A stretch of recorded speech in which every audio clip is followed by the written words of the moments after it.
Thanks for joining Arm Wrestling fans. Today is the day, or tonight is the night, wherever you are living. East versus West 20. As you can see, the main event of the night, Vitaly Laletin versus Jerry Cadorrette. That is going to happen tonight. One of the biggest matches of the year for sure.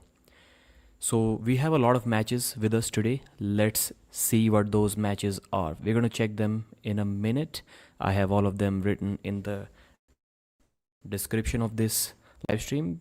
You can watch that while we are watching this video, so you can do both things simultaneously without even leaving the screen. The Pradeepster, Tall Paul Hutchins Jr. is in the house.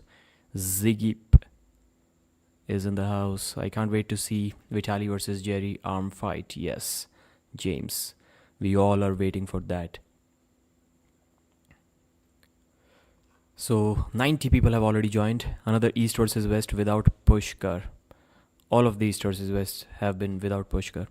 Pradeep in the house. Share screen, entire screen. Let's take a look at the matches. So we have East versus West 20. The first match, by the way, these matches are in order. Snizhana Babaieva versus Elina. That's going to be left arm featherweight, 52 kilos, less than 52 kilos. And the results of the matches will be updated here by me. So you can check the results of the video if you want. Or if you join later on, you click on the video again, you can see the results here of all of the matches that have been completed. FA Kömek versus Manuel Battaglia. So, by the way, these are country flags. So I'm not sure. Maybe YouTube Studios software doesn't support it, but I'm quite sure on your screen you're seeing the flags here instead of this UA or SE.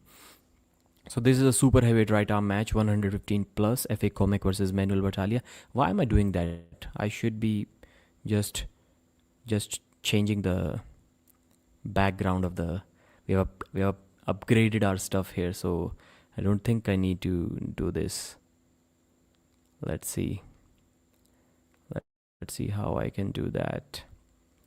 Vitaly versus Jerry kab hoga? I would guess maybe 4 hours from now, maybe more than that. Anyone streaming for this for free? No. Pradeep, who's going to win? Dadikyan versus Kamil. Give your predictions. Okay, let's talk about the.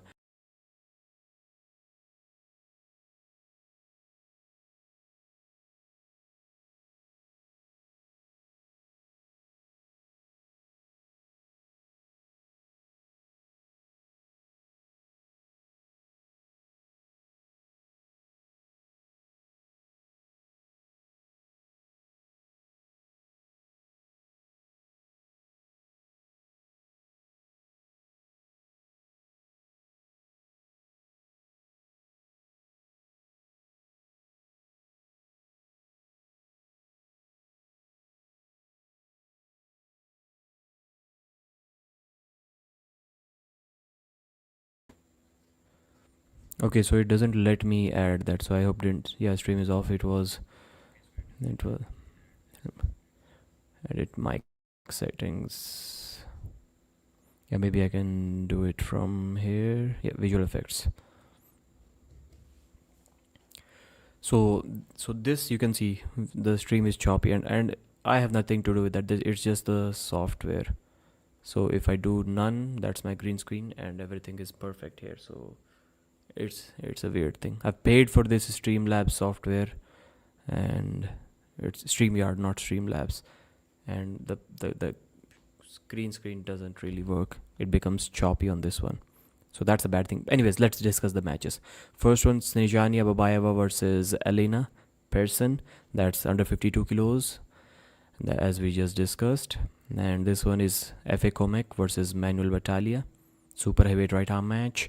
Then we have, by the way, all of these matches are in order. Matt Mask versus Serhii Kalinichenko. We have this in the 115 kg division. Kalina weighed 114, I think. Matt 107.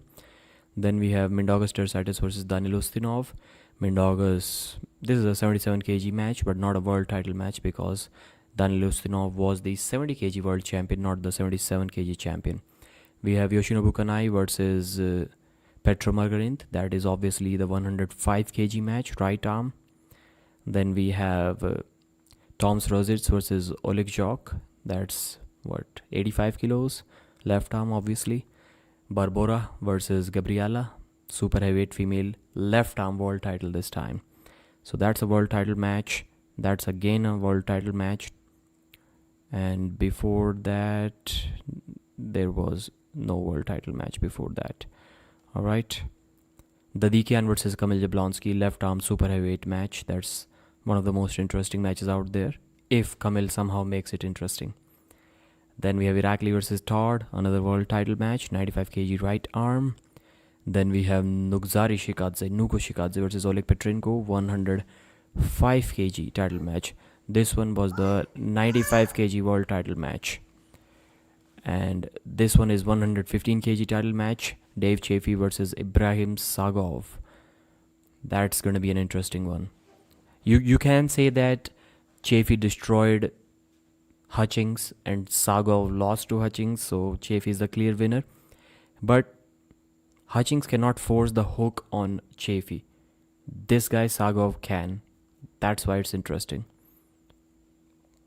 So we have Vitaly Laletin versus Jerry Cadorrette as the main event of the night.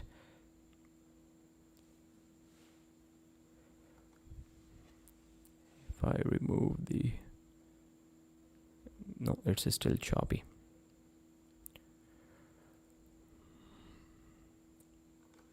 So these are the matches. And how much time would it start? It should start in about 30 minutes time from now. Pradeep, share your prediction about Kamil versus Dadikyan. Yes. So let's talk about this match. Kamil Jablonski's left arm press is definitely better than his right arm press. Not just in the overall power sense, but in a way that allows him to force the press as well. That's why I would say there is a possibility that Kamil can force the press, although it's a small possibility. If he does, I think Dadikyan is in trouble. Dadikyan is not a top roller. His top roll is obviously not going to be as strong as Vitaly's. Vitaly was able to avoid that press with a top roll. Dadikyan cannot. So he'll get stuck into it and then he'll lose the match. But I think Dadikyan is so strong that he can go lower and lower and lower and find that sweet spot where Kamil cannot bend his wrist backwards anymore. And that's how he's going to beat him. Vitaly looking fully jacked. Yeah, but he was weighing 142 kilos. So he's like 5 kilos lighter than what he has been in the past. 6 kilos lighter.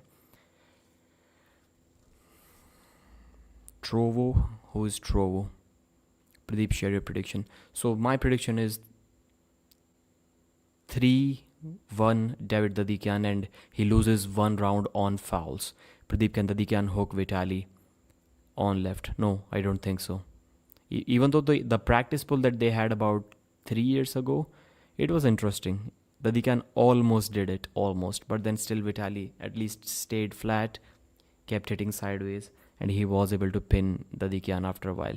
Jia Williams, I know you kept on asking for my prediction video, which I obviously didn't upload, but we are going to talk about the predictions here. Thanks for joining, by the way. Is anyone streaming via Discord or Telegram? Not sure. Jerry getting rolled, bro. Yes, there is a possibility that Jerry Cadorrette gets flash pinned without the straps. Jerry is too nervous. Yes. So now let's talk about the predictions. Obviously, some of them are going to be guesses, like Snizhana versus Elina. How do we even guess that? Except the fact that this time Snizhana became a world champion again. So maybe that's how we guess it. Let's do the predictions now. Snizhana, let's go with her 3-0 because she's the current WAF world champion around that category. Manuel Battaglia versus FA Kömek. FA became the super heavyweight world champion. Did he get the title on the right arm at WAF or left? I think he won right arm. Manuel Battaglia is strong, but is he FA Kömek strong? I think this is going to be a good match anyways. The matches that get stopped right in the center. So who should I go with? Let's go with FA Kömek in this one. Matt versus Kalina left arm match. Matt's right, Matt's left, Kalina right. Man, that can be another interesting one. Matt did beat Irakli on the left. Irakli does not really have a good flop. Does Kalina have a good flop? Kalina beat Dave Chaffee on the left. Now his left is much stronger. I have to go with Kalinichenko in this one. Let's go Kalina. Let's go Kalina 3-1.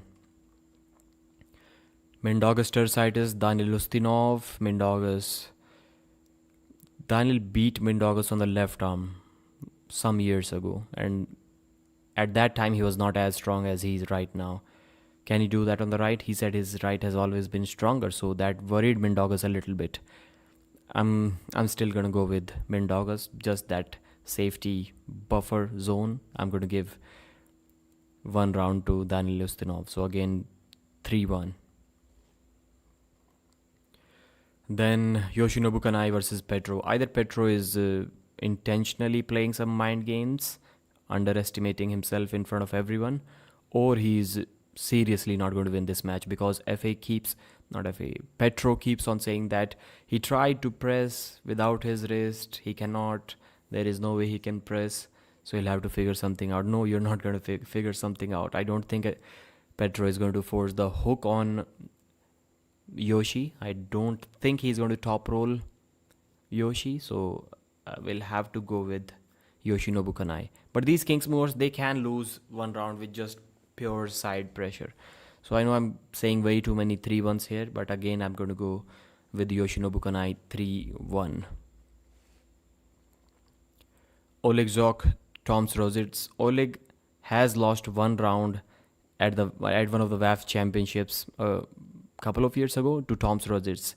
But in a super match, no, obviously he's going to win 3-0, 4-0 Oleg Zhokh, since it's a world title match. Then we have Gabriela versus Barbora. I'm going to go with... People are saying that Gavi's left is pretty solid, Barbora's isn't. But 4 rounds? Are you kidding me? Barbora is going to make a comeback again, I would say. And she wins 4-3. Let's go 4-3. I don't trust Gabby's endurance.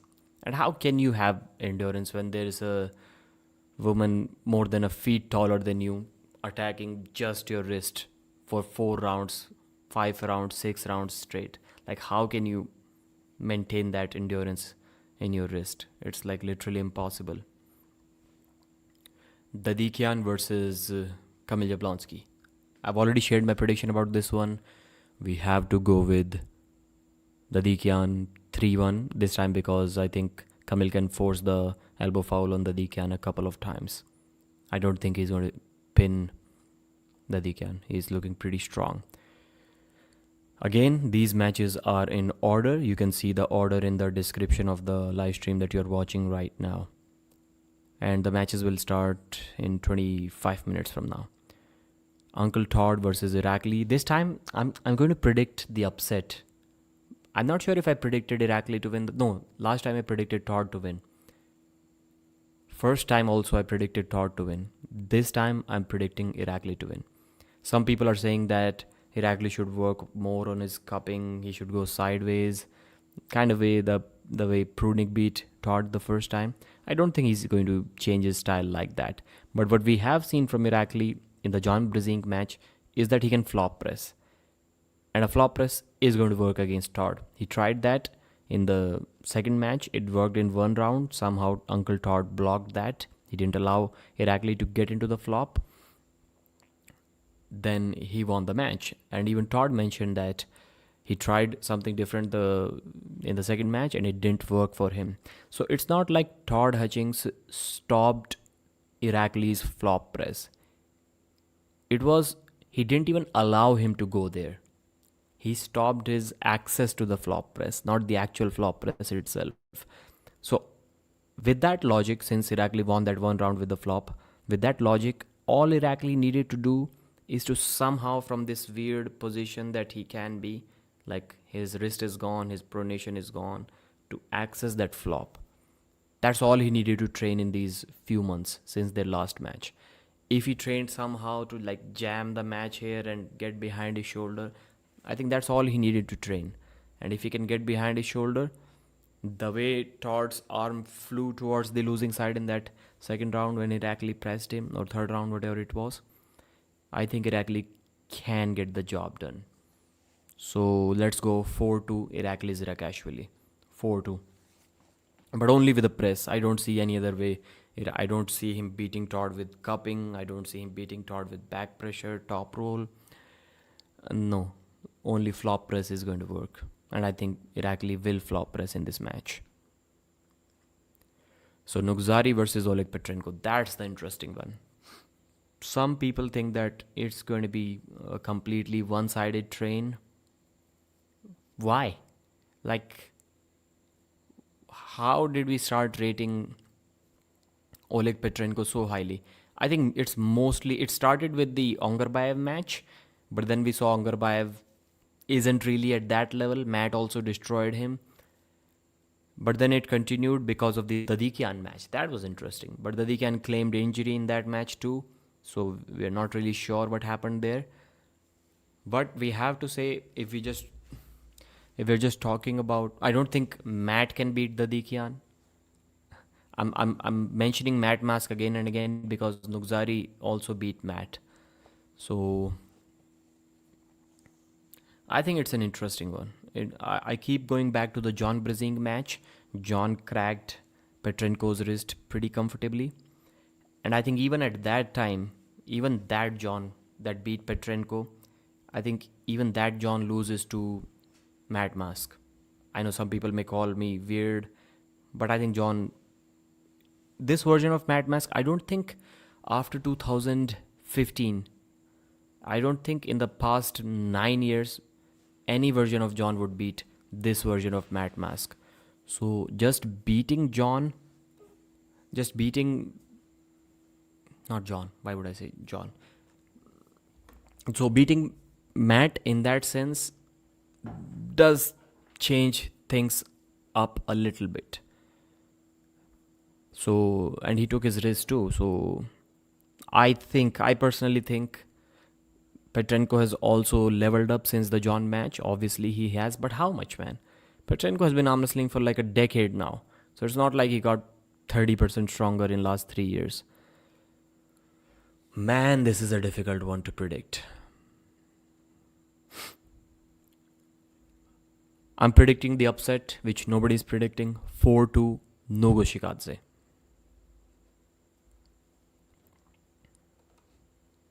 Then we have Dave Chaffee versus Ibrahim Sagov. And this match is an interesting one. Again, many people are saying that Dave is going to beat him, he's going to destroy him. And the math says that because Todd Hutchings beat Ibrahim Sagov. Yes, it was a 105 kg match. This one is 115. So Ibrahim is probably like 10% stronger. Who knows? But Dave Chaffee destroyed Todd Hutchings. So there's your math. Sagov cannot pin Hutchings even once. Sagov won a couple of rounds, but those were on fouls. And Dave Chaffee just destroyed. He didn't let Todd do anything. But the problem here is Hutchings cannot force the hook on Dave. He has to try to top roll him, where he failed. But this guy, Ibrahim Sagov, he can, and I think he will force the hook. He doesn't even need to force the hook. He can just roll his shoulder down and just beat Dave like he beat Gennady Quickvinia. So I don't see how Dave is winning this match. And I've heard many people say that Chaffee is the favorite. How? Somebody explain this to me. The only math that makes sense here is the Todd Hutchings common opponent math, and I've tried to lay my points around that match that it doesn't really matter that much. So I'm going to go with Ibrahim Sagov 4-1 once again. I always predict 4-0, 3-0, 3-0, but this time I'm not predicting any clean sweeps. I'm just being safe here. So 4-1 Sagov. Then we have the main event, Serhii versus Vitaly. I mean, any commonsensical prediction about this match is going to be it's going to be a 4-0 for Vitaly. Like, how can you predict anything else? Whatever Hermes and Levant did to Serhii, I think Vitaly is going to do the same without the straps. And that is going to look really bad on Serhii's portfolio. Out of last 4 matches, that would be that he couldn't even slip in the last 3. And all of them were title matches, so best of 7. So 12 flash pins. But I think they didn't change the rule until the Hermes versus Serhii match. That match was still best of 5, not best of 7.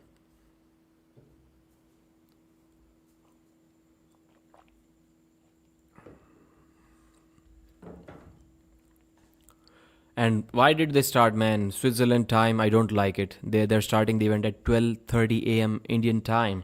I'm going to stay awake. This live stream is going to continue until maybe 5 a.m. Then I'll have to record some videos after that. 7 a.m. Then my son is going to wake up at that time. So I literally cannot sleep, and then I have to go to work. And plus I woke up at like 6:30 a.m. today. So it's going to be bad, man. But anyways, it's good for the channel growth. Plus, it's good for arm wrestling. Plus, I'm going to get rich doing this live stream. I'm probably going to make like $100 doing this thing only, other than the videos. So there we have it. There are the predictions. Again, let me recap. Snizhana, FA, Kalina, Mindaugas, Yoshi, Oleg, Barbora, Dadikyan, Irakli. This is one prediction where I'm going to differ from many people, most people. Nugo, maybe one more. Sagov, maybe one more. I think these 3 things will define how my predictions go. And Vitaly Laletin. So let's see how many comments we have. Can Dadikyan hook Vitaly? No, I've already answered that. Brother, the pay-per-view payment isn't working. I've tried 4 times. Try a different credit card. You should participate in an event, you versus Concrete Elbow. We don't know who Concrete Elbow is. Event started? No, not yet. Money is motivation. Yes. Money is awesome. How many hours? I would say 20 minutes from now, 15 minutes from now, the event starts. Me open the stream. EVW Sports, home.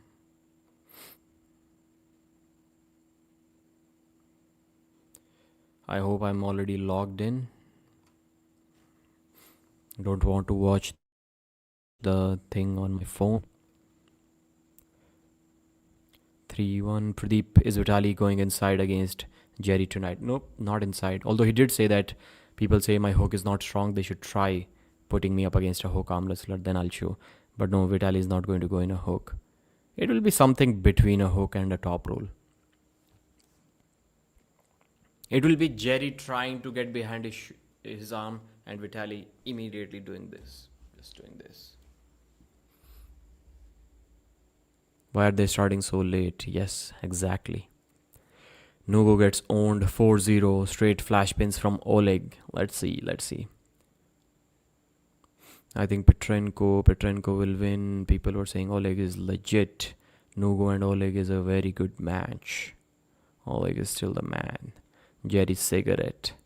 Hi Pradeep, how are you, my friend? Tayyab Ashraf, I'm doing very well, sir. Why is this control plus thing not working here? Yep, now it's working. Where can I see? Please, you have to purchase the pay-per-view from EVW Sports website. Pradeep, I heard talk of Oleg Zhokh and Devon Zhokh match. What do you think? I think it's way too late. Oleg wanted that match in 2018. He called Devon out for a $10,000 super match. Devon didn't accept, as far as my memory serves me.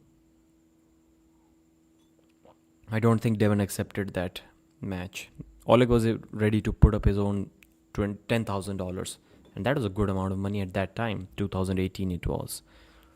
And Devon denied, or maybe he said not now or something. I don't exactly remember Devon's answer. Maybe somebody does in this chat, but I do remember watching all of those videos. I did watch Oleg's video. I think it was on Armbets TV. Is there any possibility of Vitaly going inside today against? No.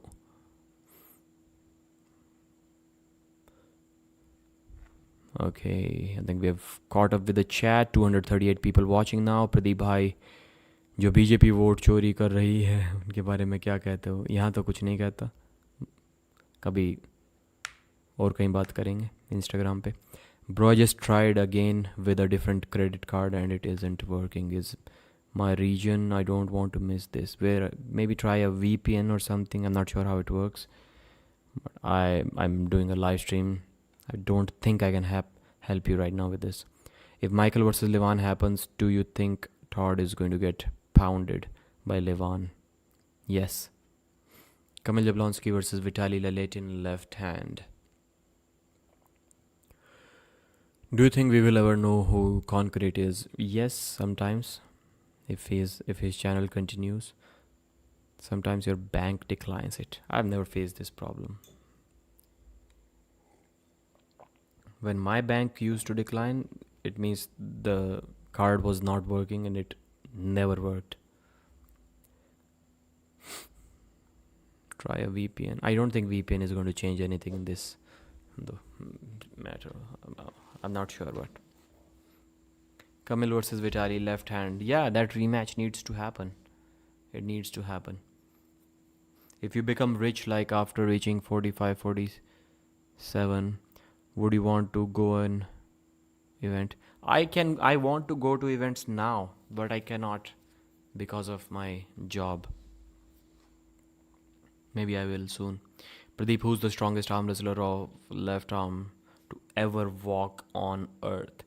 That is an interesting thing, man. That is an interesting thing. You just simply cannot ignore the fact that Morozov beat Vitaly in the first round. We're talking about the strongest. Yes, he did get injured, and he got injured because Vitaly put him in a weird position. His joints cannot handle that much pressure. But like, how can you really confidently say after that it can be Vitaly? So do we need to go back to Denis Siplenkov now? 2018 Vendetta 50, 143 kilo Denis Siplenkov. Is that the best left arm now? Levan 2018. I think his left was kind of injured around 2019. So I still believe 2018 Levan would have lost to Denis on the left arm. So was Denis the strongest left ever?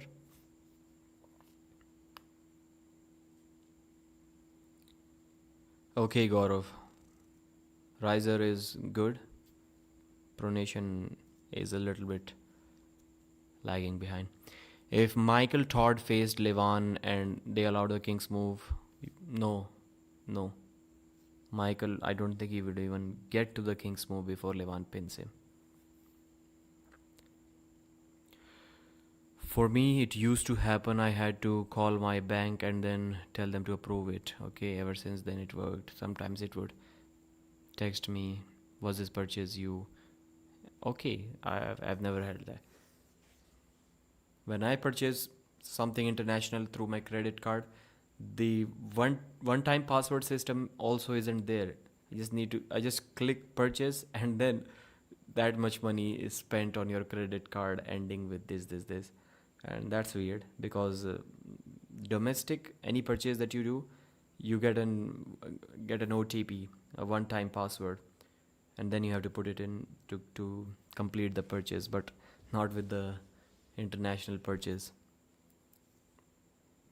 So if you ever steal somebody's credit card, you just need the info and you can make international purchases without him being able to do anything about that. At least you can make one purchase.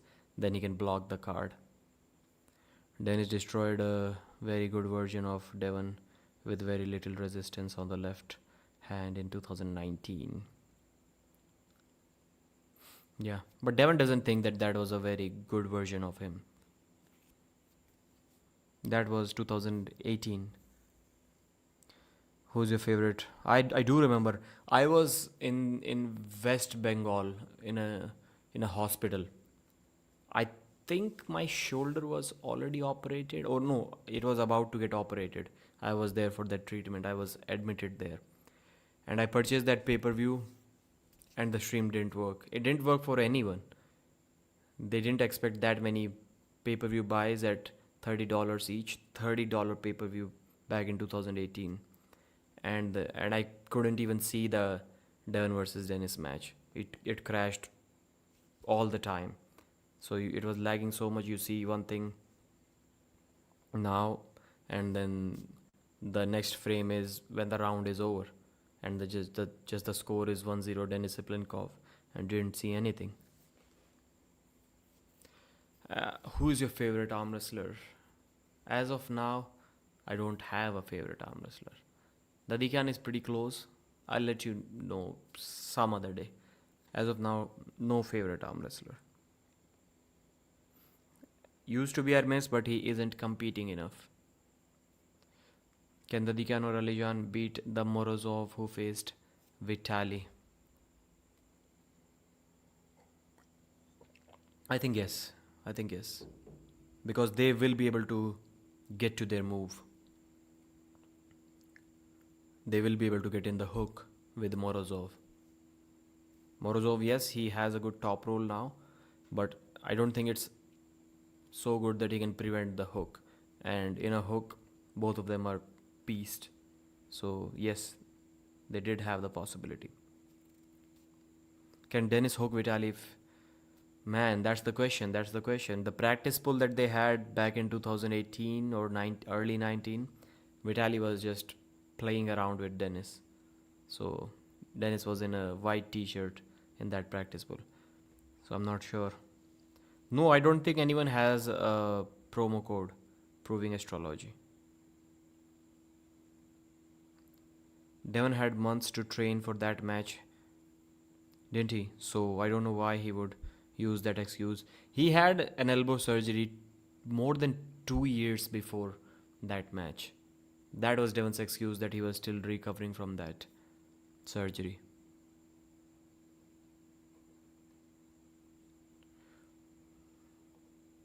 कितना time हुआ stream चालू हुए? I don't think the stream has started even now.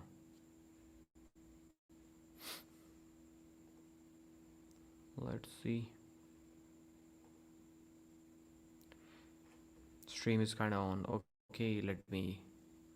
Yep, I'm not signed in, that's why. Sign in with Google.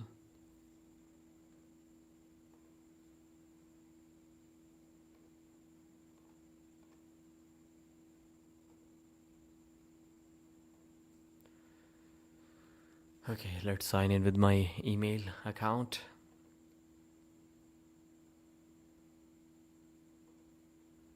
Yep, I'm signed in, and let's see what's going on with the stream. We have made updates to our privacy policy and terms. This time the pay-per-view was kind of expensive. Maybe it's the Indian currency falling. 80 rupees or almost $1 was the extra charge. What are these charging for, man? They say convenience fee sometime. It's a convenience for the website, so that now, because it's a digital age, they don't have to hire staff. And like, for example, ticket booking 25 years ago, 30 years ago, it used to be somebody going over there. They have to have their staff over there, sometimes at the airport, sometimes outside that in a shop or something like that. And then even then they did not have any convenience fees. Come on, man. Now it's a convenience for them, for the companies, that we are paying digitally, not for us. What are you talking about, convenience fees? I hate that.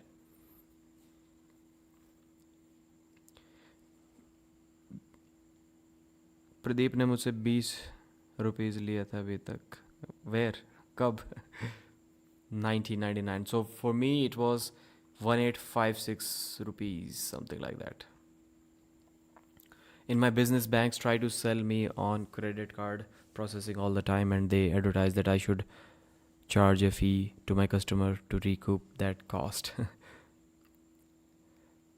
Yeah, they're probably just recouping the credit card charges from that's exactly. Yeah, I know that. And some people, they just do that. When I was purchasing my car, I was like, I want to make this payment with my credit card, and then they were like, then it would cost you extra.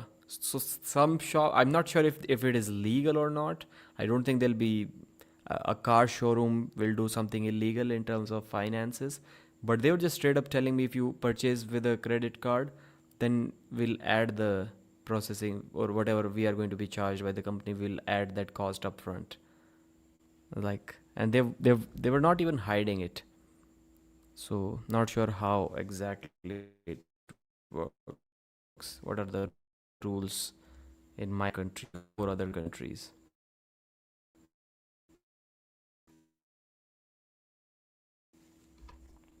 Connect this.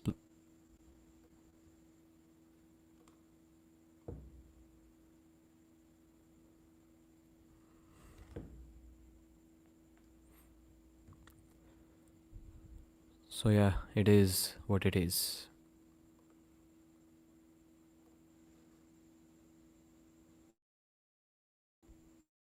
I like fish too.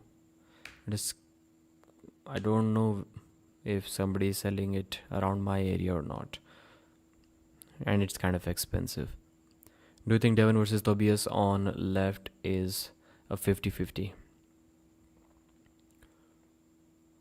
No, Devon will win that. Is Vitaly really unhookable? What if Levan attempts to hook Vitaly? Is he gonna still... Who does Levan ever hook? And don't call that Jerry match a hook. It was something weird. So Levan doesn't hook anyone. I don't think he can hook. I have never seen Levan hook, intentionally at least. So no, the answer would be no. Yes, obviously I can put the current matches.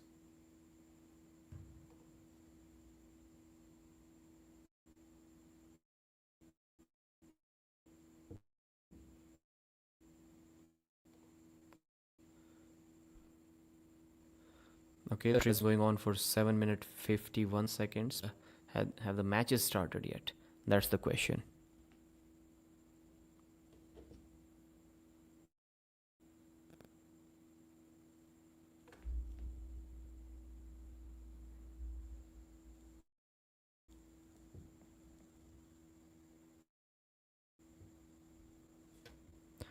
Yeah, the first match has started.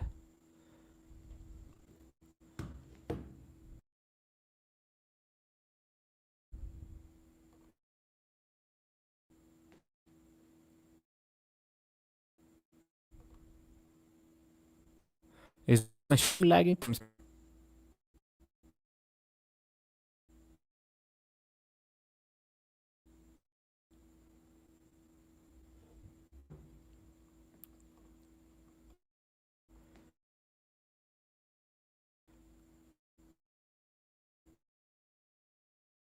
Didn't even let her slip. Clean top roll victory. Yes, the matches have started. Please give me some video quality feedback. If it continues like that, then I'm gonna have to just get rid of the green screen and... No, not the event quality, the quality of my live stream. Is it okay or is it really terrible? Pradeep, have you competed in any local arm?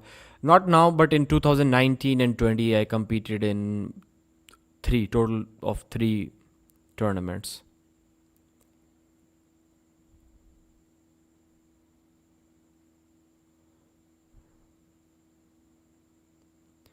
frames अटक रहे हैं बहुत. Yeah, that is weird, man. That is weird that this doesn't let me use a green screen or background. That's the problem.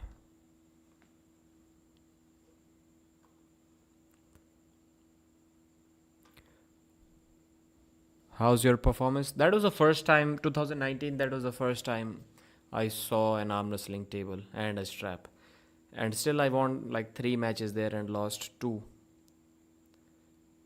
And the second time I lost first 2 matches. I didn't even know how that format worked. Shouldn't I have been out of the tournament if I lost the first 2 matches? But still, somehow I had another match, third one, which I won. So, first match, 3-2. It was a category of 11 or 13 people. 78 kg left arm it was. I was 4th or 5th. Don't remember exactly now. 5th. And second time around, I lost the first 2 and won the third one. So, I don't know. Maybe I was ahead of 1 or 2 guys. I was number 3 from the bottom. Number 3, yeah, from the bottom. Yes, lefty. Second round, again a top roll win. Very fast from Snizhana Babaieva. No strap, easy, fast top roll victory.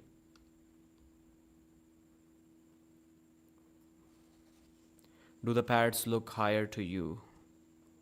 Pads look higher to me. Let me see. I didn't pay attention the first time.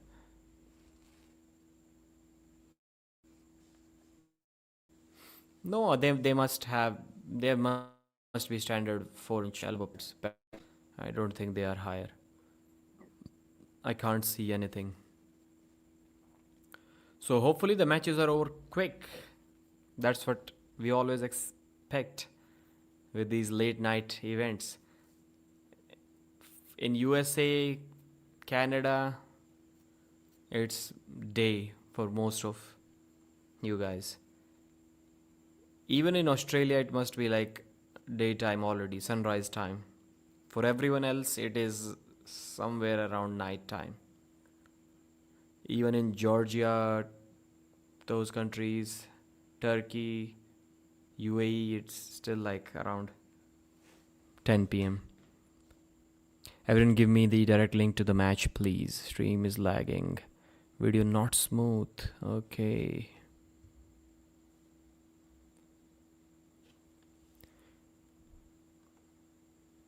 Wow, this time they have a good countdown system. Time expired. 10 seconds left. So good warning system. I like it. Love the 10-second warning. Exactly what I'm saying, proving astrology. Bye, Pradeep. I'm going to watch the event. Okay, Gaurav. Remove the green screen panel. Okay, give me feedback how it's working, because if this doesn't work, it is probably never going to work. Now, did the stream improve? Is it moving quicker? Better?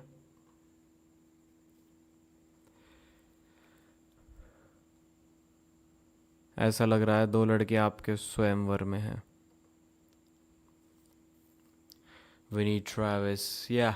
Don't like the combo of Coach Ray and Devon Larratt in the commentary box.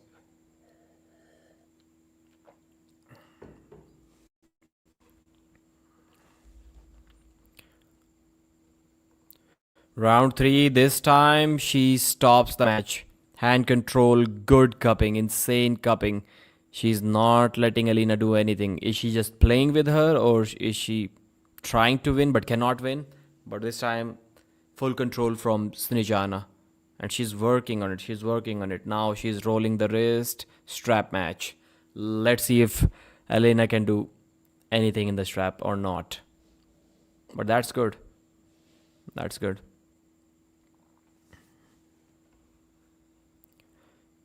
Snizhana doesn't look that strong. I know she's only 50 52 kilos, but it's kind of not okay to expect huge forearms and biceps on her, but still, man, she doesn't look really strong.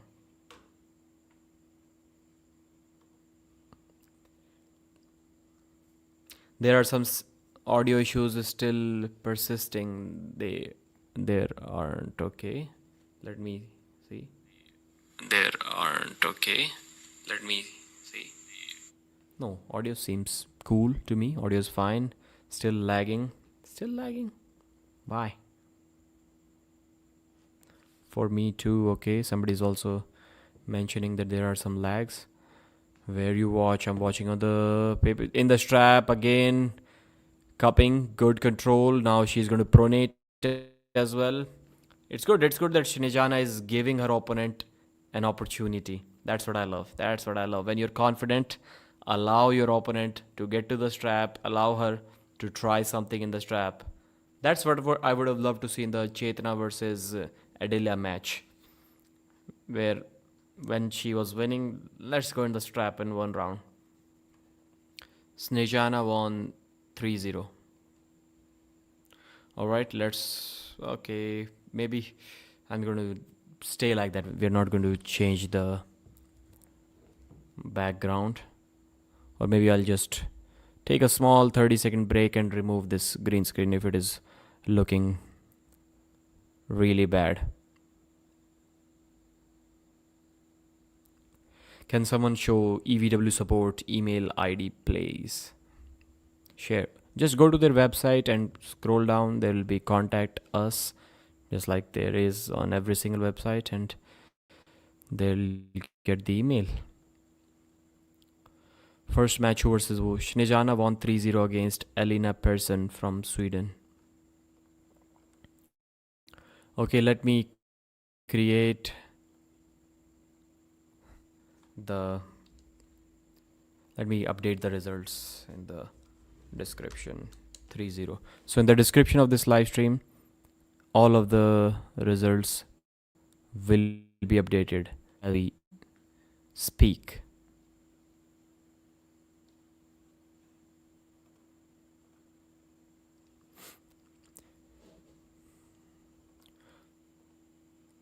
And I can maybe change the name here.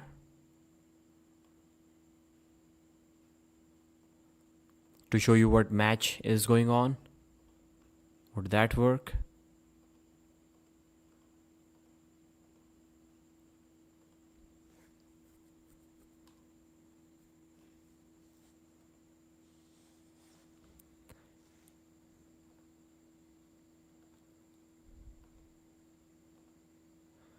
Do you like this format? Do you want to see the comments on the screen?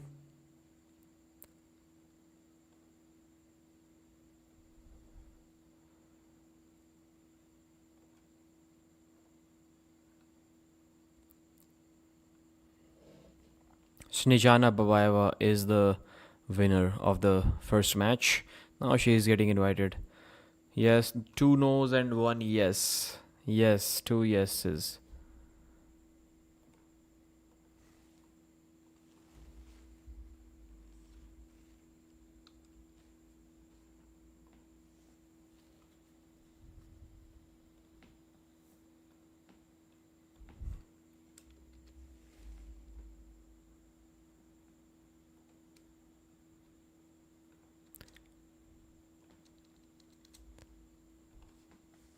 So this match will be Kalina versus Matt. Is it still early? Okay, why is green screen? I tried to change some backgrounds, but my video is lagging because of that. So this is why I had the green screen. But it's not helping me out. If I click on fade, does this improve anything? No, it doesn't. So just to change matches, backgrounds like that, that's why I had the green screen, but it sucks, man. It sucks.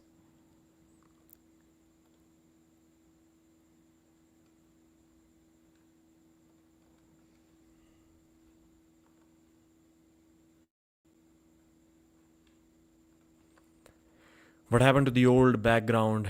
It is behind this green screen. I'll probably remove it soon. Jake, I'm a white guy. What happened to the scores not updating in description? Yeah, that's the thing, man. You'll have to. I have updated the score of the first one, but the problem is you'll have to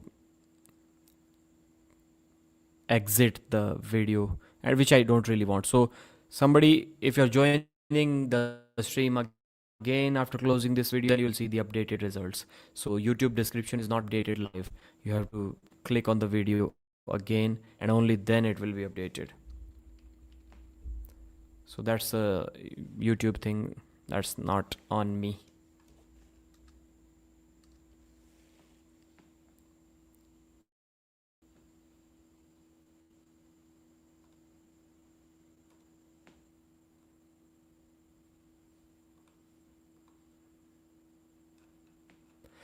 Manuel Battaglia versus okay, this match is Manuel Battaglia. Okay, yeah, FA Kömek. How did I mess it up? Obviously I knew it's Manuel Battaglia versus FA Kömek.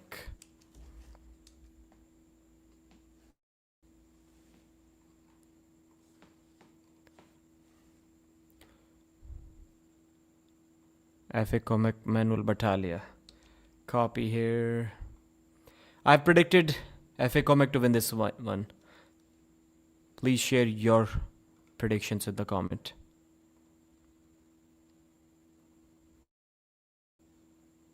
Start a poll.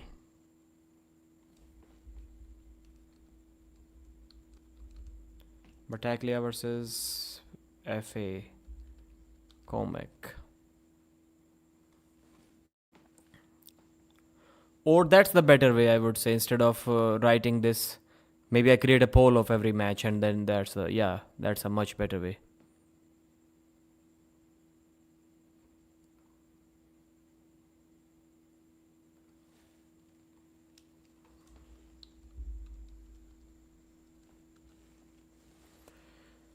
Yes, famous for losing.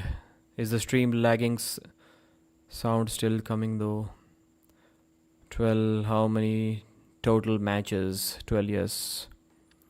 You updated the result on the wrong match. Okay, is that so? Let me go back and check it.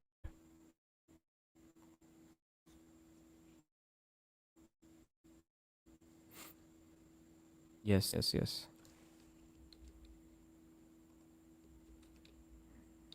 Now Gasparini is the commentator. Man, come on, bro. Lag. The stream shouldn't be lagging now.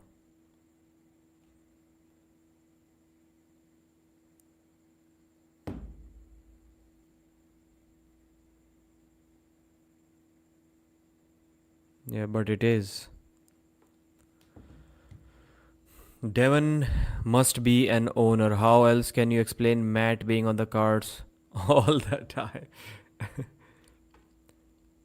Not Hermes on the mic. I think you should turn your bitrate. Is there any option?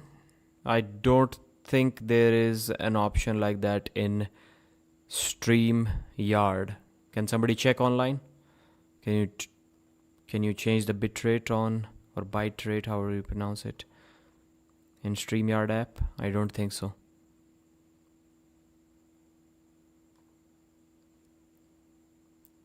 So if I change the 4K,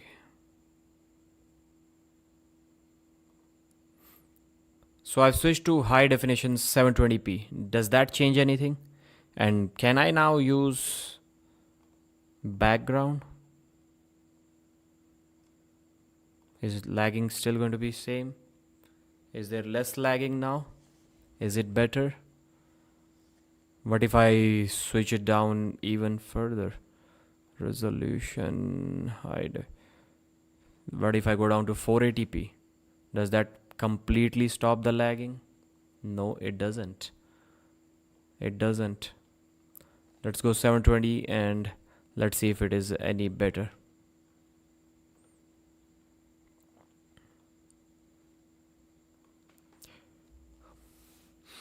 Slightly improved.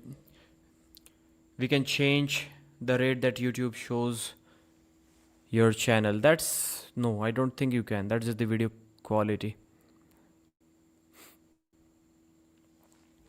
First round, FA Kömek on the right, Manuel Battaglia on the left.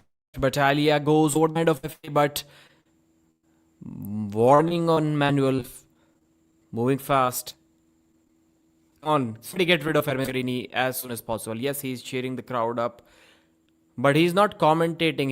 He's shouting instructions to Battaglia in Italian. That's highly unprofessional, man. That's highly unprofessional. Just get into his corner, man. Why is Hermes not a cornerman of Manuel Battaglia? Can somebody explain this to me? And why is he shouting in Italian?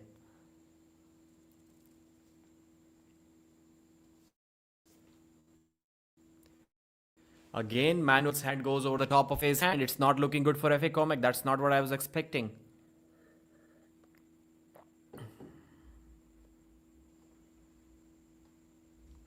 Huge lag. Okay, too much lag.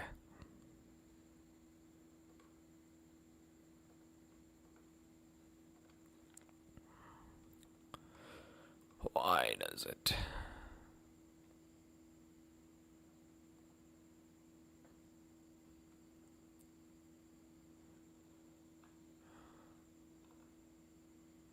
None. Is it okay now? Is it better? Join the stream, type that. What's your PR, riser and pronation? 25 and 39. The stream is not smooth, buddy. Now I don't think I can change too much. I have lowered the quality. It's as low as possible for the East versus West stream that I'm watching.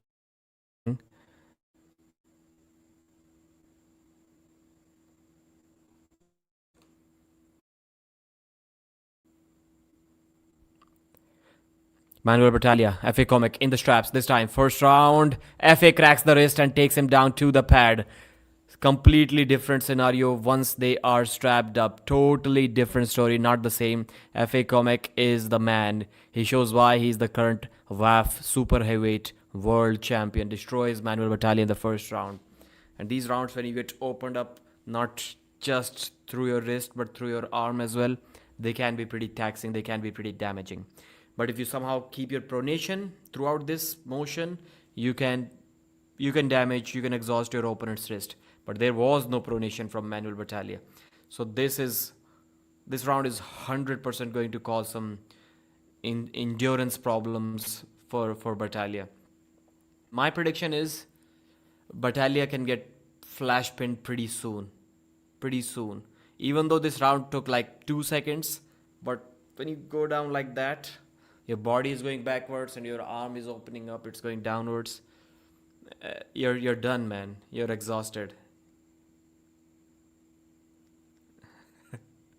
Hermes sees himself on the screen and is like, look how much quality there are here.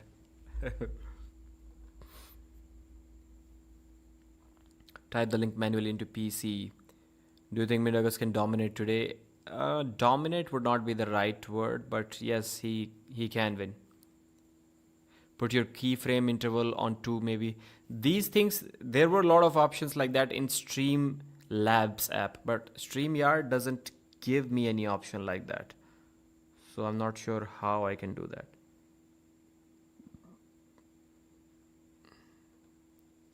Audio, visual, I have just a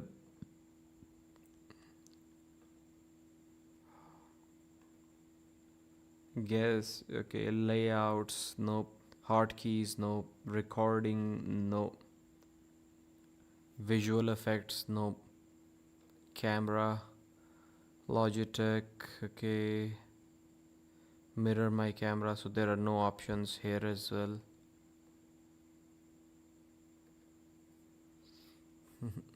Nothing is working, man. If the video quality is an issue, let's switch to 360p. Then maybe now the stream should be perfect. It should be no lag, no nothing. Like it should be good,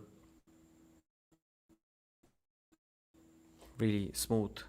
If it is, then maybe the internet is the issue or the PC capabilities are issue. Lag is going to be there. Lag is, if you're saying my video is like 10-15 seconds behind, then that's quite natural.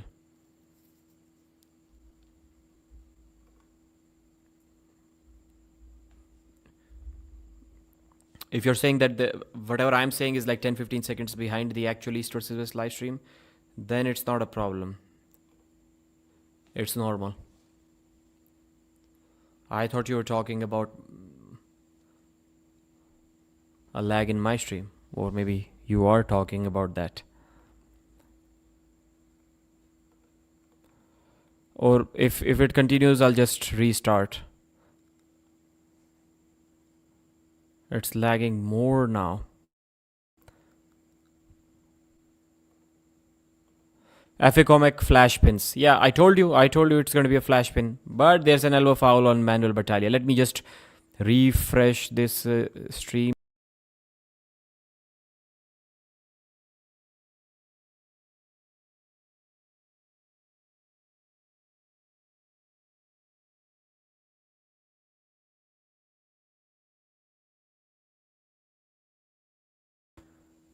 Let's see. I've refreshed it. Let me know if something has changed.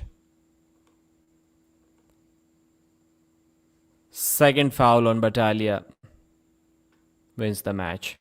And looks like Battaglia may have injured something there. Good, Pradeep, seems good. It's fine for me. Okay. Refreshed too much. Yeah. As soon as I said that, still lagging, then there is nothing that I can do about it today, unfortunately. Let me again switch to 720p.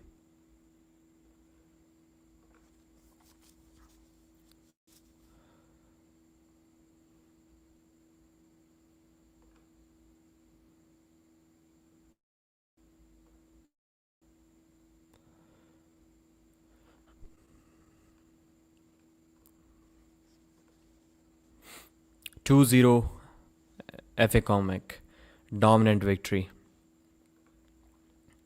Unable to play. So for a very long time, my predictions have not been cool, man. I always used to predict like 75-80%, always more than 70%. At that time, let's be honest, I actually used to do some research before predicting matches. I used to watch their previous matches, common opponents, losses, wins. I used to spend like an hour per match to do some research. Not an hour, but maybe like 30 minutes. And that's why my predictions were good. Now I don't check any of their previous matches, so I just like tell you guys whatever I feel. That's why the prediction rate has gone down. Best arm wrestlers are the worst commentators. Brazing, Devon, Hermes are terrible. Yes, I can agree with you. Anyone got a free live stream link? No. What changed? It didn't lag in old EVW lives. You're talking about my live stream? Strap. This time they slipped again, and we are going to do the straps.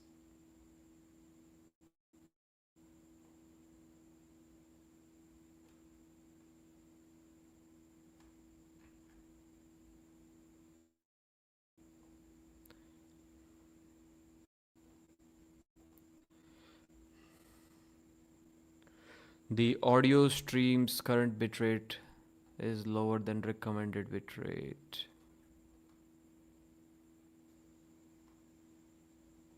That's now the stream status is excellent. That's what they're telling me. So if it is excellent, then why the lag?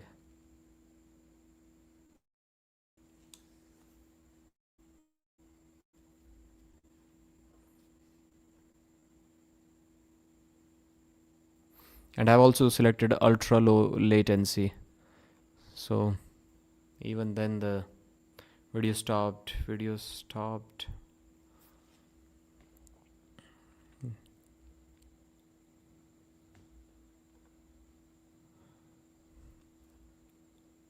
FA Kömek again, a flash pin with a top roll. Easy victory. Easy. As easy as it gets. 3-0 FA Kömek. Super heavyweight right arm match. You can also use the background. It's not making any difference.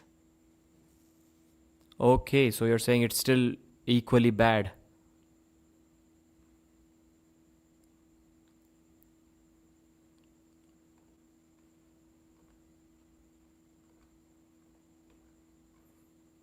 Yeah, that was a good point. So if it's still bad, then let's use background. This will be the third match. 2 matches have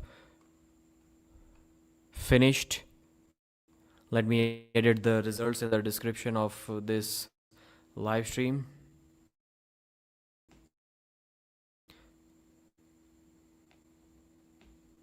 Again, this 2 is a 3-0 victory.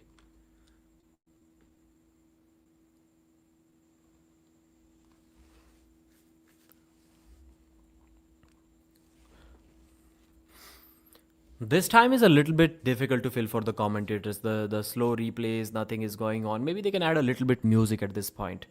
So that will be easy for the commentators to do, to say something about that.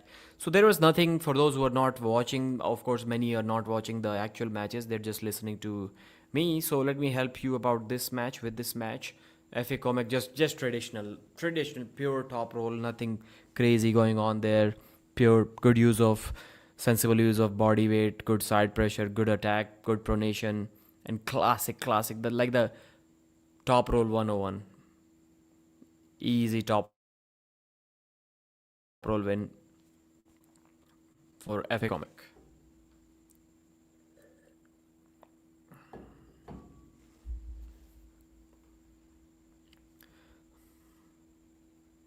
Who's pulling right now? This will be the next match. Matt Mask versus Serhii Kalinichenko. That's going to be the next match. Matt to scream, slap the table, and lose again, only to be on the next card.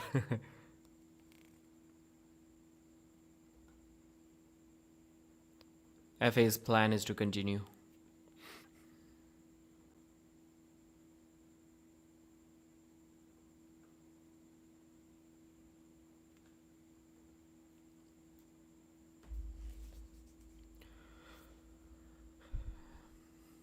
Tell me the name and I will be ready. Come on, man. How difficult is it for these arm wrestlers to just come up with something that they're going to say if they win? They're like, okay, I win, I strong, I'm happy. Who do you want to face next? What's next for you? Okay, tell me the name, I'm ready. Or whoever Engin tells me I'm ready. That's their answer. How many matches already finished? Only two. It's good that both of them were one-sided matches, flash pins, 3-0 victories. Pay-per-view is not down. Which one is easier, Devon beating Vitaly on left or Devon beating Levan? Devon beating Vitaly, obviously, on the left. East versus West problems.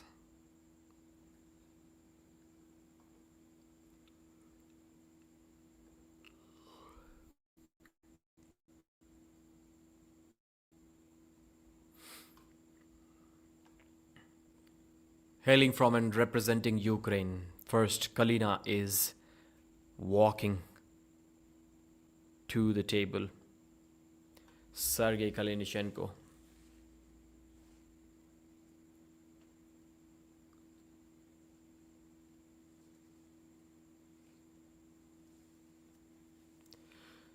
Kalinichenko was saying that his left arm is stronger than it has been in last 7 years. That would make his left arm stronger than ever, because I don't think when Kalina was 95 kilos, when he was competing in Zloty, when he broke his arm, I don't think before that his left arm was as strong. So he's bringing his best shape ever. Is that going to be enough to beat Matt Mask? He did beat Matt on the right arm a few years ago, but that was a very close match. Kalina barely won that match after losing 3 straight rounds to Matt. He won the final one with a quick flop press. So Demolat has bet $1,000 with someone. I didn't see the person, but somebody was saying that okay, $1,000 on Kalina. And Devon was like, okay, meet me outside. So I don't know what happened outside. Did Devon agree to that bet? Is that bet actually on? Battaglia was 62% in the polls. This time, that will be this poll will be interesting. Let's see.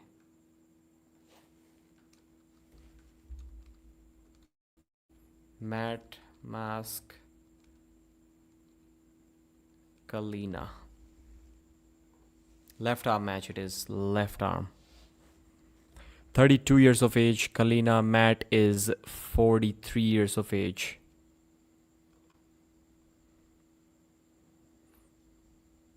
And Matt weighed around 107. Kalina was close to 115. Biceps 19.3, 16.5. Forearms 18.6. That's crazy. I don't think Kalinichenko has 18.6 inch forearms. That's ridiculous. Matt's forearms 16.5. Wrist size 8 and 8.7. Wow. Kalinichenko has only 7.9 inch wrists. That's again interesting.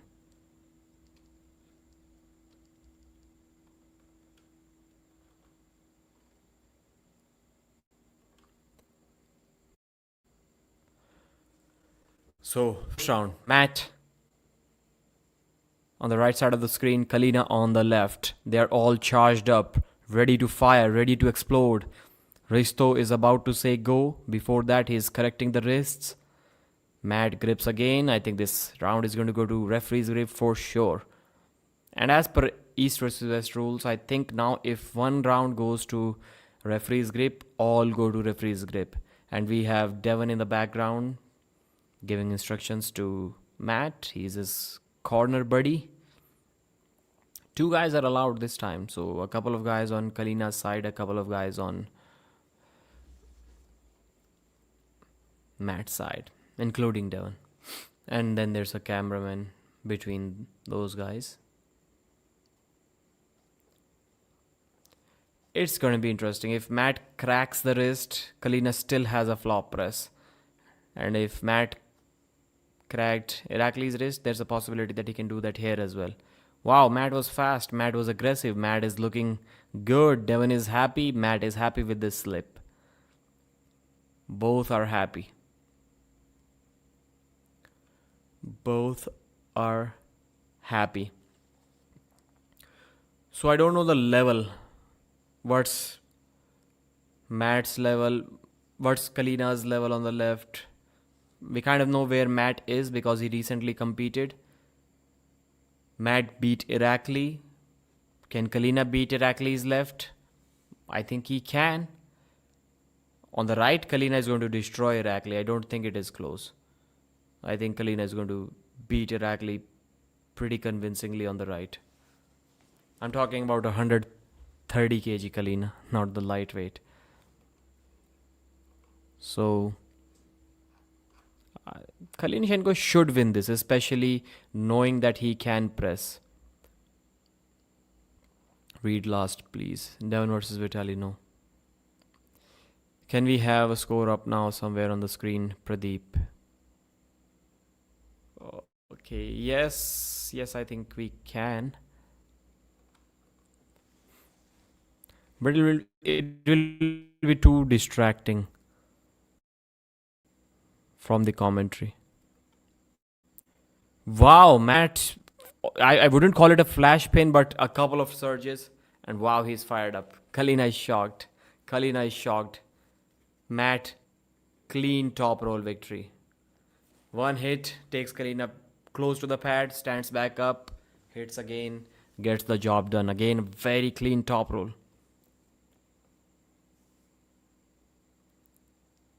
All fucking day, Serhii. That's what Matt is saying. Easy victory for Matt. Easy. Can Kalina do something from here? Can he think about flop pressing Matt? It just took 2 surges and it was easy. It was easy. Kalina may have to jam his shoulder somewhere. Without that, it's not possible. He's not doing anything against Matt today. I don't think he's top rolling. Neil needs to drop that silly suit. He looks like a clown. 24,000 people watching the pay-per-view live. No, clearly not. Proving astrology. Clearly not. Matt should be able to hold center in my opinion. Let's fucking go, Wenky's saying. Kalina the fraud. How? Who said this was close? I thought that this was close. No one typing or what? Can't see messages. I can see your message.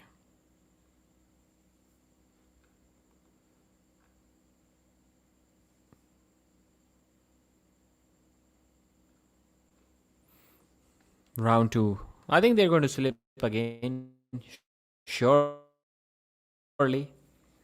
I'll be really surprised if any of the rounds end without the strap, and it almost ended. Wow, Kalina cannot even slip. Huge elbow foul.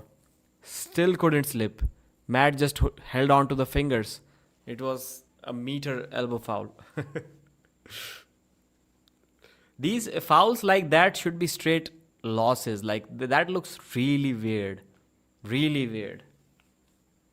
And what is even more weird is if foul and you get pinned after that, you still get a restart. Bro, you fouled. Fouling means you gained some advantage. That's why it's a foul. You took an advantage and you still got pinned. Why is it a restart? Who was the retard that made this rule? You foul and then you immediately get pinned and it is still a restart. I know the time between the foul and loss, it can be adjusted. If the referee didn't stop, if the referee didn't stop you, or before the referee grabbed your hands, you got pinned before that, then it should be a loss. So it's a weird rule.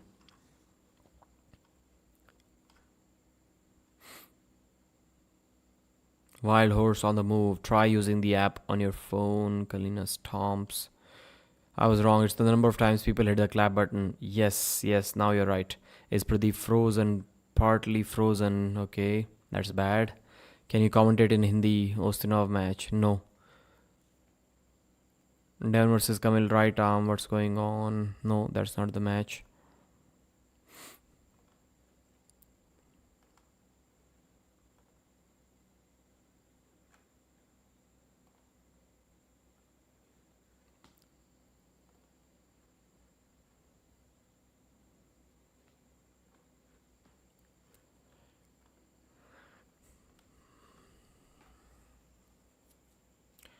Did Hutchings? Okay, the chat here is moving fast. Can you show the score for us on the background? The score is 1-0 for now. Matt Mask is leading 1-0. Yes, please put a score on the matches while you commentate. That's difficult, man. It needs like many clicks. Then I need to type stuff. Updating that is difficult. It's difficult. I'm updating the scores of the matches that have happened so far in the description of this video. But updating live, let me try to do that. Okay, no, then I'll have to type the name of the matches again.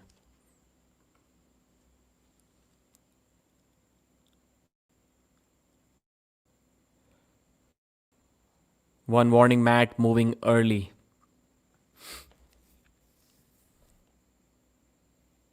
Matt is all fired up. He's sweating though. He's sweating. Little bit breathing through the mouth.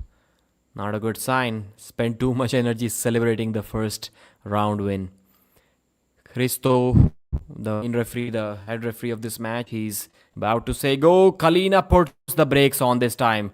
Kalina almost hooked him. Now it's in a hook. Wow, Kalina is trash talking. Kalina is shit talking Matt now. Wow, that was something. Matt is impressed. Elbow foul on Matt. That was something. So Kalina had a different position, different setup. He was not going for the top roll. He just shooting forward. So the hands remained in the center, and Matt was about to take Kalina down. Then Kalina slowly started cupping, and then the match got stuck here, and Kalina started shit talking Matt, and that's when Matt elbow fouled to get the restart. That takes a lot out of your pronator. If you get curled in, that takes a lot out of your pronation, man. The wrist, it doesn't really get that much tired if it is moving in this direction. It gets tired if it is moving in that direction. But the pronator can get tired easily, faster than this. So things can get difficult, man. If Matt gets hooked again in this round, it's over for him. Matt did start fighting in the hook, but maybe he realized that it's not going to work out for him. Maybe that was an intentional foul, or maybe it wasn't. It looked close. It could have been an intentional foul. Cupping easy or pronation easy. Depends on who you are. Matt looked gassed before that second round. He celebrated too much after the first one. Again, second round, second go. Kalina puts the brakes on again. Matt tries to top roll. Kalina curls him in, and it is over. But Matt is putting up a fight. Kalina switches to tricep press and destroys Matt. Now Kalina is shouting in Matt's face. Now he's returning the favor. We're fucking getting started. No, Matt, as far as I know, it's already over. You're getting hooked, man, 2 times in a row. I don't think it's getting started. Who has the buckle? That's the good point. Matt had the buckle. So maybe in the next round he can switch things up again because he had the buckle on this one. But buckle doesn't really matter that much when the other guy is hooking. When both are top rollers, it clearly matters. It still matters when one is top roller and the other is hooking, but not as much as it does when both are top rollers. Crazy match. That's a good match. Good switch of technique from Kalina. Tricep presses Matt to the pad. And this wasn't like the sneak, even the right hand match, how Kalina won in the 7th round with a quick flash flop press without the strap. This was like manly stuff. Like I'll wrist curl your top roll. That's what he did. He just wrist curled Matt Mask.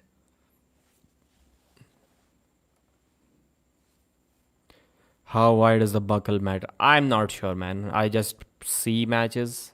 From what I have seen, it matters. I don't know. I haven't arm wrestled enough in the strap to know with personal experience. Kalina should win this if he doesn't get injured. Yeah. I don't think he's going to get injured. I think it's over for Matt. Unless it was like totally because of the buckle and Matt top rolls him again. It's over for Matt. Like you simply cannot get wrist curled like that a couple of times and still have any pronation left. So I think it's over. I think Matt is done for.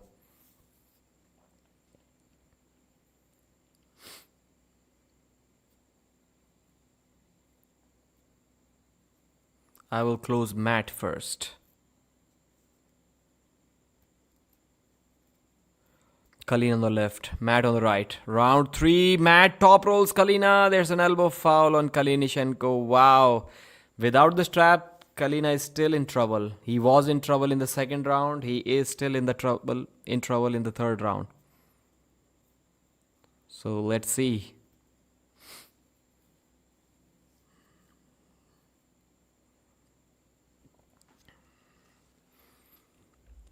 Matt has already sweat a bucket.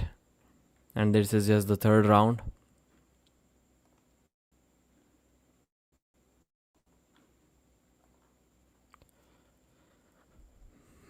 Matches result. First 2 matches were 3-0 for Snizhana, Babaieva and Kömek.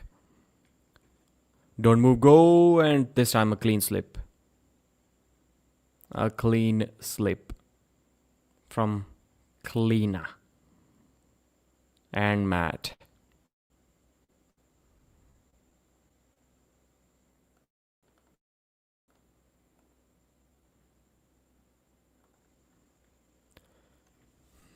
This is the final round for Matt. If he doesn't do anything here, he loses the match. Final round for Matt. but the third round of the match. If Kalina loses this one, he still has something. He still has something to look forward to. Maybe he can change stuff up. Maybe he's going to win the fourth round again. Then we'll go in the fifth round. But if Matt loses this one, it's over. It's over. There's nothing left for him in the final round.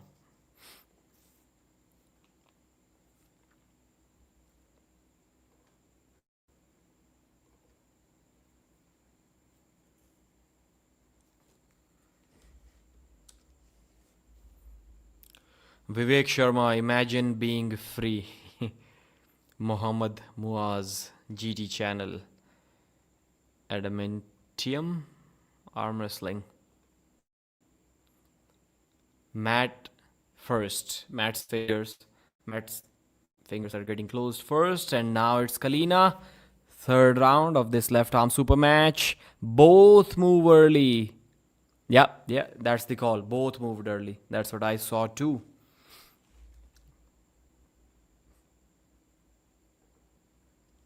Vitaly crushes Jerry. He is the future. Give me the link. By he is the future, you mean number one in the future? Because if you just mean to say he's the man, he's a very good arm wrestler, then he is the present too. Like he's like one of the top 5 guys now. Finally, first time Vitaly, I think, has legit entered top 5. Maybe he's number 5. We don't know where he exactly is, but first time he's legit entered the top 5. Is there, Gasparini is there, Levan is there. Then who else can beat Vitaly? Maybe no one. Maybe no one. Georgi Svetkov, can he do something? We don't know. I don't think so. If an injured Georgi can get flash pinned by Kurdecha, then a healthy Georgi is getting flash pinned by Vitaly. Because there is that much difference between Kurdecha and Vitaly. Matt gets a warning. And what is this bullshit? Another BS rule. So if both foul at the same time, then nobody gets a foul. What kind of messed up rule is that? Can somebody 388 people watching. I'm quite sure many of you have been arm wrestling for quite some time now. Maybe some of you are referees as well. Can somebody explain this rule, the logic behind this rule to me? If both foul, then nobody gets a foul. Like, why? Give both of them a foul. Third round. Anyways, let's get back to topic. Serhii on the left. Matt on the right. And Matt tries to do some posting top hole. He almost succeeds. He's about an inch from the pad and he pins Serhii Kalinichenko. Sergei's wrist did not go back, but it did not come in either. It stayed flat. Matt had too much side pressure, too much explosiveness. If Matt stopped for a moment, if he stopped his constant hits, surges, he would have lost that match. He would have been curled in by Kalina and then lost that round too. But he never stopped. He kept attacking, didn't really take Kalina's wrist, but he kept improving his position, kept improving the position and won the match. This kind of round, who loses more endurance because of a battle like that? It could be anyone. It could be anyone. Too much cupping from Matt and good pronation too. Wow. There was a lot of cupping, not just pronation. 2-1. This match is amazing. It probably, if Kalina wins this one, it probably can be the match of the night. Like one of the most amazing matches of the night. Definitely top 3. Floppity flop. So the buckle is the deciding factor here. Yep, it can be. I'm still putting my money on Kalina in this round. Only if it goes to the strap. What's good, my man Pradeep? Bruce Leroy, the member of the channel. Thank you, sir, for commenting, for being here, for being a member. I'm doing fine. Why do I feel like this is going to end with Serhii flopping like they're right? I was about to say the same. Like, initially the flop wasn't there because Matt was fresh. He was like, he had too much horsepower. But if he wins this one, final round, Kalina can definitely engage the flop because Matt's arm is also getting tired. But when you switch to a completely different muscle group, you're fresh. You're fresh. This is what I realized on the first day of practice or my first competition. That was my first practice, by the way. That when you're like this, you're getting faded and your opponent is holding you like this, he's getting faded. And then you just stand up. You don't even have to do anything. You just stand up and his arm automatically goes down. Like there is zero resistance because you're using a completely different muscle now. Kalina with the offense this time. Kalina with the offense this time. Matt bailing out with a slip. So the strap match again, 4th round. I'm putting my money on Matt in this round. Not Matt. Kalina in this round. Maybe not the entire match. Yeah, 2-1 Matt Mask leading. But this round, Kalina is winning. Matt needs to lay down next round. 5th round, he can dominate since he is on the non-buckle side. That's an interesting strategy. I think the result of many matches could have been reversed if athletes followed this strategy. When I said the same about Vitaly Laletin, Hermes Gasparini got mad at me and is like, Pradeep, he made a dedicated video on me. It got like 40,000+ views. And I was right, man. Vitaly did not arm wrestle smart. When he realized that Hermes has stopped him, maybe he didn't realize that first round he thought he can still win. But second round he should have given up immediately because he was flash pinning Hermes when he didn't have the buckle. So if Vitaly did that, just lay down when he had the buckle, he would have won that entire match 4-3 against Hermes. Because he was on the good side in the first round, was he? I think so. Kalina going for the flop, man. Kalina, it was a false start, so Matt can see it coming. Maybe he didn't earlier, but now he's definitely seeing it coming. I don't think Kalina needs to flop in this round. Like, he can still hook Matt. He can still absolutely hook Matt. But if the flop is I genuinely don't think from this side, when Kalina's shoulder is not getting blocked by the main referee, I don't see Matt doing anything to Kalina's flop from here. I think Matt's arm is going down.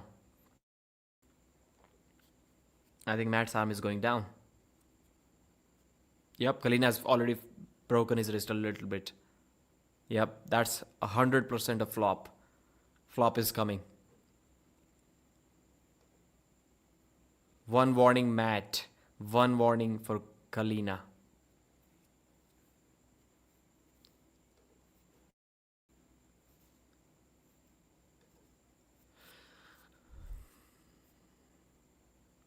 Straighten the shoulders. Was the referee rotating Kalina's shoulders the opposite direction? I saw something like that. So, 4th round. Is it the final round? Is coincidental false start, no foul.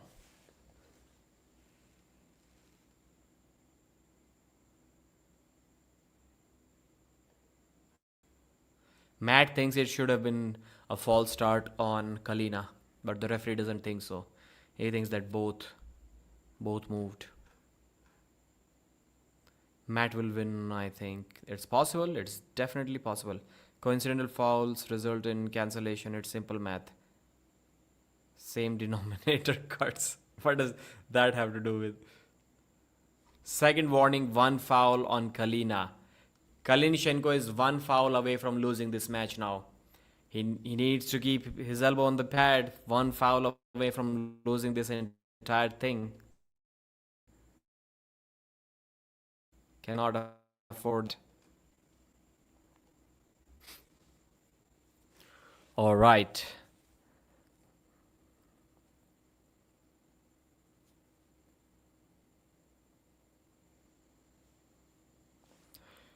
Fourth round, Matt looking focused. Kalina needs to hit that press and he needs to hit it fast before Matt takes him outside of his shoulder.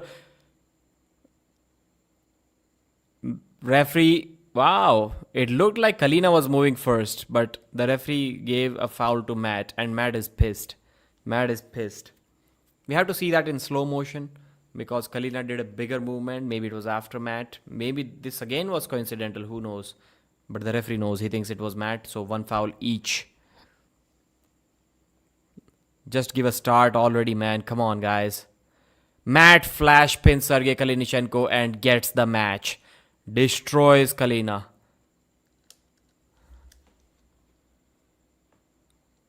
Mat mask destroys Kalina.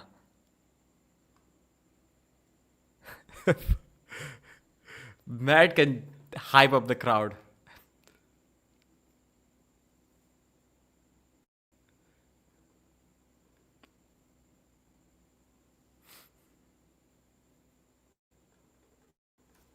Kalinichenko didn't listen to me, man. I told him to keep hooking, to keep hooking, to keep hooking. And he was going for the flop. He didn't even go for the flop. He went for a top roll. That was like a beginner's mistake. Beginner's mistake. So first round, Kalina was going for a top roll. Didn't work. He got flash pinned. Right? And then Kalina hooked. It worked for him. It worked for him. So... And he hooked him a couple of times. He ditched that plan. Okay, he was like, okay, the hook is working. Top roll is not working. So let me switch to the top roll again. And he switched to the top roll in that fourth round. And it didn't work. It didn't work. He lost. The flop was looking good. I don't know why he didn't go for that. Maybe he was scared that his arm is going to break again or something.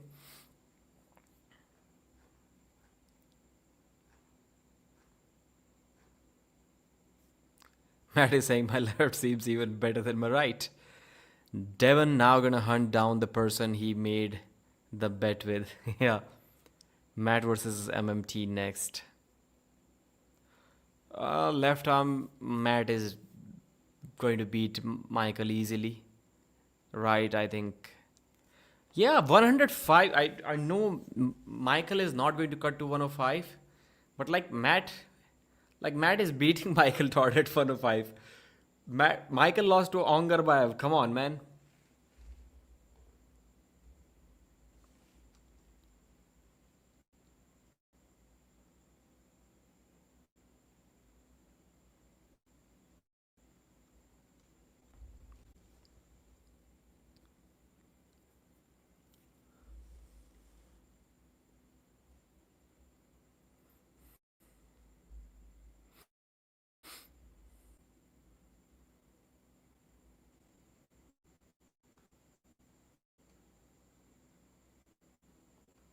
So Matt wants the winner of Yoshi versus Petro.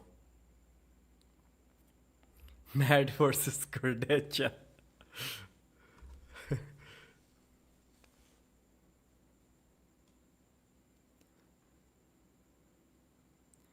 If Jerry loses, it's Devon's fault.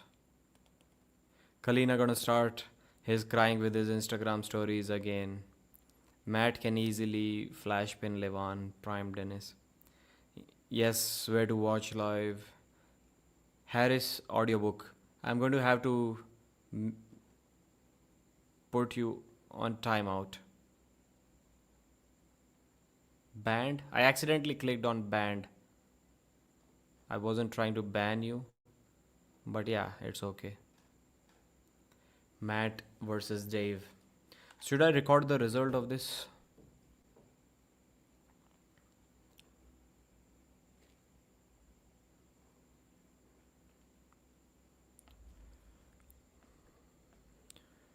Okay, let me.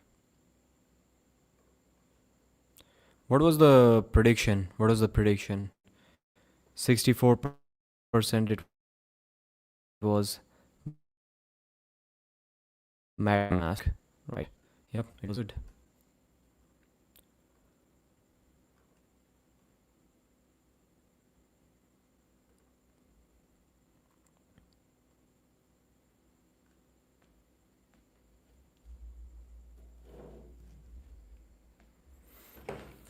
Let me record the result of this thing. Matt Mask versus Serhii Kalinichenko left arm match. Their left arm match was as good as their right arm match, which ended in a 4-3 victory for Kalinichenko. But this time, it wasn't the same. Round 1, Matt looked strong. He looked dominant. Kalinichenko tried to top roll. He tried to move his body weight backwards, but only his body moved. His arms stayed with Matt. Matt surged sideways once, then twice, got the easy top roll win.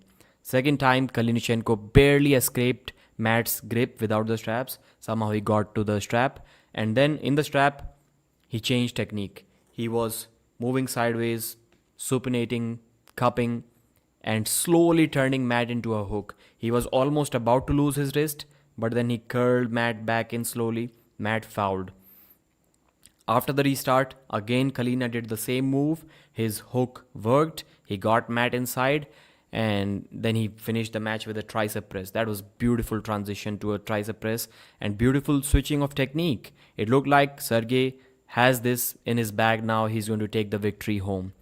So he tried the hook again. This time he was not able to curl his wrist in. The wrist stayed flat in the strap. Matt kept hitting. If Matt stopped for a second, Serhii would have curled him in, but he never allowed Serhii to settle. He kept hitting sideways after 3, 4, 5, 6 surges. Matt got the top roll win. He barely touched Serhei's hand on the pin pad. So after this, the hook was almost working. Sometimes it was, sometimes it wasn't. That's why in the next round, which eventually ended up being the final round of this match, Serhii tried to switch to a flop press. There was a false start on him. Both fouled once. Then he somehow didn't switch to a hook. He didn't continue with the flop. He didn't even try it once. He switched to a top roll, the technique that never worked. That was never going to work. That was a beginner's mistake. I was okay with Serhii trying both hook and flop press, but he went to a top roll, went for a top roll, got flash pinned, and they were giving it back to each other. First, Matt was shouting after the first round in Serhei's face. Then Serhii was doing the same. And finally, Matt won the match 3-1. How he must have acted, how happy he must have felt, how charged up the crowd must have been because of Matt's cursing and all. So overall, the match was amazing. And after the match, Matt said that he wants the winner of Nugo versus Oleg Petrenko, and he wants the title match. So that's what he wants. Or maybe Yoshi versus Petro. That's what he said. I kind of forgot, but that's the match that Matt deserves. Yoshi versus Petro, the winner of that. I think Matt should arm wrestle him. That's it for this video. Thanks for watching. I'll see you again. Okay. Now we have Mindaugas. I hope the stream wasn't super lagging. I hope it was kind of okay. Please give me some feedback.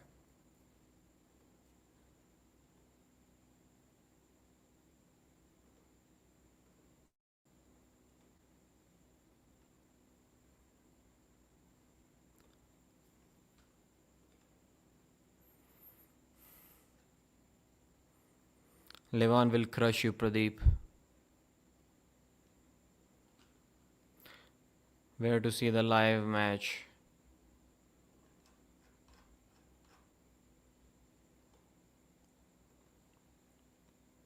Update the score.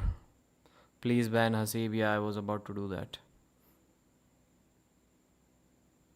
Your movement, yeah, it was okay.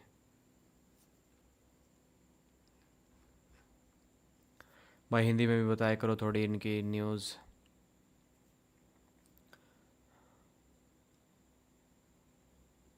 Hasib, you need to stop. Otherwise you won't be put on timeout. You'll be blocked, banned from the channel. Good game. Better luck next time. Matt won. So they're getting strapped up in the first match.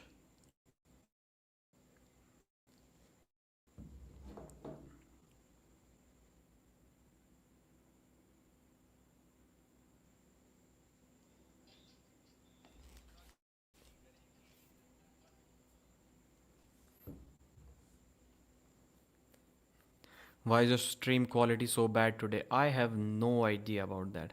I did refresh the stream.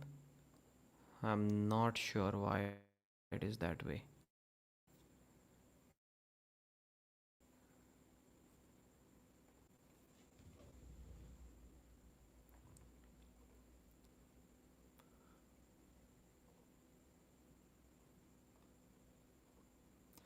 Mindaugas Tarasaitis holds Ustinov in the center. He looks at the camera and then he flash pins him. Fast pin, single surge. Wow, Ustinov is like, what was that? What was that?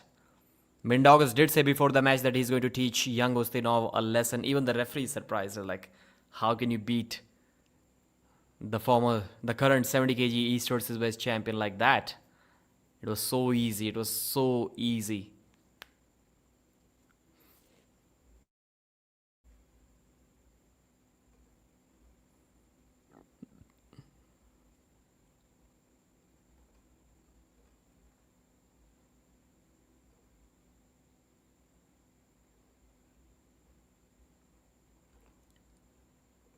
That was dominant as Mindaugas said that it is going to be.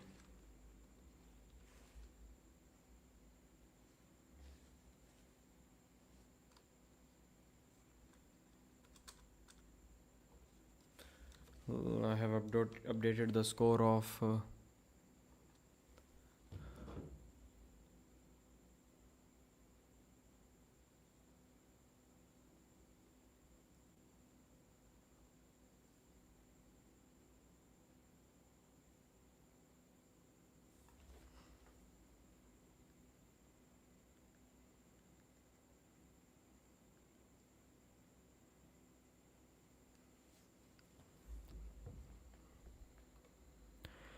So second round, I think they're going to slip again. It will be difficult for Mindaugas to contain Ustinov.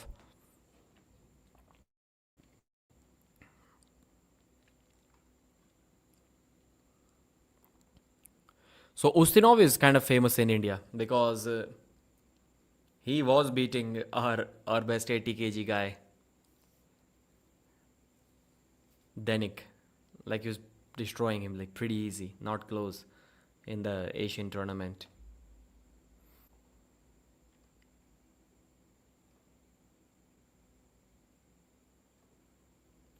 Hasib has been banned.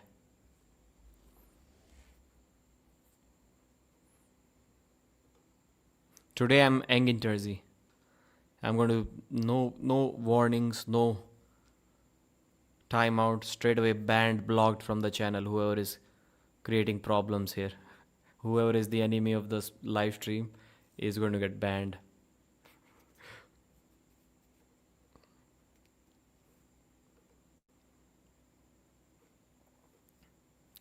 I think we can already update the score 3-0 Mindaugas Tarasaitis in this match. In the strap, yes, containment from Mindaugas, but looking better from Ustinov this time. Not that much of control from Mindaugas. Hit sideways, gets stopped. Mindaugas hit sideways, his wrist got cracked, but this time again, better hand control. Mindaugas is improving his position and then he pins Ustinov. But there was something from Ustinov here. At least even if he loses the next round, he'll go home knowing that, okay, he did something. Because the round looked terrible. First round looked absolutely terrible.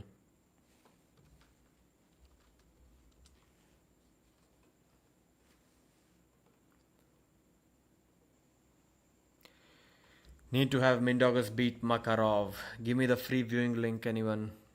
10, you are also going to get banned soon. Tan, Nguyen, NGOC, whatever your name is. Enemy of the live stream, yes. That's what they are, man. Pradeep, the enigma of rage with the flash pin on Hasib. Who else deserves to be flash pinned? Let me know.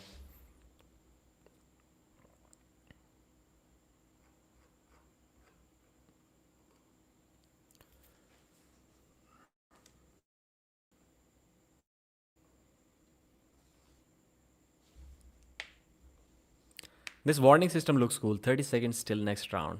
It sounds like you're playing a Resident Evil game. Resident Evil 3, the final chapter. What's that tower or location or whatever it is? Even in 2, you're in some kind of tower towards the end.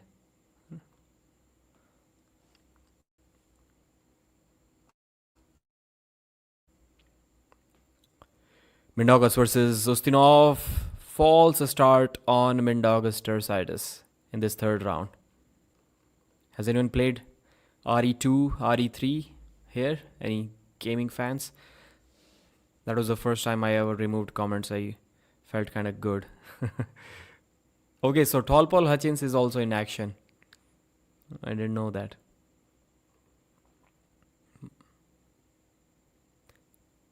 Can you flash pin Hasib? I already have.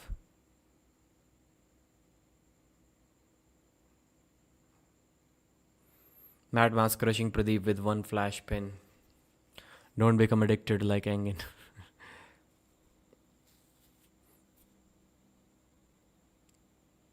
No, it's not about addiction. I can just ignore the chat, but then it's making it difficult for me to read the other comments because a single person is typing the same stuff 10 times. Oh, slow mode, that's what slow mode is for. Yeah, how did I forget it this time? Customization, slow mode. You can type a message every 30 seconds from now on. That's what I should have done.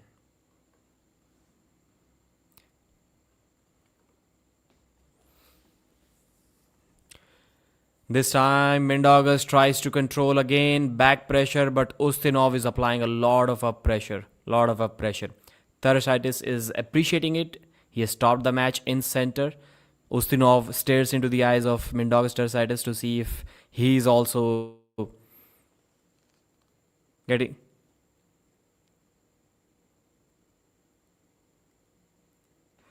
He's speaking in Danil's language.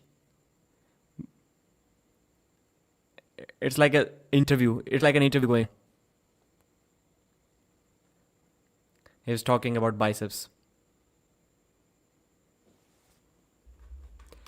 Where are your biceps? You have such big biceps, but where is the strength? That's what he was saying. Why in 20 FPS, brother? I need to message StreamYard if they're going to reply to me at all. 30 seconds is excessive, Pradeep, yeah. Excessive? Stream is lagging. Yeah, man, that's... What's up? I paid for the wrong software. I paid like almost $200 for a year subscription of this. And still it sucks. All of the streams are bad.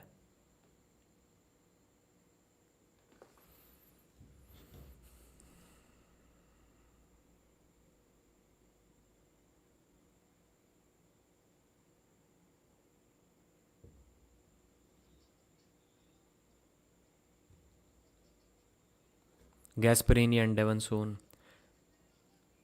How long until Vitaly match? A couple of hours, I would say, at least. How long until Vitaly? Hasbullah is coming for you, Pradeep. Little Pradeep. Update the score. Mindaugas won 3-0. I already updated it after seeing the first round. 3-0. I want to see Levan standing next to Andrei Smaev because both guys are giants. Rishabh Sabharwal. Why not to do it through apps and it's free to ABS? OBS, okay, OBS. I need to increase the font size. Though I know it is kind of tricky, yeah. OBS scares me.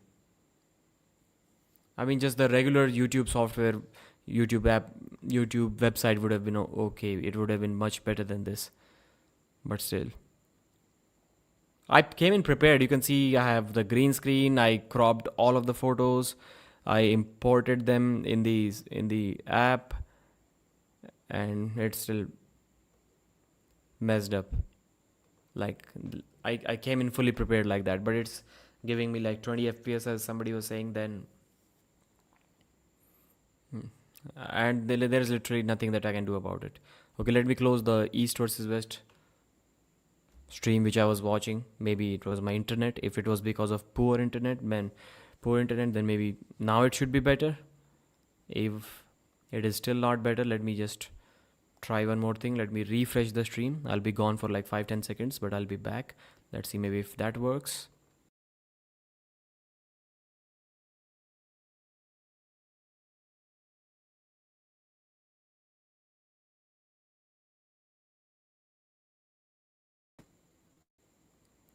So I don't think even this changed anything. Use an air fiber, Pradeep. What's your height?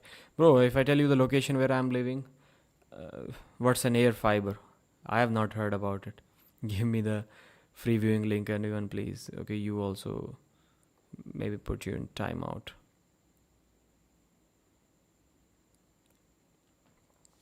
Only Makarov can humble the goat. Yes, yes, that's true.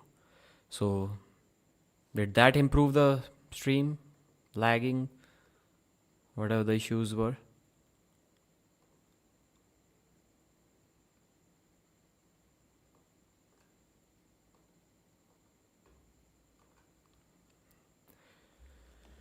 Ben Tan Nogun. Yes, yes, I have.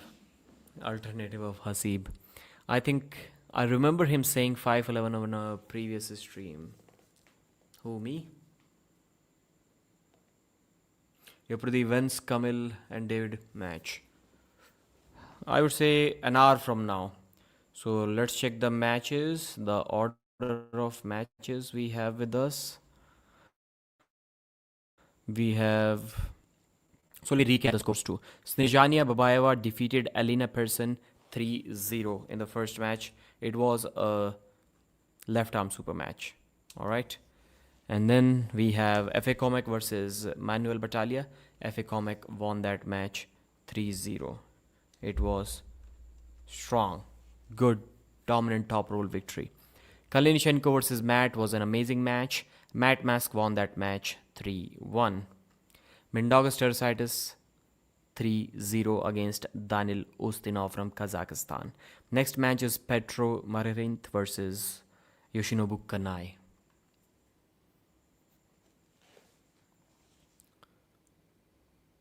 They asked your height, Pradeep. Yeah, I say I feel really awkward saying 5'11 because some people may know that height is different throughout the day. So my height changes like almost a couple of centimeters. So last time I checked, I'm always like about 180 when I wake up. But then when I go to sleep, I'm 178.5 in the evening. So am I 5'11? That's why I like to say 5'10 and a half. Always, by the way, always 180 when I wake up. So almost, 1.5 centimeters difference between day and night. Is there a big crowd? Yes. Devon was saying that they have sold out 1,700 seats. Still training, man. That's disappointing on my part. No. But somehow I didn't train anything. I started with like 6 strict pull-ups and now I can do like 14, 15 without even doing anything. How did that change? Like I did train a little bit, but not for pull-ups. I never really trained for pull-ups. But I started this year with like 6 pull-ups only. Maybe I've gotten lighter. Maybe that's why. I weighed like 86 kilos. Then now I'm like 81. Maybe that's the reason. Your prediction, Vitaly versus Jerry, I think 3-0. Vitaly. An insecure man would have told 6'1" or 6 feet at least. I can do 23. I used to be able to do that much, but not now. And for me, strict is like, this is like strict. Because I don't have that full range of motion in my right shoulder. So both are like this. So that's not technically a full range pull-up, but it's like almost 90%.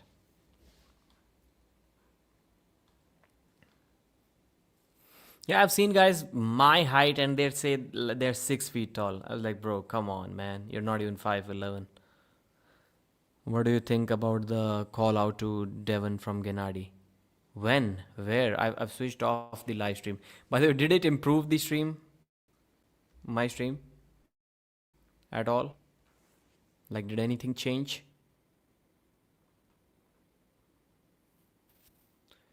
Got dislocated multiple times. Then I got it operated in 2018.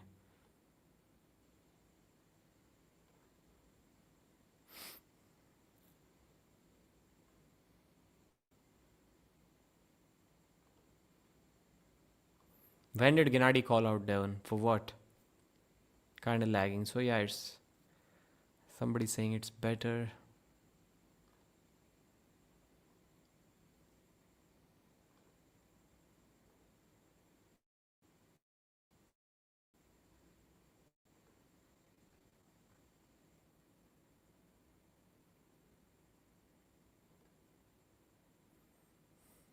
Better, okay.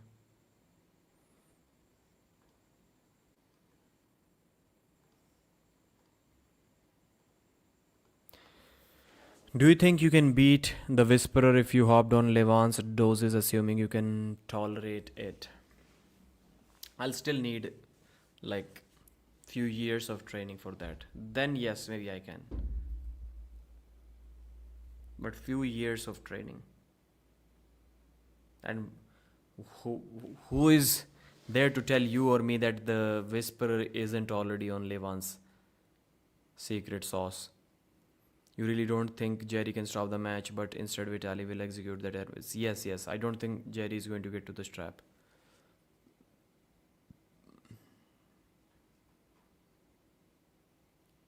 When will Irakli and Todd pull? Soon? 90 minutes maybe? Why did you ban your viewers? Same people were asking for the link, free link somewhere, like posting dozens of times, same comment. When will the event end? 2.5 hours maybe?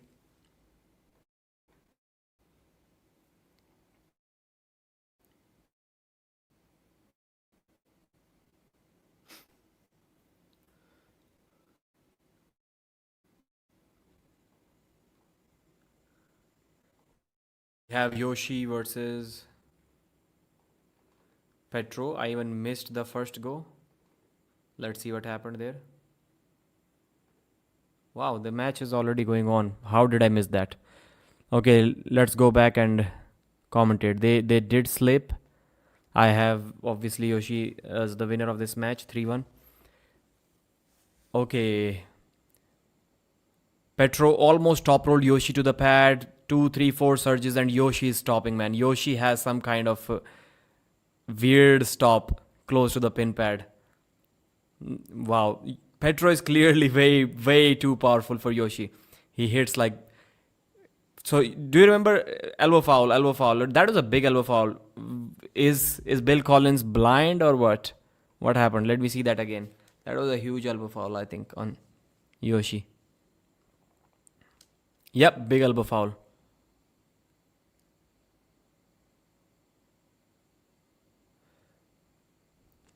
Elbow foul on Petro. Neil was saying that was a push on Yoshi. Push by Petro on Yoshi. But that was a free... Do you remember Dennis versus Devon match? So the way Devon was hitting Dennis, surging multiple times. Petro was doing the same thing but at 2x speed. So twice as fast.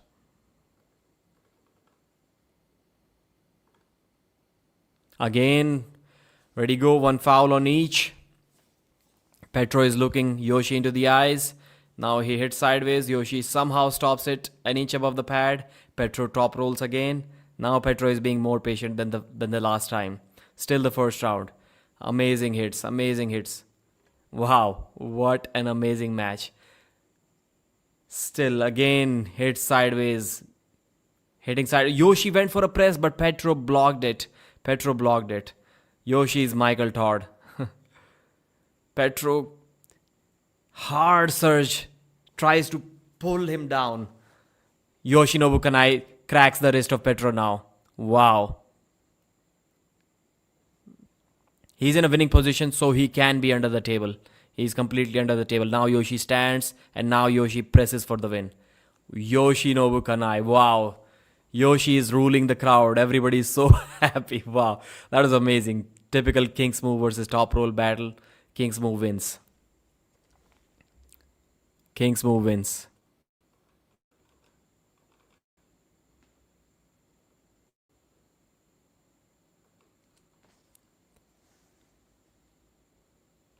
That was an amazing round.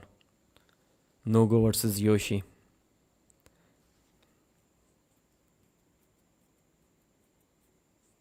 How can you bicep not tear after like micro tears, not a major tear, but like it should be blue next day after taking that many hits, like maybe 50 hits from Petro in the first round, and those were hard, fast hits. So Yoshi has nothing from here to here, and somehow, like right there, it gets blocked. It doesn't move at all.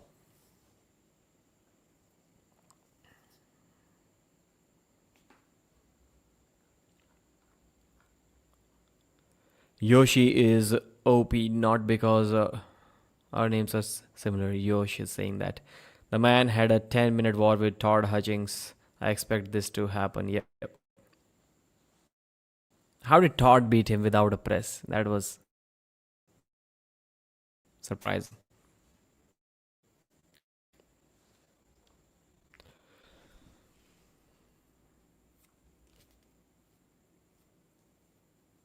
Kanai is a beast, and Kanai weighs like 97, 98 kilos. I'm not sure how much he weighed this time. There were veins, so maybe somebody remembers. They can let me know in the comments. But he can easily cut to 95, and he can crack a lot of people there. He can crack a lot of people there.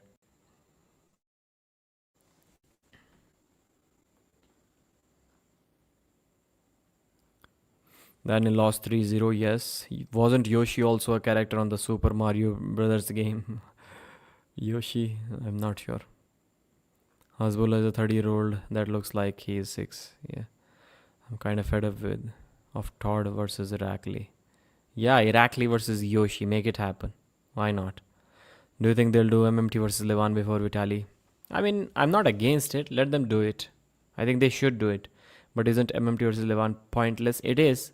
But then again, all of the Levan matches are turning out to be pointless because he's flash pinning everybody.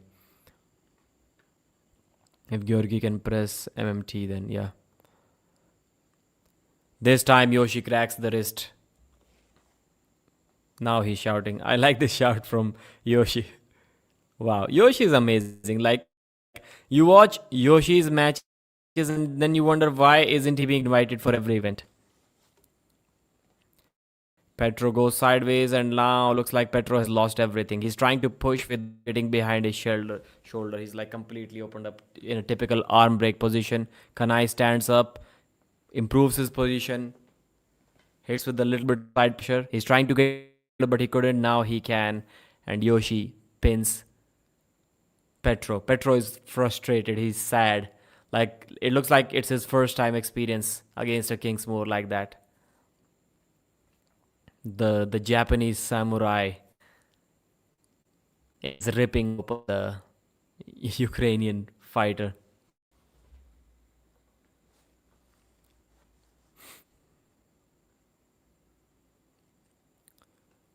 So Kanai John, even though Kanai was dominant, good match. Kanai versus Todd Hutchings, match of the night. And again, this one is also really great. Really great. Try to make the stream lag less. I'm not sure if I've tried everything. I'm not sure if I can do anything now. Let me reduce the quality a little bit. From 1080 to 720p. But even that didn't change anything.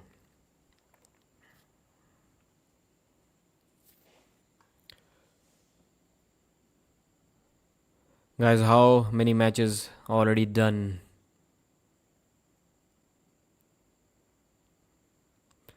4 matches. I think this is the 5th one. Or the 6th one. Or is it the 6th one? Let me check in a moment. This is the 5th one, yeah. He was a beast 15 years ago. Love seeing Yoshi make a comeback. And Yoshi is old, like he's not young.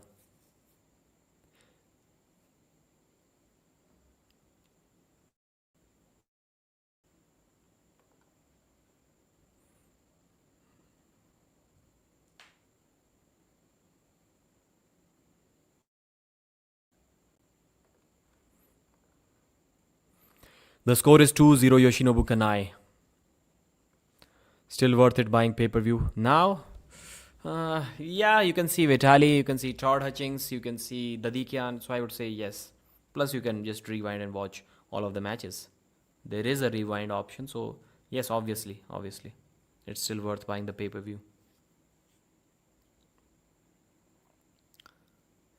I love how everyone is surprised by this. The dude made Todd Hutchings struggle a lot. Not just that, but the way he was stopping those surges when he had nothing in the center. Yoshi had a lot for Todd Hutchings in the center. It was not like his arm was immediately going down there. But Petro was like moving Yoshi's arm towards the losing side like this in less than a second. Yoshi attacks. Hand control, not really, but as soon as Petro moves sideways, he loses his wrist. Yoshi is patient. Yoshi is patient. Yoshi is climbing. Yoshi is climbing. Now he's in a very good position. Now he stands up and goes for the press. Not quite. Yep. Yoshi's top rolling. Yoshi's transition is still not like really powerful. He needs to be in a very good position to transition. So Petro will learn a lot from this match. There are many arm wrestlers who have this moment. They learn, they come back. Some learn, some come. They all come back, but some learn their lesson. Some improve their game. But it's not easy. It's not easy.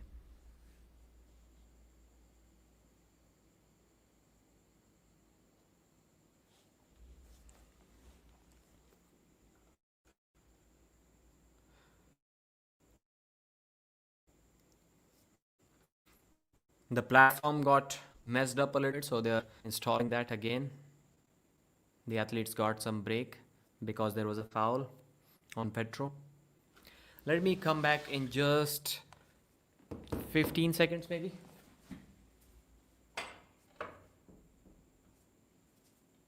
Okay, this is not working. I'll have to take another 15-second break a little bit later.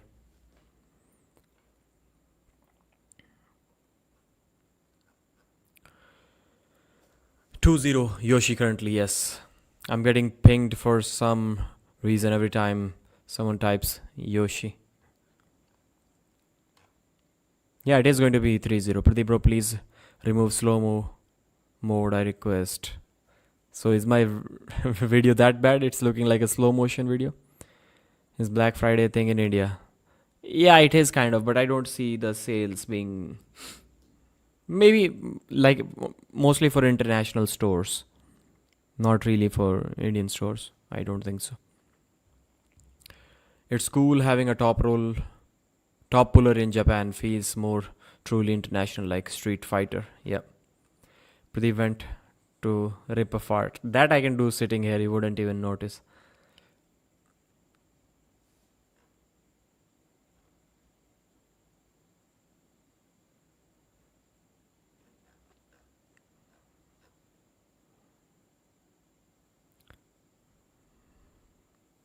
Pradeep can beat Levan, but we cannot prove it. Yeah, that's the thing.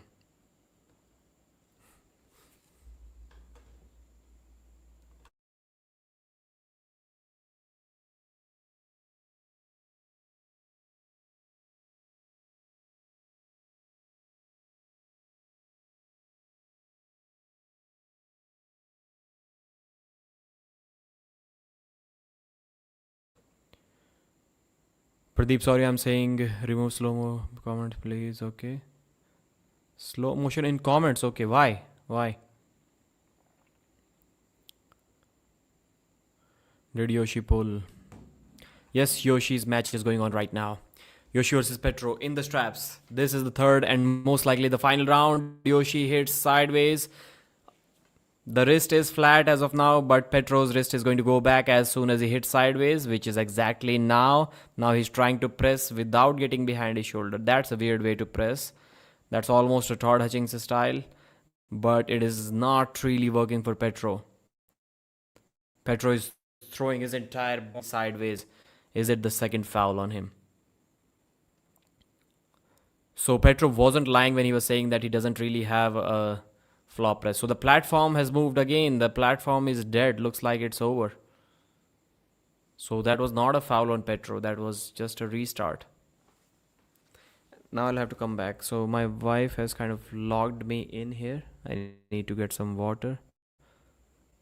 Let me try to wake her up.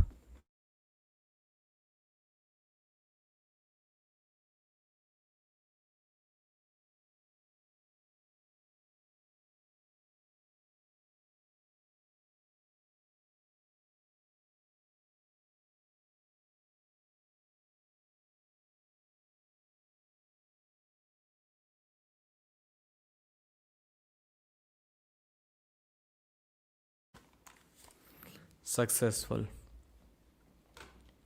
How about Yoshi? Pradeep, you're gonna be in the doghouse if you wake the wife. We don't have a dog or a doghouse, so I'm safe.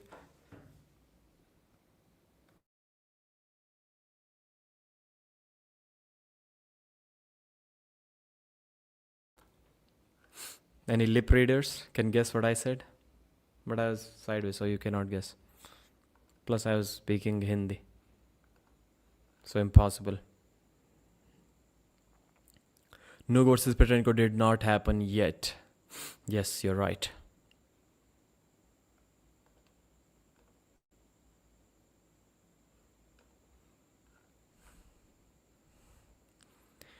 Did you know, Pradeep, that Satnam beat Abbas Rana on COC bout today? Where? Haryana? State?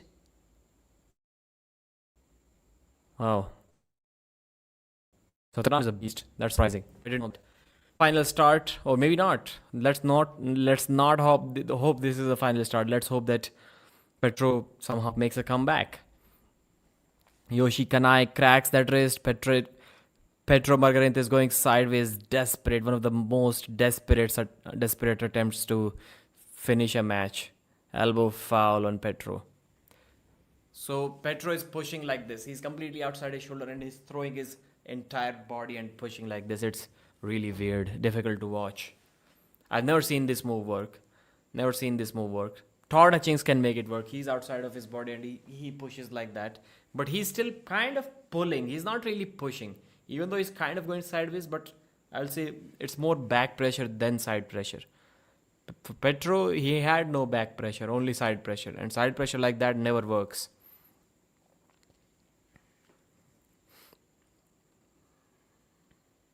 My question is, which I always wonder. Again, a similar start. So despite putting Petro in such weird positions, Yoshi still has to wait for 30 seconds before he can do any sideways transition towards his winning side. That's a little bit weird. It shouldn't happen at this point. Petro again hitting sideways really desperately. That's difficult to watch, man. That's difficult to watch. It's like watching lions kill a buffalo. You still know that the lion is not so powerful enough to kill the buffalo immediately. He's trying to slowly squeeze the life out of it.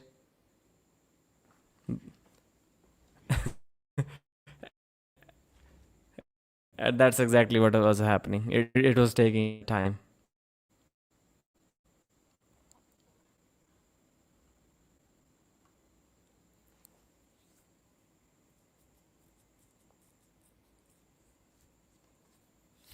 So 3-0 Yoshinobu Kanai is your winner. Yoshi is the man. So So Yoshinobu, 3 matches, all 3 of them awesome matches at East versus West, man. This guy deserves more matches. Invite Yoshi every single time if he's available. That's what I would suggest. East versus West.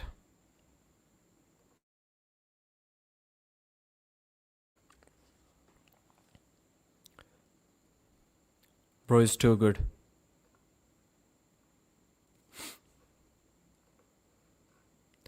Did the 77 kg right arm title match. It was not a title match, but yes, it is over. Mindaugas won it 3-0. Yoshi is a legend, man. Yoshi is a legend.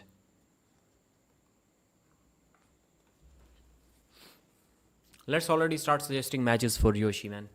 He's the man. So John, Tarzilla, and then Petro. Nugo versus Yoshi. Make it happen, man. If Nugo loses to Petrenko, or does he deserve a title match? Matt Mask versus Yoshi. Book that match. How about that? Matt versus Yoshi.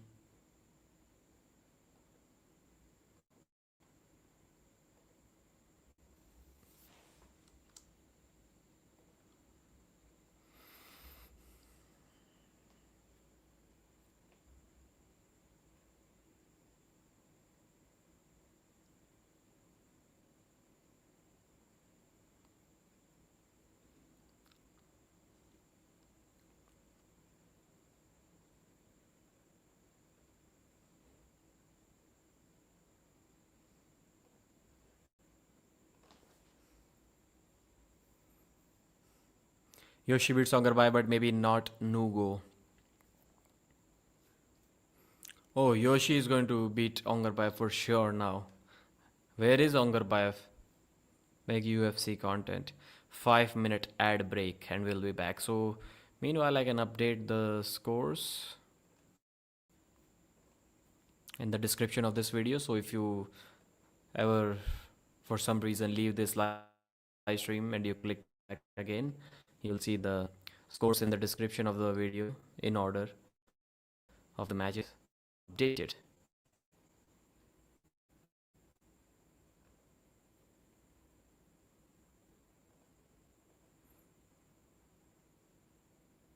And my Matt Mask versus Kalinichenko result video has also been uploaded.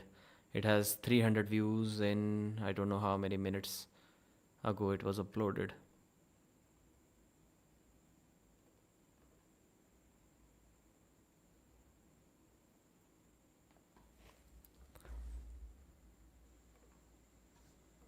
Edit title and description. Petro versus Yoshi 03. Save. Haven't heard much Ongarbayev in a long time. Make UFC content.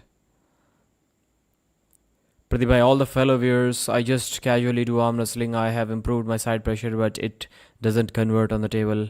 But my back pressure does. Why is it? So you have improved the side pressure on the pulley? That's what you're saying? I'm not sure, man. How do you know it's not working? Maybe you already needed a lot more to move your opponent sideways. So that's why it's not working. Because they're not going to move sideways unless you have at least that much power. So maybe if you needed 100, you are only at 80 and now you're at 90.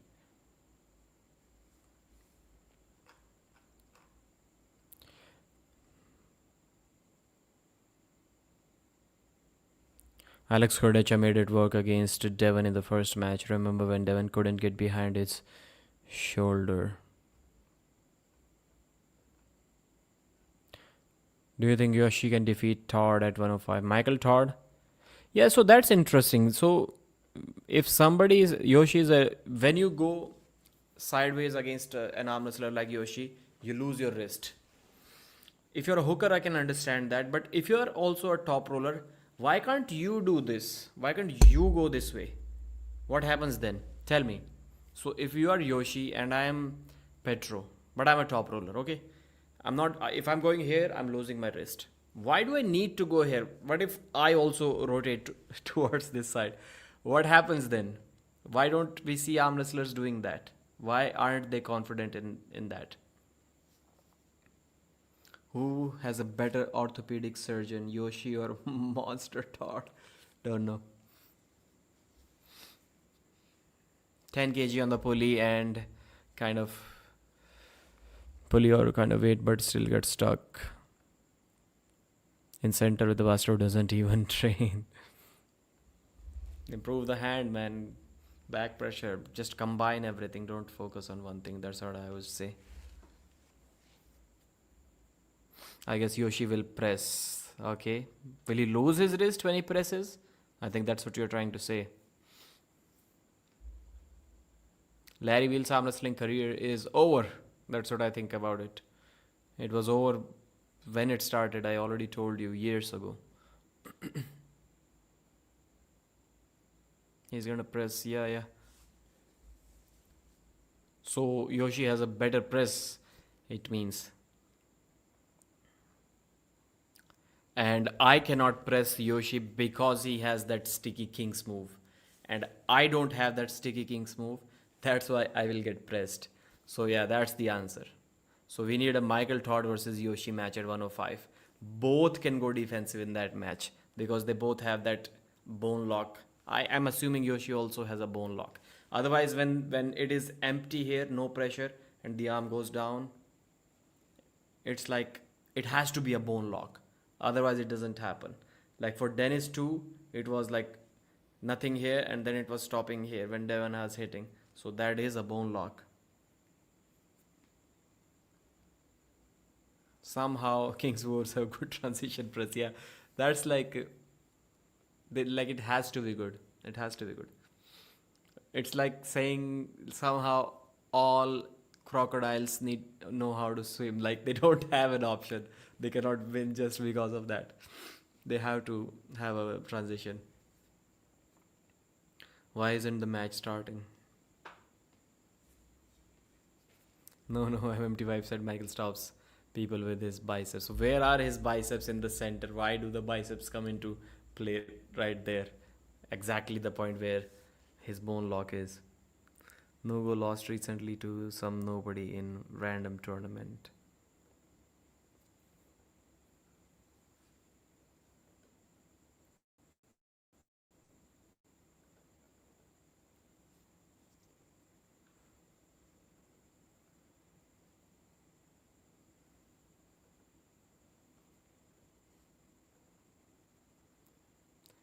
But Yoshi versus Michael is going to answer it for sure. Yes, the thing is, Michael is not going to cut to 105. That's the problem. Otherwise, I would have loved that match. So for now, we can have Nugo versus Yoshi, or Matt versus Yoshi, or who else is there? Then I think Petrenko is the only one left. So yeah. Bro, I tried side pressure and hook exercise for the first time. They're 40 kg for side pressure and 35 for hook. Yes, I would assume it's good.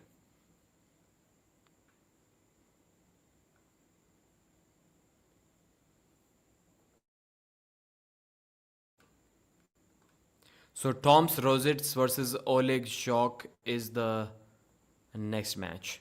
Left arm world title match. Is this the first world title match of the night?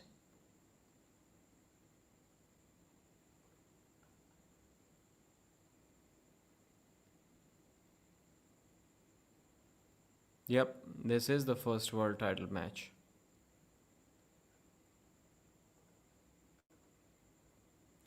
Tom's Rozits making his way to the table. Can't be touched, can't be moved. Music, whatever the name of that song is. But I think he will be moved, he will be rocked, he will be shooked, he will be moved, he will be touched. Everything is going to happen to him in this match because his opponent is Oleg Zhokh.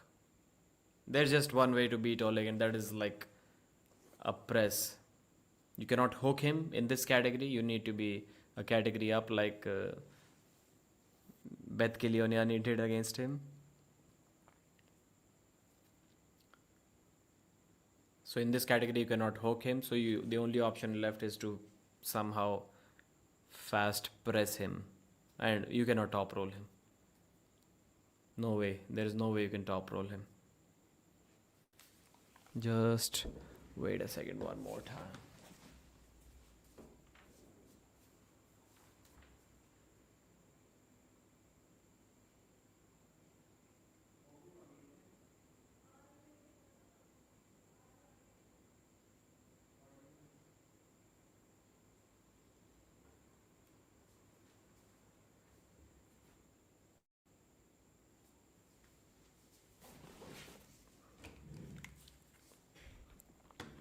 Oleg Zhokh, 85 kg world champion. Where are we match-wise? Thinking about getting the pay-per-view. 6th match. This is the 6th match. So the matches were Snizhana 3-0 against Elina, then FA Kömek 3-0 against Manuel Battaglia. Kalinichenko won Matt Mask 3 in their left arm super match. 3rd match that was. 4th, Mindaugas won 3-0 against Danil Ustinov. 5th match, Yoshinobu Kanai won 3-0 against Petro.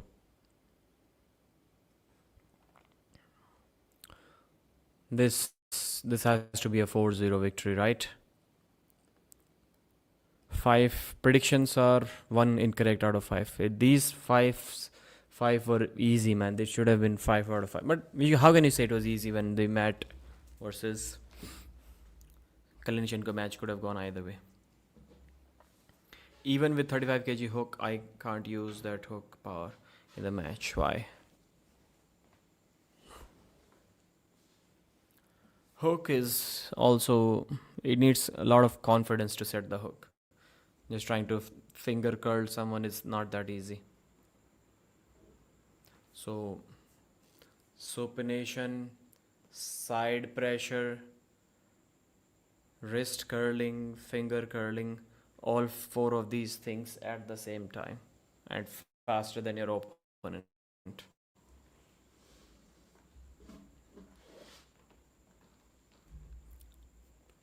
No one is natural in elite level competing at, yeah.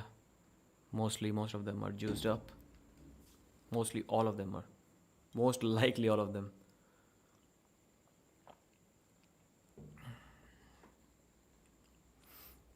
If Mazahir Saidu versus Schoolboy in right hand, who will win according to you? Man, your network is so bad. I don't think it's the network, I think it's the streaming software issue.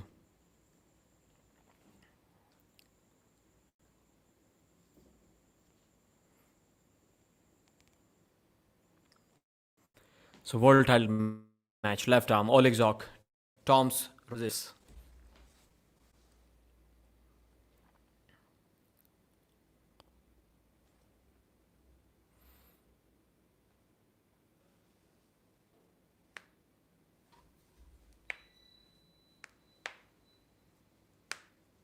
Devin is saying the hand and his arm is not a 85 kg hand or arm. It's a super heavyweight machinery. Oleg with a very high, good grip. Toms is gripping a little bit low. Looks like he's trying to force the hook. If he's able to do that, he's going to win surely. But it's really difficult. Prokopchuk tried that. He failed. False start on Oleg.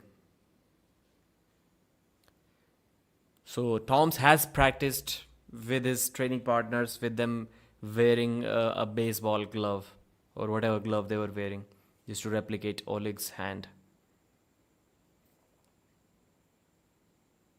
Don't move, go. Easy containment from Oleg Zhokh. It's over. It's over. Too much back pressure, too much cupping. Easy win for Oleg. Toms couldn't do anything as expected. Don't top roll this guy. Come on, that was a big myth. How can you even think about it? How can you even think about it?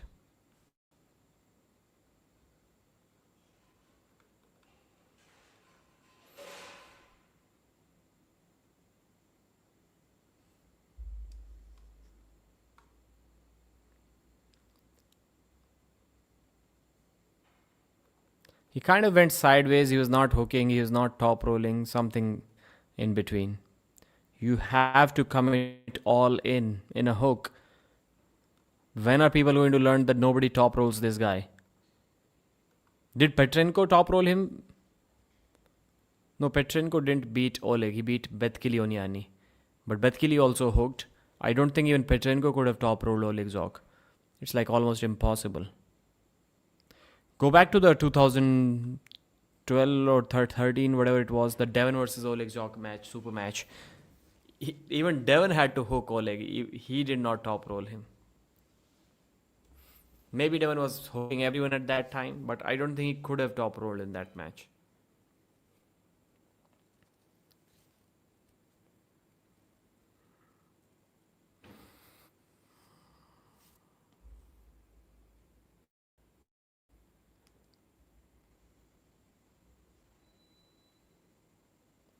Second round, surely they're going to go to the straps, right?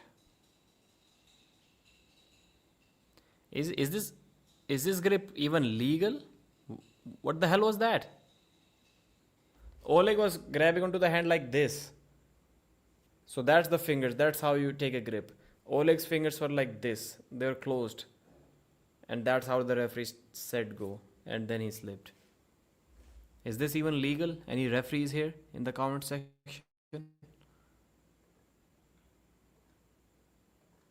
Let me already write 4-0 result. Oleg Zhokh match.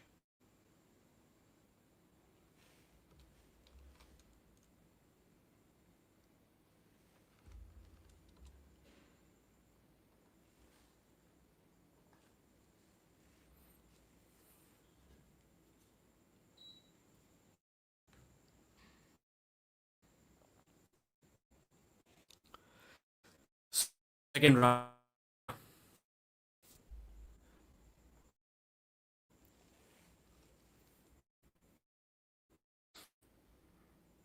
Again, even the straps he's getting like that. He couldn't close his fingers. That's weird. He has his fingers like that.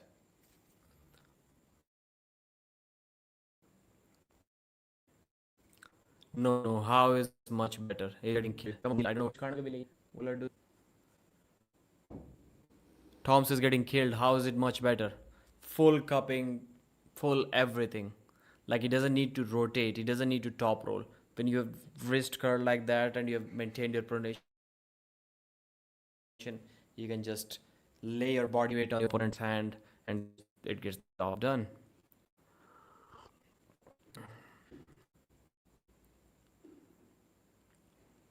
Who drinks coffee at 2:35 a.m., man? What a life. Amazing.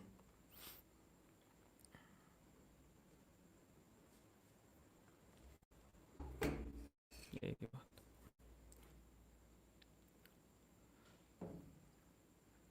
400 people watching. You guys are watching this commentary at the time of Oleg Zhokh versus Toms Rozits. So Ukraine versus Latvia 85 kg left arm world title match. As of now, Oleg Zhokh is dominating 2-0. He tried to hook this time. Toms did the right thing. He tried to hook, but impossible.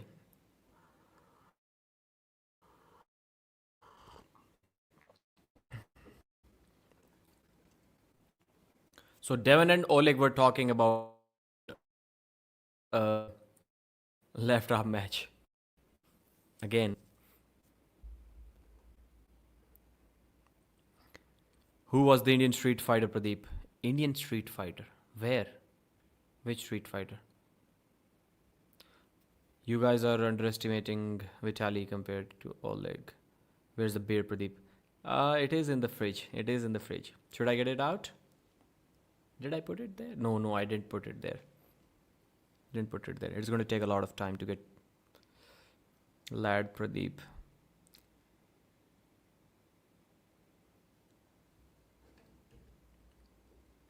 Lag.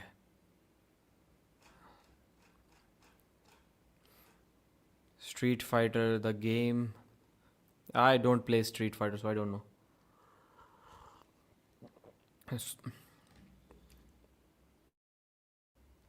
One warning on Oleg for false start, early movement.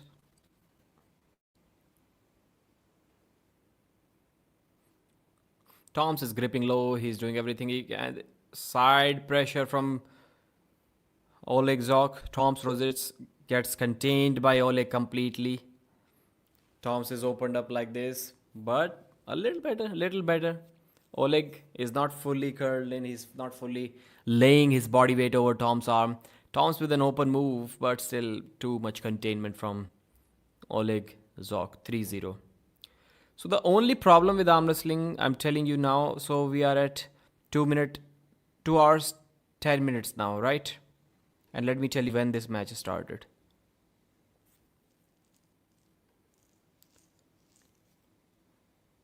So the athletes were moving to the table at exactly. So Oleg Zhokh was at the table at 2 hours, and now we are at 2 hours 10 minutes. So a completely one-sided match, 10 minutes for 3 rounds to finish. That's the problem with arm wrestling. If we include the intros and the post-match winning speech,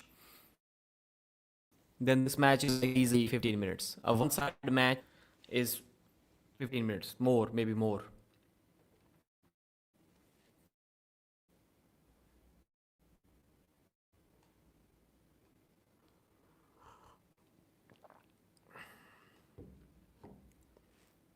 Oh, you're back. Tan Nogian. Alijan versus Oleg. Left-handed definitely Vitaly and right-handed 50-50. Oh, what are we talking about?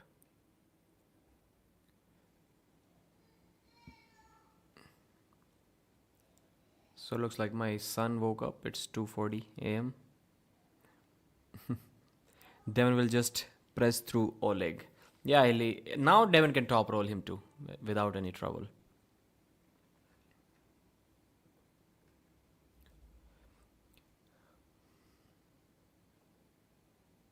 Again, you are on timeout. Toms goes sideways, gets contained by Oleg. Now Oleg is taking the hand. He's moving sideways. He has full containment. How do you deal with this guy's hand? Like too much wrist curl. He has too much wrist curl. Looking at the crowd, cheering people up for complete one-sided domination from the defending champion Oleg Zhokh, 4-0. They've tried everything, nothing is working. Nobody can beat him.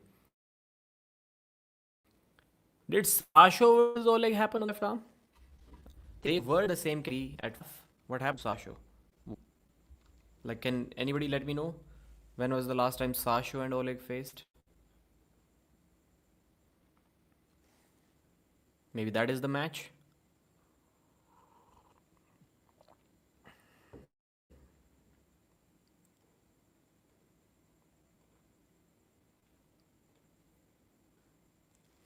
Five matches until main event. They're all Indian, they don't speak English. Who? All results are in video description. Yes, they are. Thank you, J.R. Williams. Pradeep, do you have any news on Alijan? It's been a while. Yeah, he's the richest man in the world now. I don't know, man. He's not competing. He's choosing not to compete. Because he believes that he deserves more money than what they're offering him right now.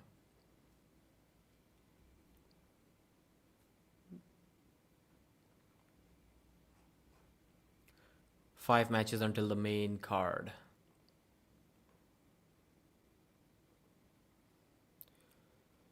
Sasho versus Oleg. That's what I want to see if it hasn't happened already. If I'm not forgetting something. Sasho, cut down to 85 again. Try to do something, man.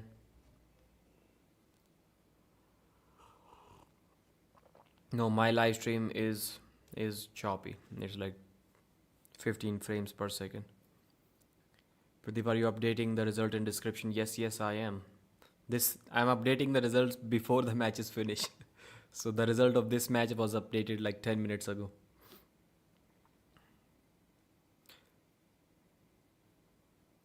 Hey, are you interested in the gay things? What are gay things? Tings.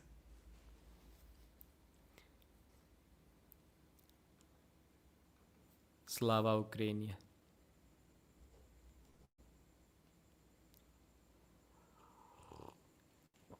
Translate is getting a little bit carried away. He was like, Oleg finished, gave him the mic. He was looking at him, and translator is clapping for like 3 seconds after that. And now he's translating the words. Then he started clapping again.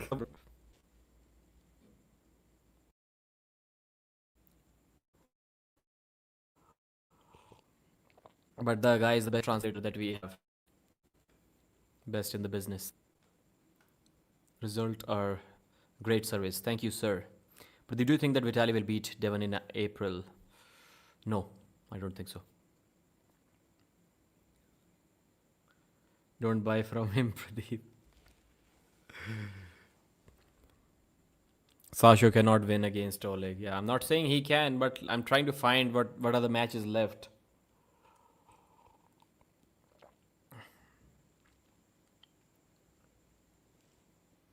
Samushi obviously cannot do anything on the left because he cannot hook Akimbo. So how is he going to hook Oleg?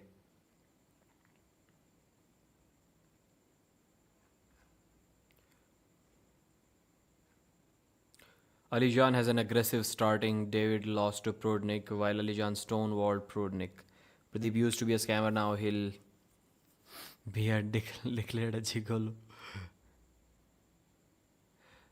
Do you think Michael can take Levan's wrist? No. Which match going?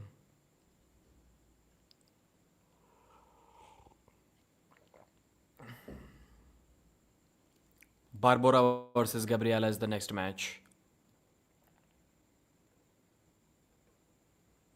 It will be interesting to ask the poll for this match.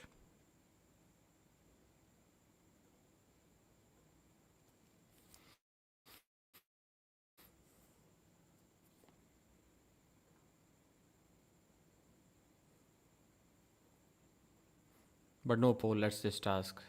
Let's see what the comment is saying. I know it's not the right way, but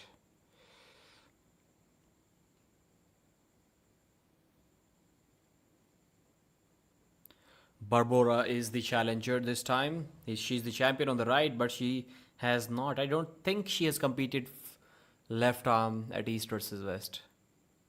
So this may be her first left arm match, and straight away against the champion.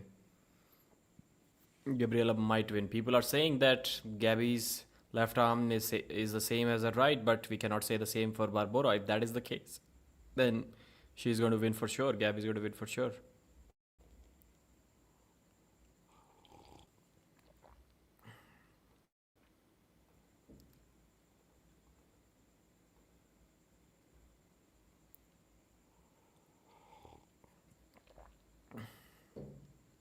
Was that her national anthem? Her country's national anthem?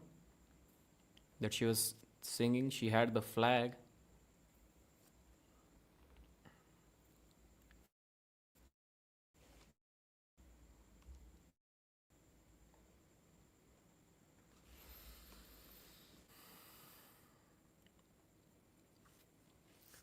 Defending East versus West champion. Gabriela has lost twice to Barbora. She doesn't want to lose. Did anyone else feel that same energy like Barbora and Gabriela? They're always talking in a friendly manner. But like somehow did you guys feel a weird energy between these two? Like they don't like each other? And I'll go as far as saying that they kind of hate each other. Like did anyone else feel that energy after watching their interviews? Even though they're both lovely, they both are laughing, they both are like saying good things about each other. But somehow, more from Gabby, less from Barbora. It feels like they absolutely hate each other. Please, if you have not watched these interviews, after maybe tomorrow, a day later, whenever you have some time, watch their interviews when they're talking or press conferences or whatever. They're like it's like weird that the women way pretty, but I don't see that between other women arm wrestlers when they're having a match. It's just between them. That's how girls talk, man. I don't know, man. I haven't felt that kind of weird energy between any other female arm wrestlers during the interviews, during the press conferences. Left arm. I have predicted Gabby to win. Barbora to win. Let's see. Barbora flash pins Gabby. Wow! Without the strap. What was that? What was that? Somebody tell me.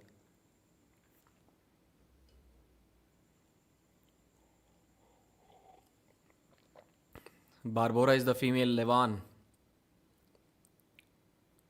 Barbora is the female Levan. Who do we find for her now?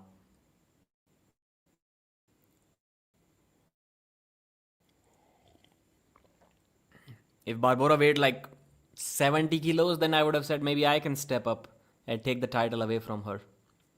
But she was like 130 kilos.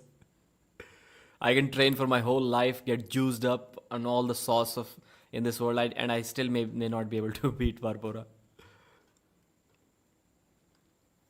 So yeah, who do we find for her now? I don't see her losing anytime soon. Poor Gabby, winner of this match. Yeah, losing to the same girl 3 times that you don't really like.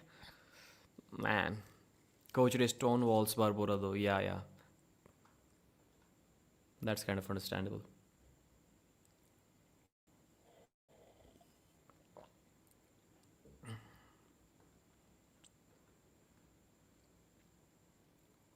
Barbora is a female Dennis. She is not untouchable but pretty much undisputed number 1 for a long time. Yeah, right arm we cannot say that because in both matches she got pinned twice. Like you cannot get pinned twice in both of your matches by the same competitor and be called the Levan of female arm wrestling. Levan doesn't get pinned twice and not 2 times. I mean, he did lose 2 rounds to Hermes. Not the same as getting flash pinned in first 2 rounds, but still, he didn't lose 2 rounds in the rematch.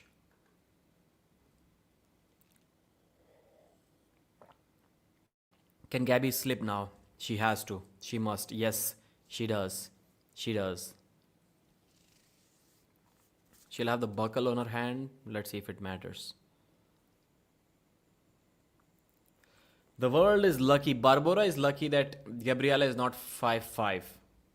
Like if God made Gabriela 5'5", if her forearm was like just an inch longer, she would have been unstoppable. She would have flash pinned Barbora 3, 4, 5 times, however many times you would have liked to see. How old is Barbora? I think 24, 25. She's a lot younger than Levan, to be fair. Yep, that's correct. That's correct. I think she's like 23, 24. I remember hearing that she's 23 during their first match. So maybe 25 she's now. Maybe I heard that during the second match. So maybe now she's 24. So whatever. They didn't show the graphics. I don't think they did. In the strap. Can Gabby change it up? Let's see a flash pin, Gabby. Let's go sideways without caring about your hand. Traditional style, just like the right arm. No. Barbora flash pins her. How? Like, what is happening? She's not even able to apply her power. How can Barbora be so strong? Like, it's like, ready go, and she lost like that.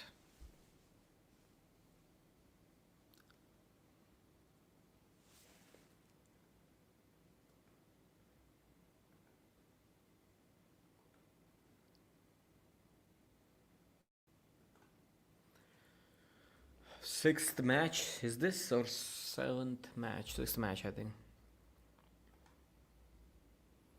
So the predictions have gone okay tonight. Only one wrong. I predicted Matt to lose and he won. He won. Rest all. And by the way, the last video which I uploaded, I just casually recorded something. I was like, the channel is dead because for some personal reasons I did not upload too many months. I was really lazy. So like, let's upload something. And I uploaded a video. I didn't expect it to be 1 out of 10, like best performing video out of last 10 videos. So it was just Jerry will never get a chance again. Jerry will never get a chance after that. This is already over. So the thing was like, why Jerry must win this match? Because if he loses this 3-0 especially, then he's never going to get a chance to arm wrestle a top 5 guy ever again. Like, that's it. That's over for him. He's like 53 years old. Gone. His chance of becoming the best guy in the world are already gone when he lost to Levan. Now he's fighting for the top 5 spot. If he loses this match, Jerry's out of top 5 forever. Now that is going to be a sad thing. So I'm not sure if you are taking, if even Jerry is looking at this situation like that, but does he want to be a top 5? Because I don't see him ever being top 5 again if he loses this match. So that's interesting. So that's why this match is important. And I certainly remember that. So I added a couple of more things to that. I talked about on the third flash pin from Barbora. Didn't even need the strap, man. Didn't even need the strap. Another flash pin.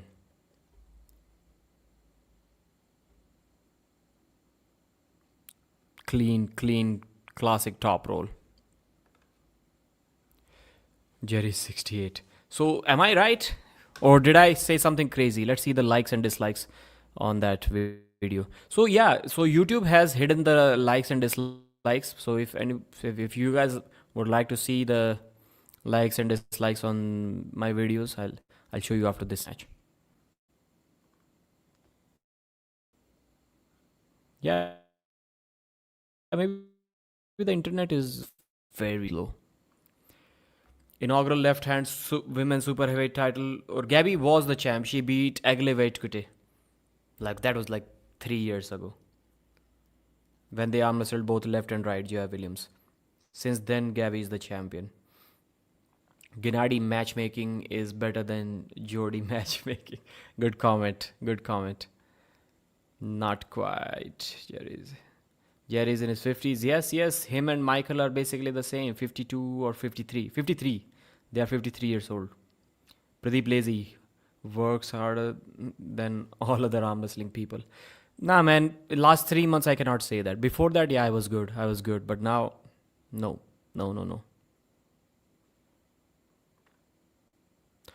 So the video that I was talking about, I uploaded it few hours before this event started. Usually these videos don't get many views before an actual event. But it has 6,593 views. That's cool. So Barbora versus Gabriela. Final round 4-0. Should I update the score already? It's over. I'm sorry, Gabby. But it's over. You cannot be the number one in the hook. Barbora goes in a hook. Wow, they did talk about getting in a hook. Gabby said she wouldn't, and like the complete domination. And as soon as she won, she started crying. Barbora started crying again. Wow, she's more than a feet taller than Gabby. More than a feet taller.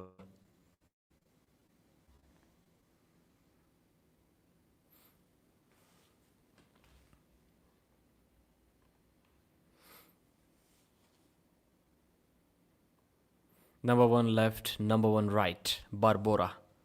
She's not getting any left arm match for sure. Like never. This is the end. Today marks the official end of Barbora's left arm career.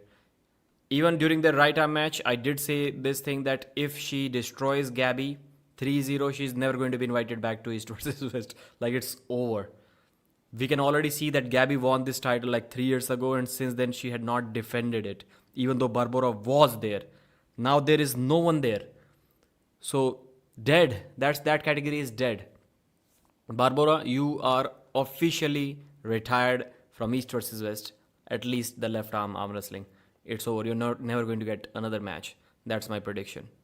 And by never, I mean for a few years. If it's like 3 years, no match, then I would consider my guess to be right. So goodbye, Barbora. We are never going to see you again. I would like to see a healthy Georgi versus Levan. Yeah, Georgi versus Vitaly, Georgi versus Hermes. Make these matches happen. Put Barbora in men's lightweight. Yeah, that's right. 70 kg men's division. I'd like to see that. Orden entering witness protection program after watching this. Orden did stop Barbora's top roll. Like she, if it was being revved properly, Barbora would have beaten Orden. But like the way he was kings moving, eventually in a best of 7, he would have won against Barbora. So Orden's left is stronger than Gabby's left, I would assume. That's a big woman, man. That's a big woman.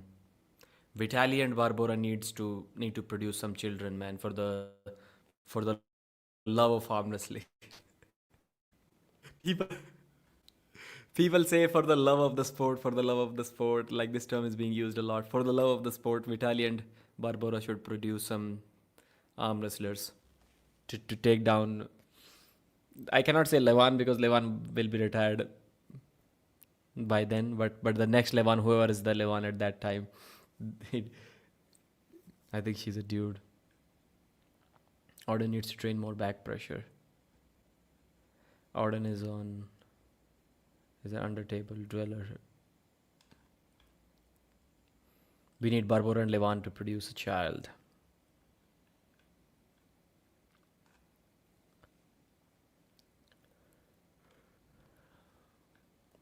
Never give up. You don't need to give up, man, woman. You're not getting invited anyways. So you have to give up. You don't have an option.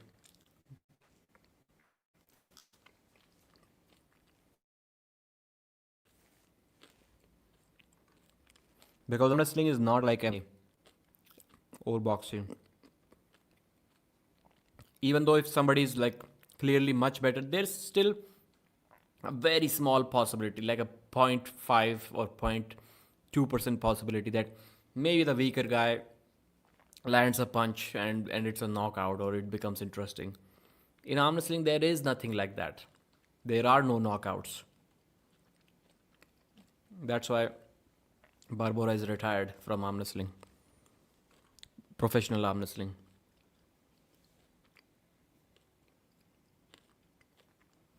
Is she under contract competing that infrequently? I don't think she is contracted. If they have not contracted Artur Makarov, they're letting their East versus West champion compete in GVW and then arm wrestling in Jersey. How ironic it would be if Robert Baxter puts a lot of pressure on Artur Makarov and forces him to cancel the Young Jersey match. What is going to happen then? Can it happen? Like, did anyone think about it? Like, East versus West and like Dexter and Robert and even Devon and Jody, like the real owners, they call Artur Makarov and they're like, bro, you're not contracted at East versus West, but still we're telling you, if you compete against Engin, you're gone. You're never going to be invited at East versus West. You'll have to strip your title. Like, what's going to happen then?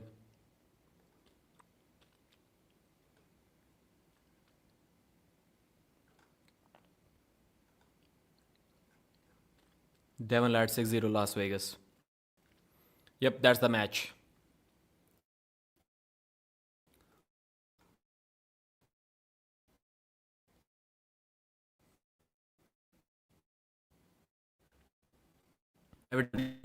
Man, Kamil being able to bend his wrist against Dadikyan. Like, that's you are in a match. If I'm telling you, you are in a match like this and you cannot do this, you cannot bend your own wrist back. It sounds weird, but that's how it is going to be. Kamil cannot bend his own wrist back in this match.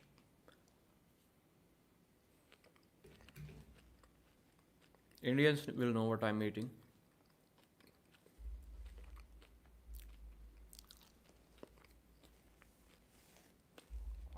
I hope he does it. Engin would do it for sure if roles were reversed. Like he did with Todd in the Australian event. Of course, that's why I'm saying that. You're lagging too much.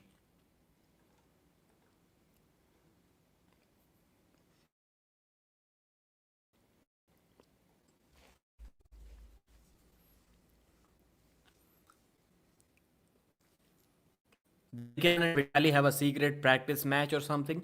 Because Devon is saying somebody told me that Dadikyan is the man, he's the world champion right now.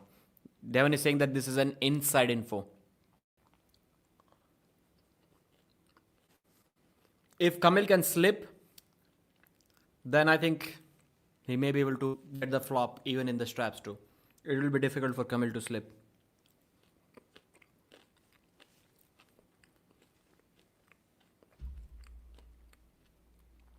I hope Bill Collins knows that you cannot start with a flop press.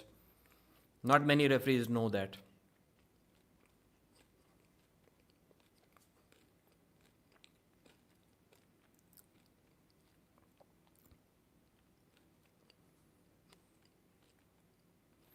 Kamil is starting with a flop as of now. Let's see if the referee corrects it. Dadikyan is saying that he's bending his wrist. He's bending his wrist. Dadikyan is smart.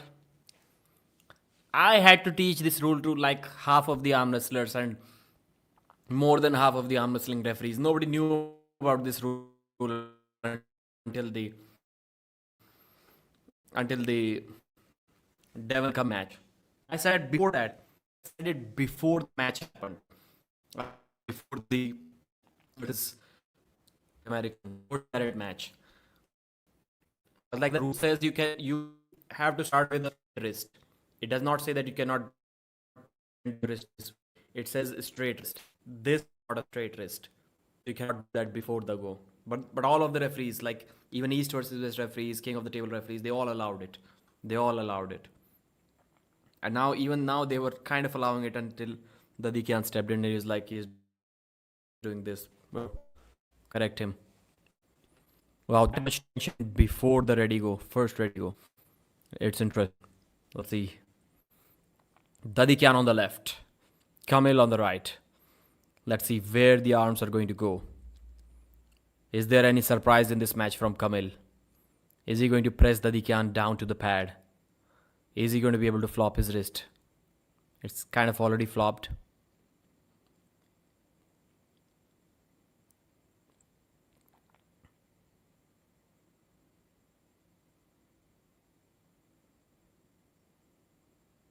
Yes, he is able to flop his wrist because he's low hand flopping. Kamil is low hand flopping for the slip.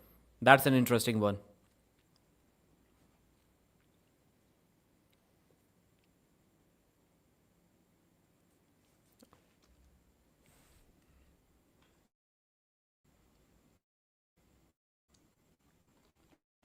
How much time after we will so and fair enough. They should know, not during the match, but they should have asked this before the thing, because the referees are inconsistent. There should always be a little gap between don't move and go.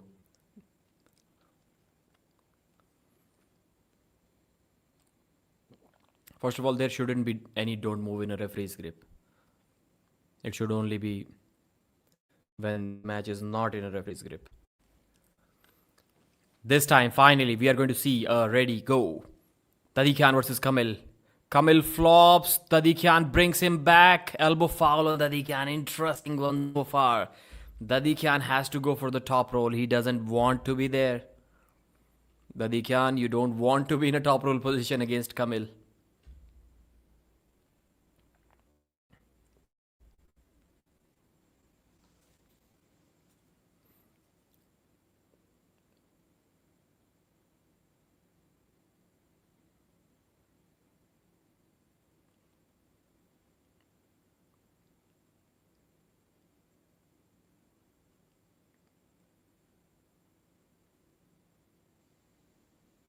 I agree with Neil here. Devon is saying that Dadikyan looked good. No, Dadikyan didn't look good. Even without the strap, Dadikyan was forced here, and then from here he had to bring his arm back. That's not cool. That's not cool for Dadikyan.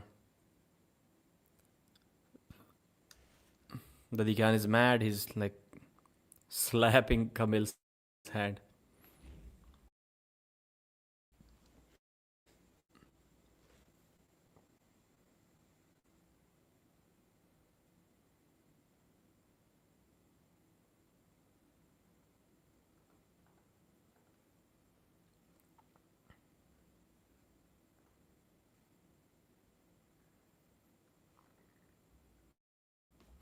So again, no strap. Without the strap, we'll see the second go. I did say that Dadikyan is going to foul out once. He'll lose one round on foul because Kamil is very good at forcing you to foul. But if he goes top roll every round, like that doesn't really seem possible. Like how low? Dadikyan is not taking a low grip at all. Wow, he drills him. He drills him. Dadikyan drills him like straight away. This, just like a beginner's slap to the table. He just did this to him. Didn't allow to go to the strap. That's exactly what I said. Don't see Kamil slipping. Don't Kamil slipping.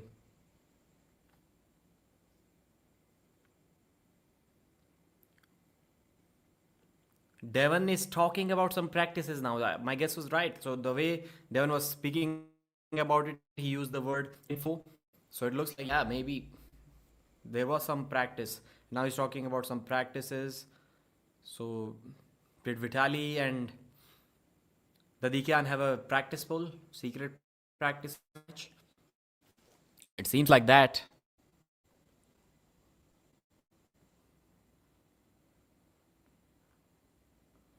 Devon is the happiest right now. Not really. Not really, because Devon lost to Kamil, so he would like to see Kamil do really good so that he knows, like, okay, the best guy beat me. Dadikyan is strong like a small gorilla. Let's go, Dadikyan. Insane FPS drop in the stream. I don't know if my FPS in my stream was ever good to begin with. It has been terrible today. So the Dadikyan just did this very. He got stuck in a top roll after the first go. He had an elbow foul. This time he just drilled Kamil. He just drilled Kamil. He just outpressed the presser. You cannot even call it a press. It was like a straight push down. It was a push. I mean, pushing is also kind of pressing, but it's a little bit different. He just pushed him down.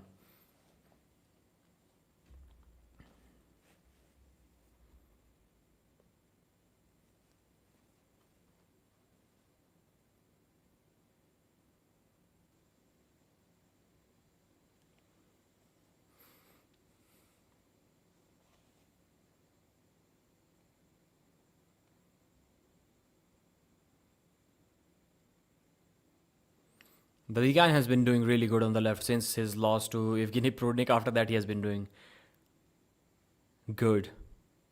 Again, Kamil is gripping low and Dadikyan is gripping high.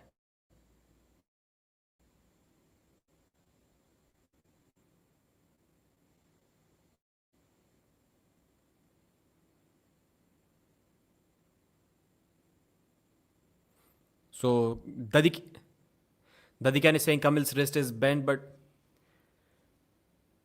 unfortunately, I don't think Bill Collins knows that there's a rule like that you cannot bend your wrist backwards. That's what I'm judging based on how Bill is handling this situation.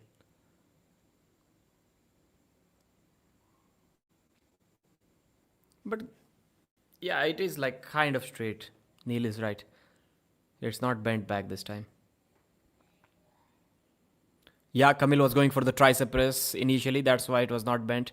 Elbow foul on Dadikyan. Shoulder touching on Kamil Jablonski. I would still say a little bit lucky for Dadikyan because his elbow was way off the back of the pad.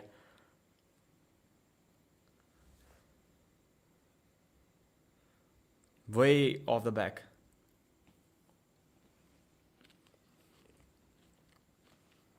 Kamil's flop against Dadikyan is looking good even without the strap.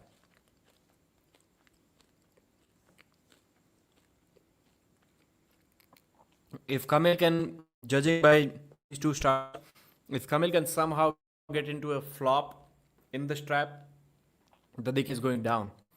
But I don't think he's going to allow that.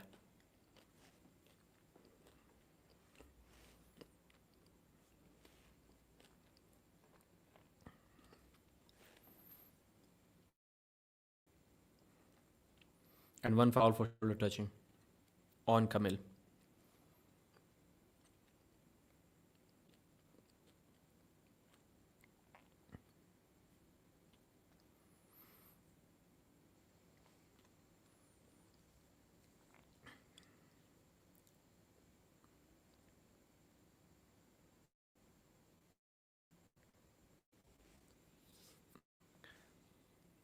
Kamil, my friend, Dadikyan is saying he is worried about Kamil's wrist bending backwards.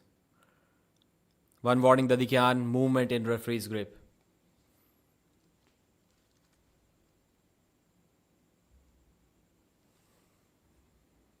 It's a pretty boring match, to be honest. Pretty boring.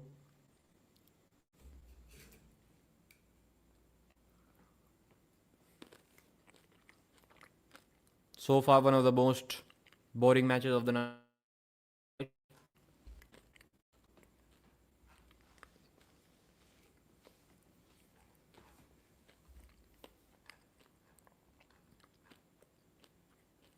Turning into a foul fest. चने के लड्डू हैं शायद. Setup with flopper seems very annoying.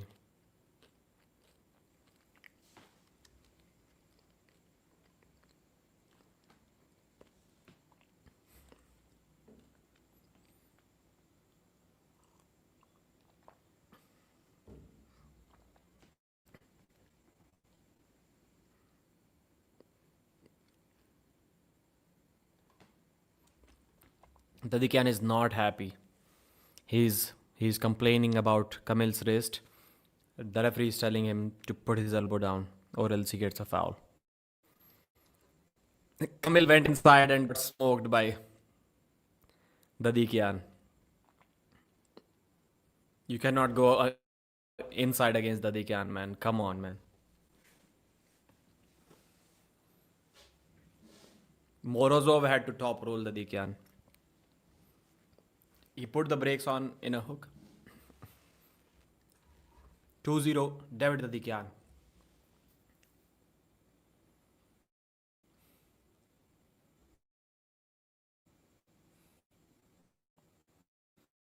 Wow, this time he curled it.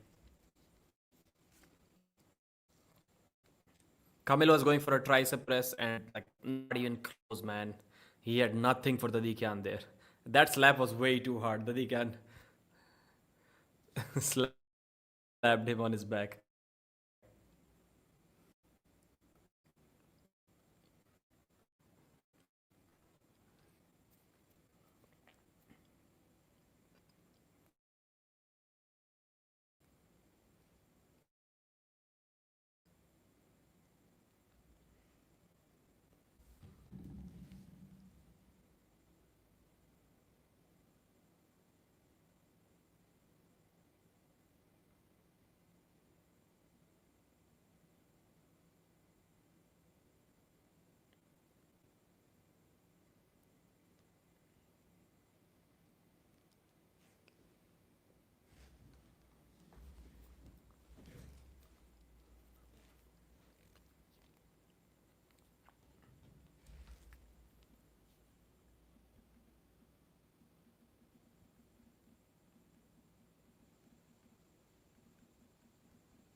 So the third round, David Dadikyan versus Kamil Jablonski. Can we see the strap finally? Can we finally see the strap?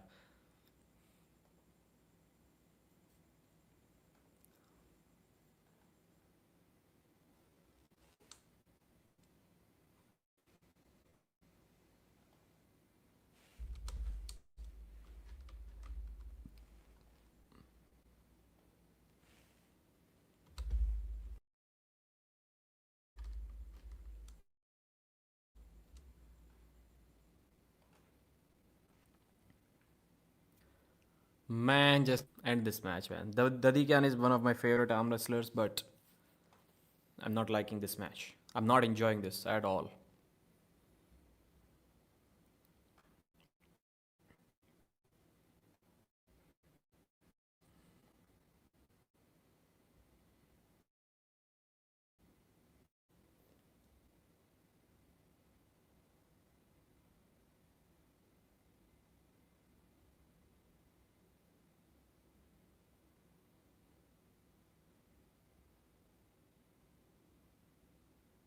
Kamil is also bothered about the setup that these referees are giving him. He's going to complain about this match tomorrow. I guarantee you that.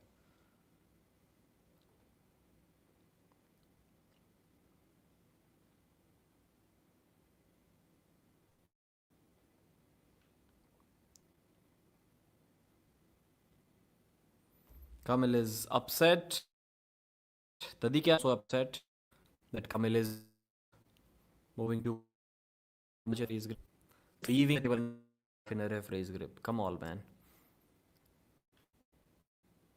That's disrespectful. And they didn't even get a warning for that. None of them.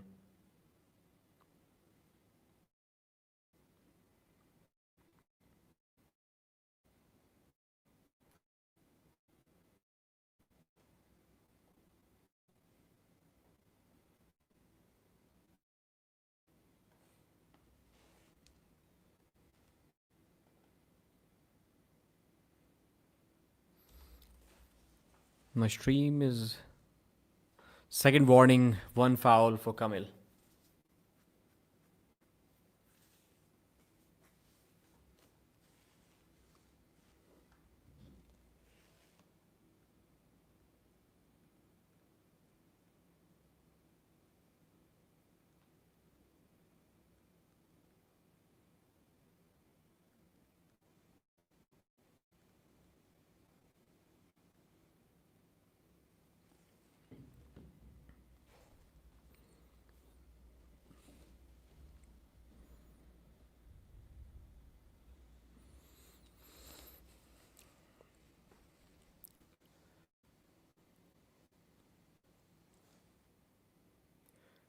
Third round. This time Kamil gets into his flop. Slip. Finally the straps. Finally the straps. That's what Kamil wanted.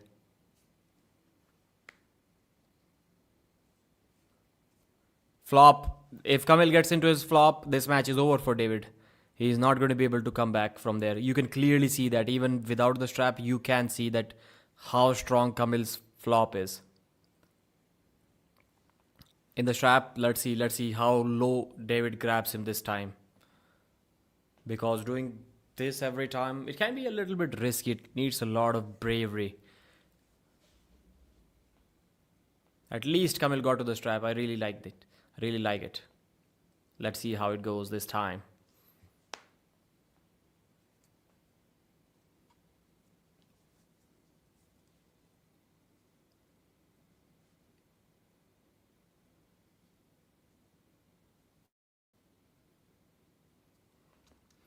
Come on, guys, it's under review. Okay, it's under review. It's not surely a strap as of now.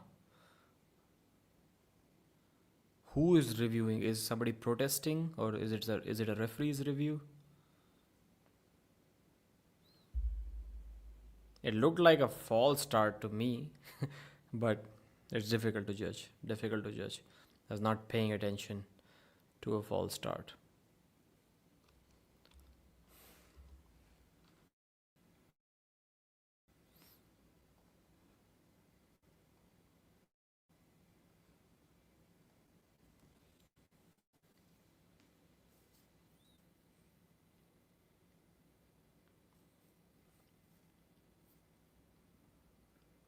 Now the review is taking such a long time.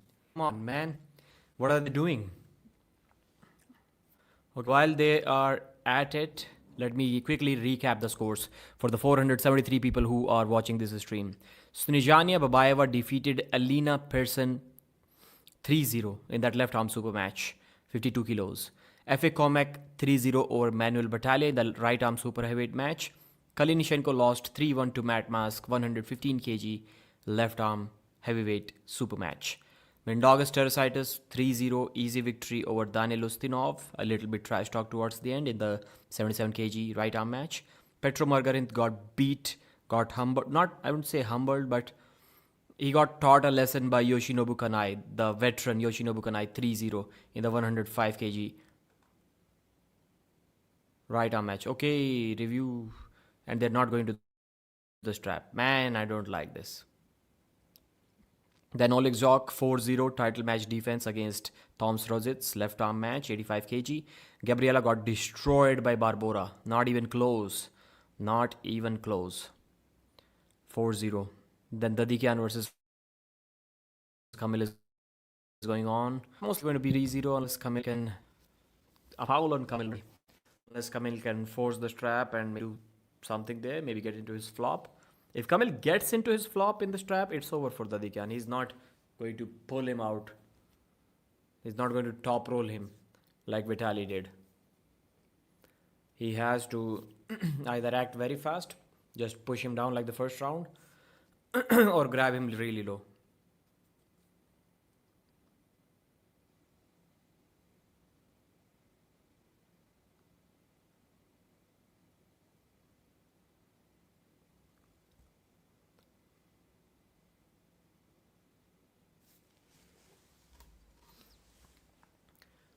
Both arm wrestlers are not happy with Bill Collins.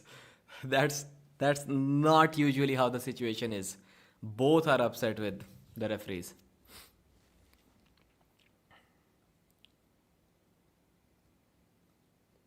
As soon as Dadikyan started saying very good, now it's okay, Kamil was like, no. Kamil, slip, bro. Come on, man, slip. Don't false start. Kamil flops, gets the slip this time. Dadikyan is in trouble. If that happens in the strap, Dadikyan is going down.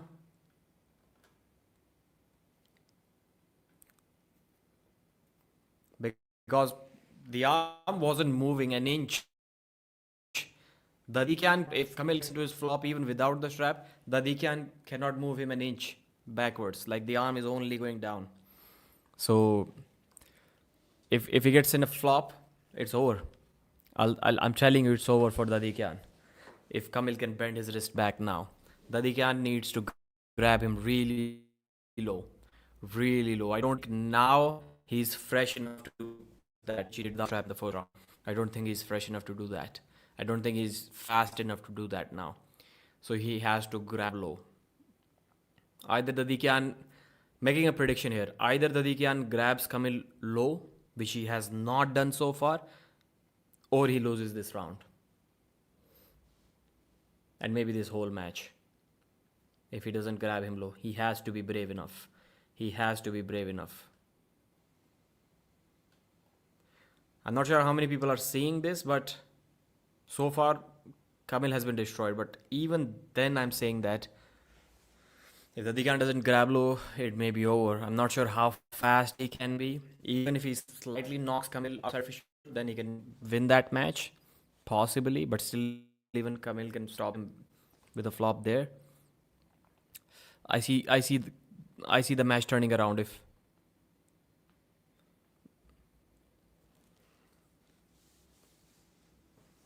Dadikyan is he grabbing low? Kamil is on one foul. He cannot afford to make any foul. If there is any foul, he wouldn't be able to test his power, man. I hope Kamil doesn't foul. Do something, Kamil. Flop him.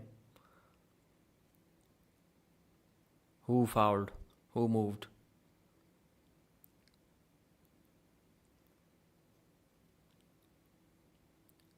Second warning?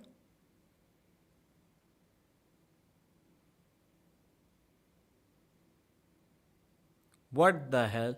How was it second warning? Dadikyan is given the winner. Protest, Kamil, you have a protest.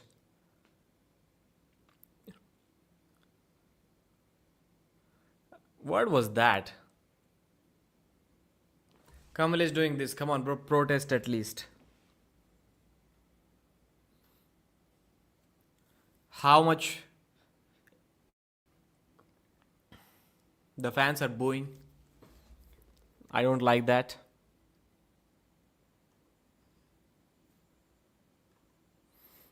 I didn't even get to see if Dadikyan was grabbing low or not.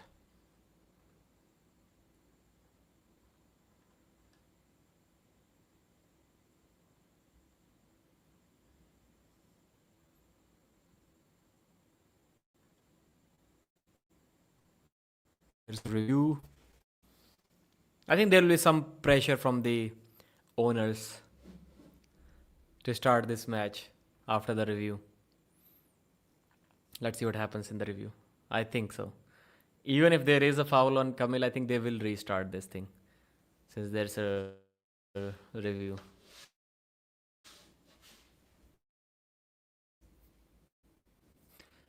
If match ends here, this has to go down in the history books as probably the most boring arm wrestling match ever. Like as boring as the Travis versus Devon right arm match, 2008 Manchester or whatever it was. Aussie's out of control. Why so sensitive about be bold? I'm not sure what you're talking about. Kamil's plan was to make Dadikyan tired. Man, if I almost saw Dadikyan going down in that round. I'm a big Dadikyan fan. I predicted him to win this match, but I was seeing him going down in that round.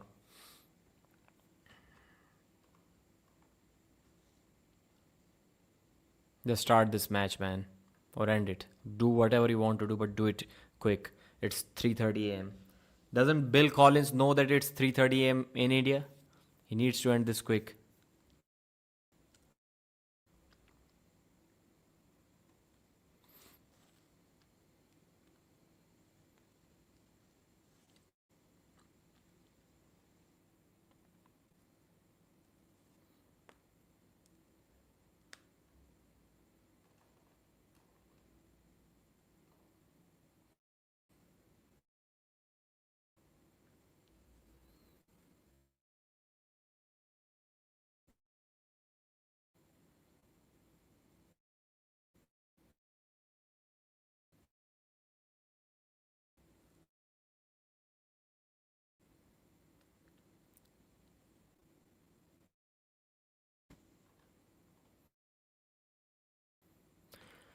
My internet is super lagging. Like, not even able to load the stream.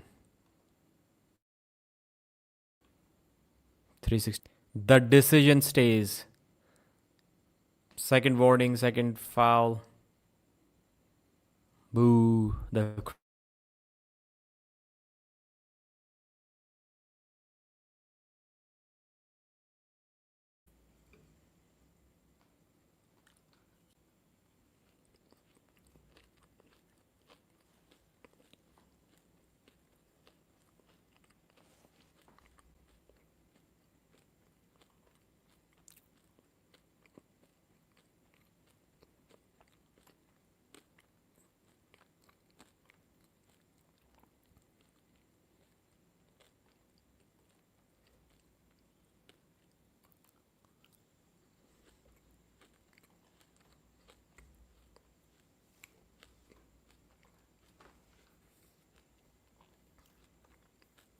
So Dadikyan 3-0. I think I have updated the score on this thing. Yeah, I already have.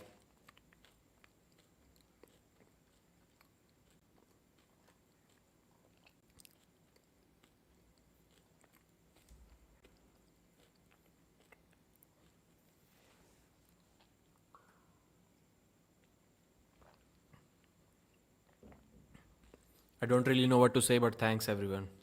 Dadikyan looks sad.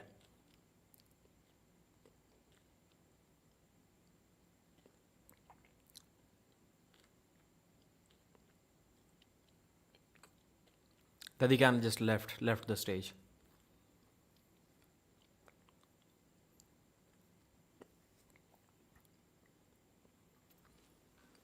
Okay.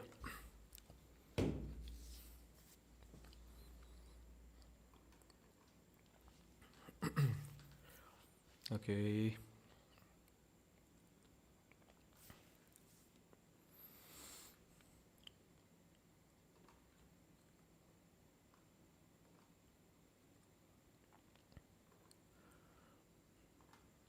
Let me choose the Dadikyan match as the background. David Dadikyan versus Kamil Jablonski has to go down in the history books as one of the most boring matches in the history of arm wrestling. It was so bad that during the winning speech, one of the athletes just walked off. He wasn't even in the mood to say anything. He wasn't even in the mood to celebrate his victory. It was so bad. So first round, Dadikyan prevented Kamil from going into his flop press. He was constantly warning the referees that Kamil's wrist cannot be bent back like this. It needs to be straight. But I don't think Bill Collins was aware of that rule. And I don't really think Kamil was bending his wrist backwards that much. Maybe it was like 5% back. So that's what Kamil was complaining about. Dadikyan was complaining about. Kamil was also not happy with the referees. So the issues were there right from the beginning. But somehow Dadikyan was able to just push Kamil down, like straight down. At first he got stuck in a flop press, but then he realized it is not going to work. Luckily he fouled. He was able to escape that. Then he just pushed Kamil down in the first round. So that was 1-0 Dadikyan. Second round, once again a total mess. Wasn't really starting on time. This time Kamil went inside. He went for a tricep press instead of a flop press. He just got hooked by Dadikyan. And hooking Dadikyan is not a smart choice, man. It's not a smart choice. It ended badly for Kamil. 2-0 Dadikyan. And I'm just excluding all of the bullshit part where the warnings, the false starts, the shoulder touching and the complaints and the walking off the table during the referee's grip. All sorts of things that were not supposed to happen were happening in this match. So third round, Kamil was on a foul. I think Dadikyan was also on a foul. This time Kamil was able to slip, but then there was a review. It wasn't really a slip, but Dadikyan was getting into some trouble. He was stopping Kamil here and he was not able to move Kamil an inch back. But somehow they slipped. They got to the strap. Kamil was already on one foul. He got another warning and then he got another warning, which was reviewed later on, but it was not reversed. The crowd started booing because the match ended on fouls. I did see Dadikyan going down. To be honest, if Dadikyan was not grabbing Kamil low in the straps, he was going down. There is no way he was preventing Kamil's flop from taking him down to the pad with a top roll. Zero possibility of that happening. Dadikyan is not Vitaly Laletin. So he had to grab low, he had to hook. I wanted to see if Dadikyan was doing that or not, because he didn't do that in the earlier rounds. So that's how this match ended. Dadikyan won. He didn't even say much during the winning speech. He was sad. He just left the stage because he also knows that this was probably one of the top 3, or at least at this stage, probably the most boring match that we have ever seen. So anyways, Dadikyan is the man. He just won this match again. He's on a winning streak on the left arm. And the next sensible match for him in the super heavyweight division is none other than Vitaly Laletin, or maybe Devon Ladd, because stylistically, Devon is a good opponent, a tough opponent for Dadikyan. That's it for this video. Thanks for watching. I'll see you again. So that's the review. Proving Astrology. Thank you, sir, for your super chat. I'll read it, but let me reboot the EV Sports live stream because I ended it, hoping that maybe it will improve the video quality just a little bit. So your super chat says that it was a makeup call for the past matches in my opinion. Doubt the ref even knew the foul and warning count. Yeah, man, that was a disappointing match. Really disappointing.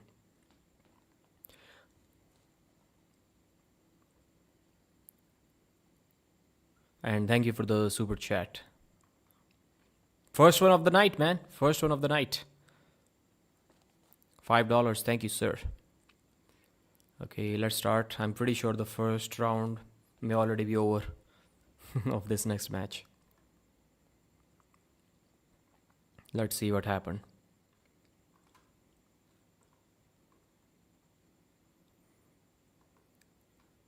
Irakli versus Todd. They are at the table. That is the match. That is the match that everyone wants to see. I am predicting the upset. I have predicted Irakli to win this one. Tordzilla again goes sideways. Irakli blocks him, but that is not going to work. That is not going to work from Irakli. But looking better than the first matches. Snaps him in a hook. Tordzilla gets in a hook. Wow. Todd hits sideways, takes Irakli down. Wow, destroys him. Todd Hutchings destroys him. Why did Irakli so voluntarily go in a hook against Todd? Like, that was weird. That was weird. Why is Irakli not listening to Arm Wrestling News while the event is already going on? Like, isn't it common sense that right before your match you should listen to Arm Wrestling News for tips and tricks?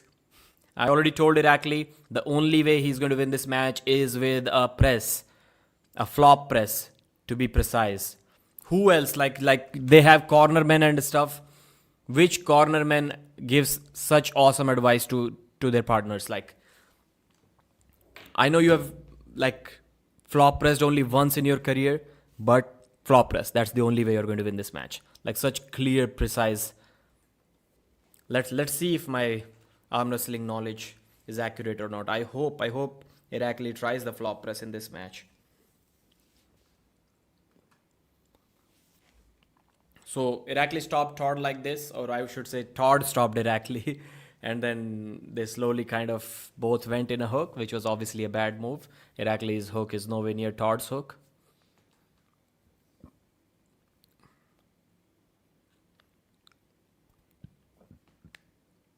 Irakli shouldn't go straight to the strap. What is he doing, man? Todd Hutchings is a strap arm wrestler. Like, he should at least try to put some damage on his arm. Irakli lost, man. Lost the first round. He said, I am a completely different arm wrestler now. What was the difference, man? You're just trying to do the same thing. What's the difference there? I predicted Irakli 4-2 in this match. I think so. Or maybe 4-1. I'm not sure. American muscle, baby. How far until the main event? So just 2 more matches after this. So I would say a total of 1 hour. And we will moving towards the main event.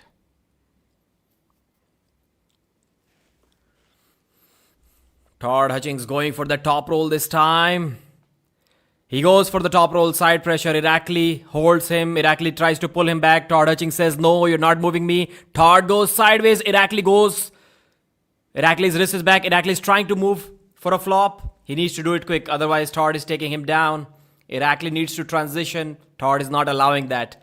Todd is not allowing the transition. This round is also over. Yes, it is. Todd Hutchings destroys Irakli Zhokh 2-0. Uncle Todd. Irakli Zhokh said before this match that if I lose this match, I'm not going to ask for a rematch ever again against Todd. It's over for me. Okay, Irakli is asking for a review. Last time he was so pissed off that the referees didn't call fouls. Irakli said that you cannot beat me without those massive fouls that were not called by the referees. And this time Irakli saw an elbow foul, which was again not called by the referees. Let's see if it is actually correct or not, because he has reviewed, he has protested. But because even if the protest is successful, what does Irakli get out of it? Because he's the one who's getting tired. If he was really confident that it was an elbow foul, then he should have just given up and then reviewed the call immediately. But somehow the arm wrestlers are not confident enough to do that.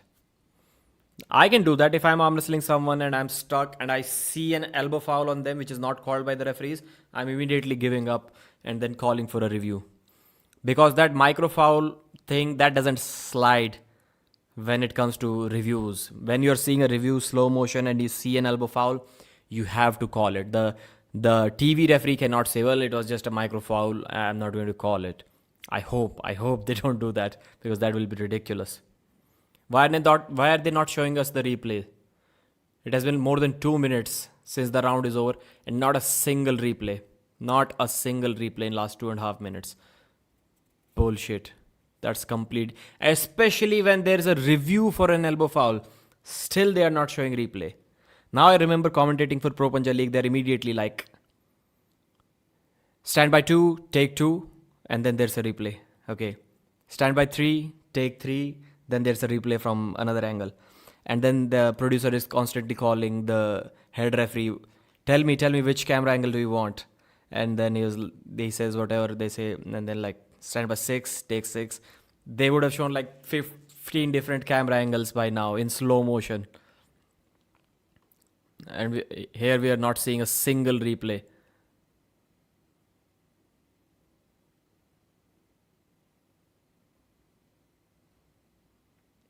The mummy arm. Todd Hutchings is wrapping a cloth over his hand. Wow, what kind of unprofessionalism is this? Not a single replay until now. Are you kidding me? Not a single replay.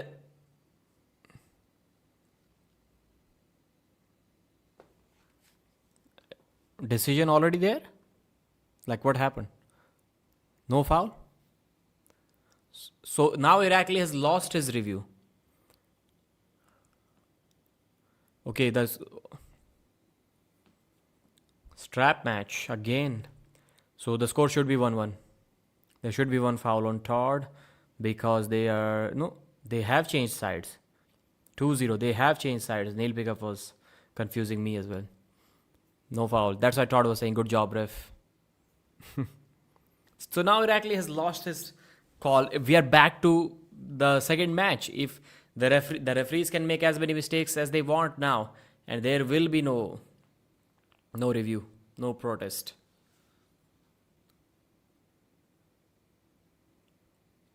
Irakli flop. As soon as say they go pull backwards and go for the flop. Little better from Irakli, but Todd pulls him back. Todd's fingers are strong. Irakli needs to dump his wrist and go for the press. Listen to me, Irakli, or else you are going down. Elbow foul on Todd Hutchings.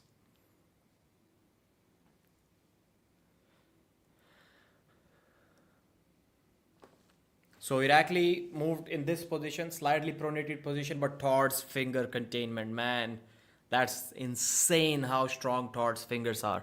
Nobody talks about it. People talk about his hook. People talk about his top roll. People talk about his side pressure. Even now I've started talking about his speed. Todd is fast. Nobody talks about Todd's fingers, how insanely strong they are. Irakli was slightly pronated. You can imagine Irakli in this position, like And Todd is just holding him with his fingers. Insane finger pressure.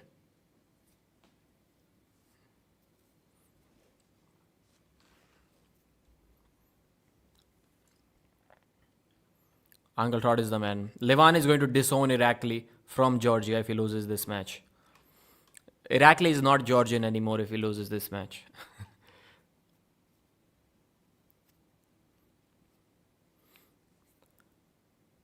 Irakli pulls back with a little bit of cupping. Todzilla pulls him back towards his side. Irakli is trying to drag him back but losing his own angle. He's opening up. Irakli cannot do anything from there. Todd goes sideways in a hook and Irakli goes down. 3-0. Uncle Todd Hutchings. This match is easier than the second match.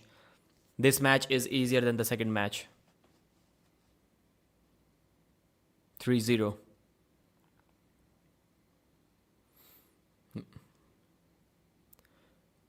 Wow. Irakli was saying, I'm a different arm wrestler, I have prepared different technique and this and that. Bullshit. He didn't prepare anything. The picture of Kamil needs to go. Yes, it needs to go. Needs to go. It is gone now. 600 people watching or listening to me narrate to you how 60-year-old Uncle Todd is destroying Irakli Saakashvili, who's not even half his age. Was Irakli gooning or training? It looks like Todd prepared something more than Irakli, yeah.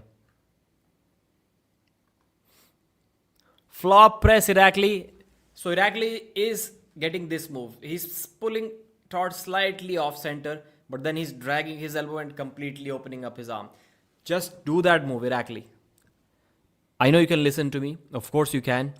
Just off the go, pull him here and immediately switch to a flop. What are you scared of? What's the worst that can happen to you? You're going to lose? That's going to happen to you anyways. If Irakli is smart, he's going to listen to Arm Wrestling News for sure. And he can maybe still, if not turn the match around, maybe make it interesting. Just do something, man. Just off the go, ready, go, pull backwards. In less than a second after the go, switch to a flop. Just take guard's name, go for it. Go for the flop.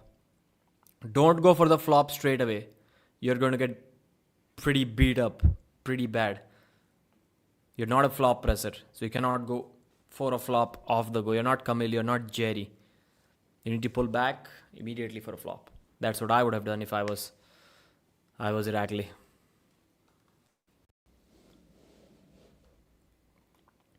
Pull backwards, go for the flop. Let's see if Irakli is actually a smart arm wrestler or not.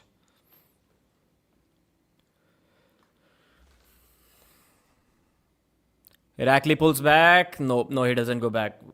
This time he wasn't even in a position to go back. Irakli cannot move toward an inch. Go for a flop. It did give up his wrist, but nothing. You know I love you. That's what Todd is saying. 4-0, man. What the Georgian arm wrestling fans must be thinking is like, bro, our best guy cannot beat this 60-year-old grandpa. What's going on? What's going on, man? Uncle Todd. Levan is pissed off. Wow, Uncle Todd is the man. Uncle Todd is the man.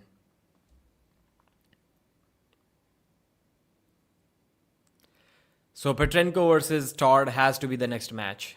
It has to be. Come on, man.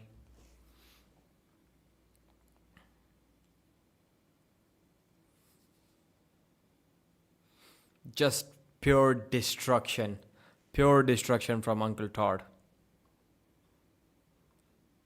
It was almost as bad as their first match. That's the thing of beauty. And that too 4 times or 3 times now.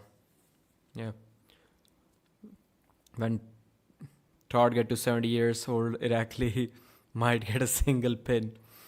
Petrenko has better chances than Irakli. Yeah, sure. Irakli lost to even Garbayev. But that was, yeah, that was 105 kg category. To be honest, I think Petrenko will disassemble. How do you, is that the correct spelling? Is that disassemble or deassemble? I think disassemble, yeah. Uncle Todd. Imagine the normies thinking he is losing to a 60-year-old, not any 60-year-old, though, yeah. Man, still 60 is 60, man. Is something streaming? Does anyone have a stream? Someone. Man, Uncle Todd is this his third title defense or second one? Who did he win it from? Who did Todd win the title from? How am I forgetting this? Who was the champion when Todd? Irakli, yeah. Irakli was the champion. Irakli beat Rustam. Irakli beat Sasho. So was he the champion? So no, Angarbhai was not the champion. Irakli, yeah. Irakli was the champion.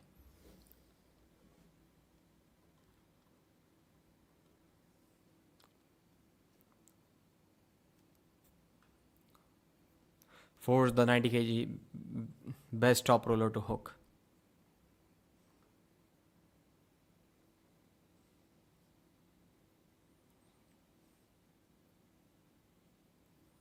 Uncle Todd is like always moving his feet like Brock Lesnar. He cannot stand still.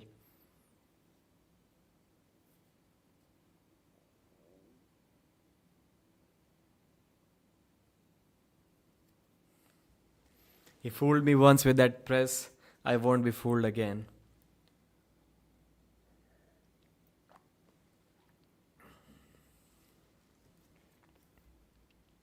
But it feels so weird that he can just prevent a press just by back pressure. Like, nobody else does that.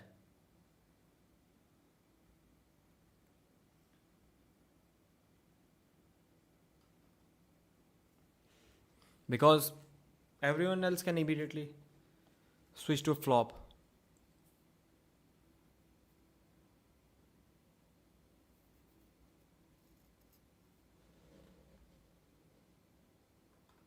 Rustam over 105.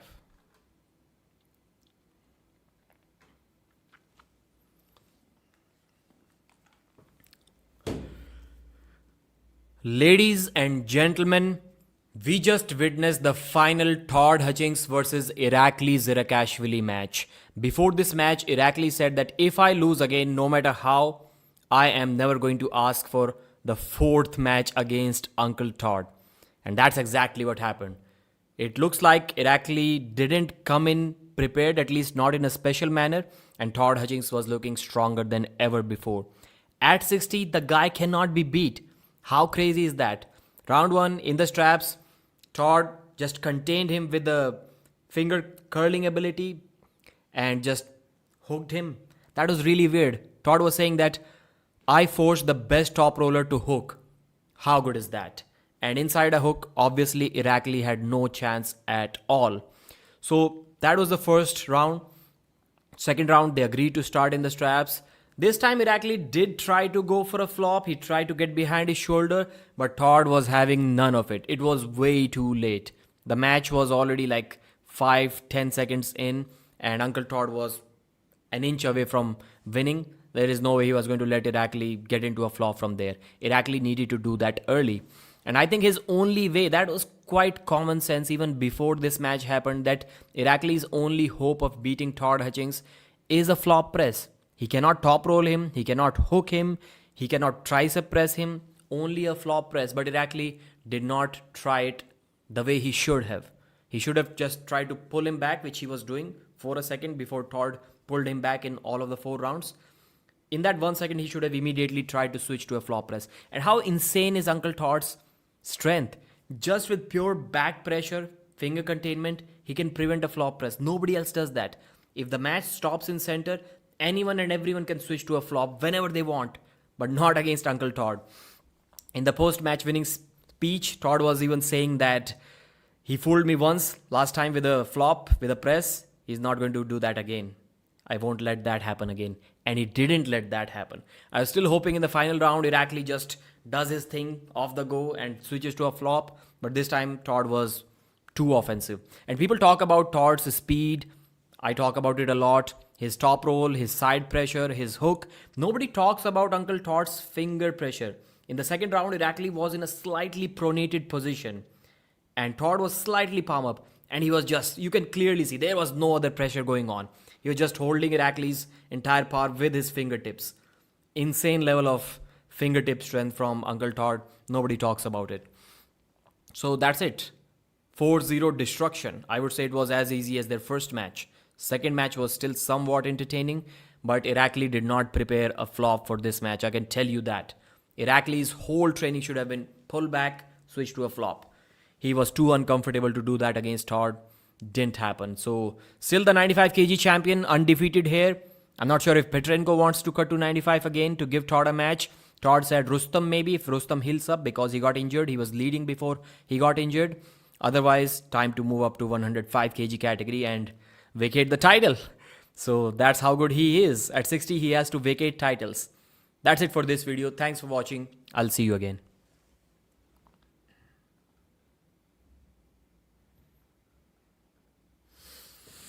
Alright, now we have the Dave Chaffee match going on.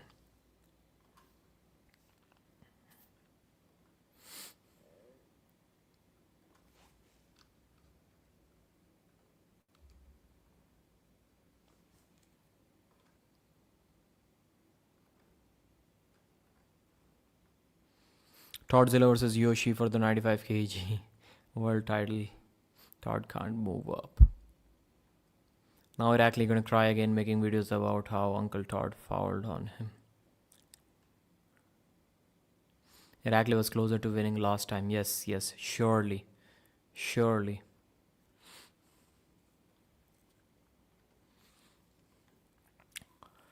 Second prediction incorrect. I was like hoping somehow Irakli is going to upset Uncle Todd.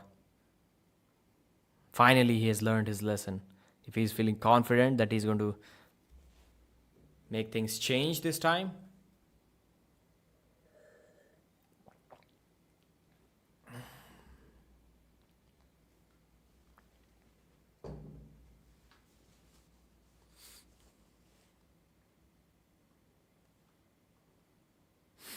No, that was not the Saga match. Petrenko versus Nuga match.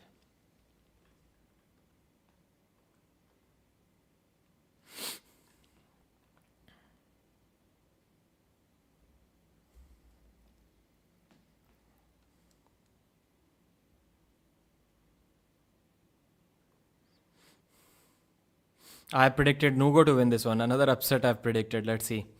Let's see if this time it happens or not.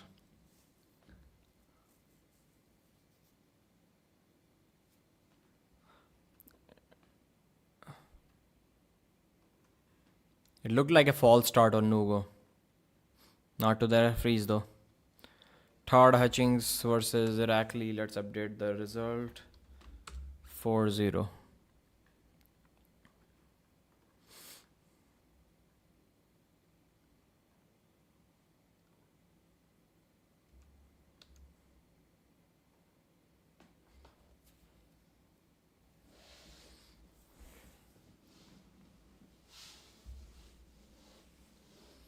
There should be some rule to keep the athletes in a weight class. Like everybody cannot be moving up and down like that. What Devon was just mentioning, Petrenko is the current 95 kg left arm champion. So instead of having 95 kg left arm matches, he's back in 105. So, and Danil Ustinov moved up. Okay, so maybe he has moved up for good. But Petrenko is doing that, so a little weird. Todd was talking about moving up.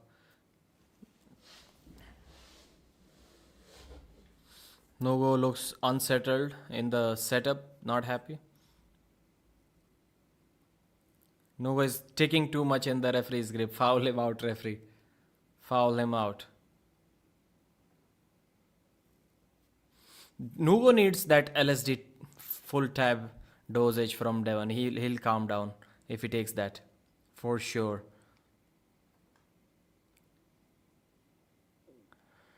Match stops in center, and wow, Oleg Petrenko pulls him off the pad.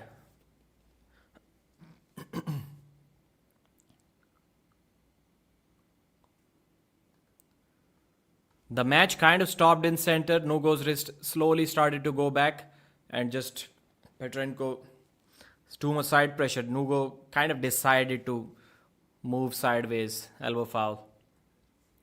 But Petrenko was too much pressure.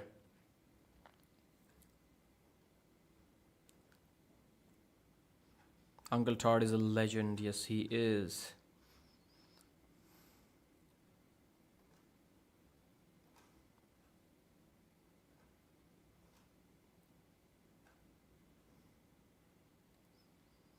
You're stronger than I fucking thought. I'm saying that Petrenko is a wall in his weight class.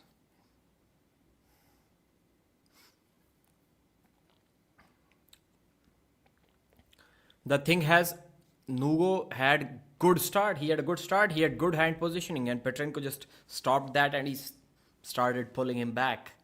The arm positioning was going. The hand positioning was going. Nugo was in a big trouble. Petrenko is looking solid.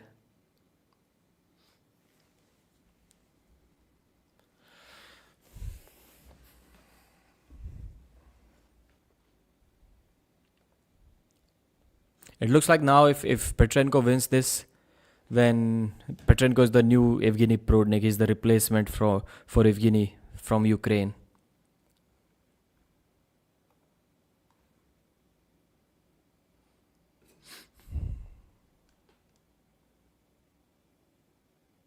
Christo.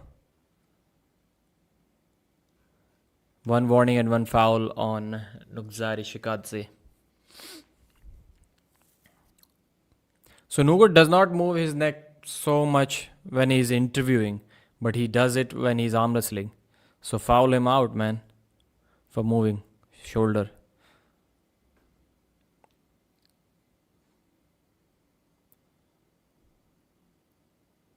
One warning. Foul. Nugo was shouting. Foul Petrenko. Petrenko moved.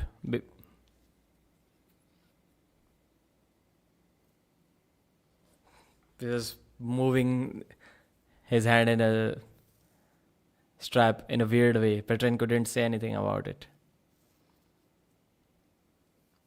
Nugo has good strap positioning, man. His position is great, man.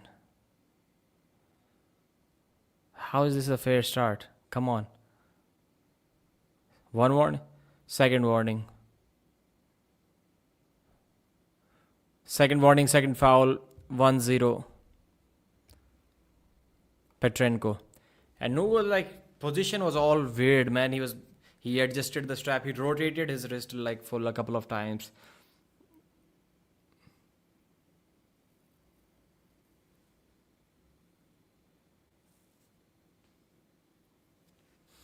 How are they even letting him start in that position?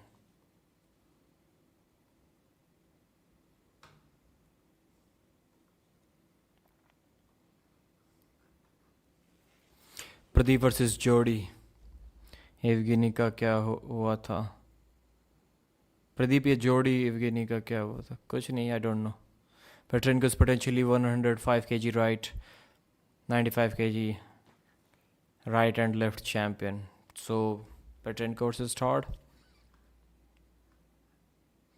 you mean turrets yes so the thing is if he can control it during the interviews then he should be able to control it during the match. Why not? Move your neck all you want. At least don't move your shoulder, man. Nugo recovered quickly from dropping out of GVW. Yeah. What was the thing that they said?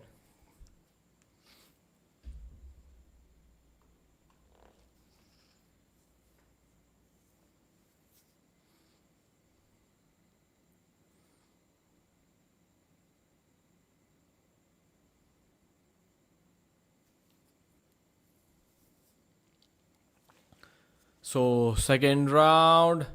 Nugo hooks Petrenko without the strap. Almost hooked him. Elbow foul. Elbow foul. Wow, that was interesting. Almost hooked him without the strap. Almost.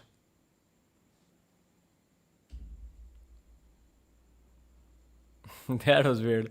Petrenko was going backwards and his arm started to open up like he was in big trouble.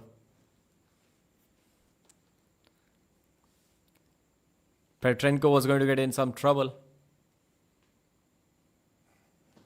But now Nugo is in trouble. Now he cannot do the same thing again.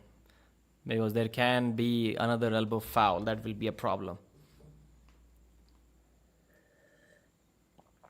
Slip.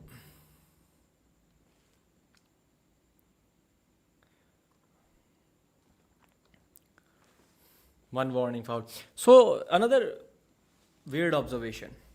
If there's a false start on my opponent and then we slipped after a false start. So yes, technically it is a restart. There is no slip. But if the other guy foul started, it should be on me if I want the slip or not. Like if I want that false start to be called or not. That's a weird thing that I just thought about. Okay, he false started and I still slipped. So let me get the strap if I want.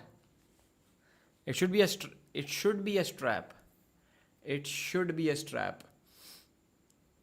If the other guy wants. Only if the other guy wants. Nugo gets destroyed by Oleg. Nugo grabs onto his thumb and just pushes him down. Didn't let him slip. Petrenko didn't let him slip. 2-0 Oleg Petrenko. Seriously dominated this round. Seriously dominant. Just grabbed his thumb, just pushed him down. Grip strength in action.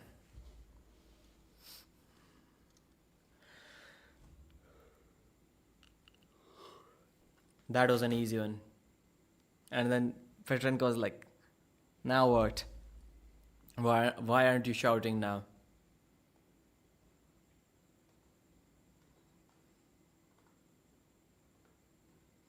And people really thought Nugo could beat Devon. Petrenko's gonna win. W. Petrenko. Yep. So does this stress. Tense situation triggers Tourette syndrome. Yeah. Adrenaline increases. Prunik is gone. Angarbayev is weaker.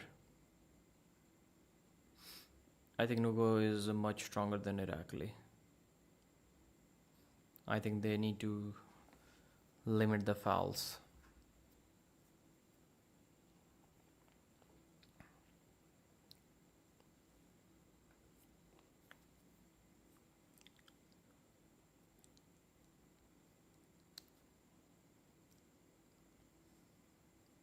So this match is for the 105 kg right arm world title. Nobody is the champion right now because Devon won the title in mid-November.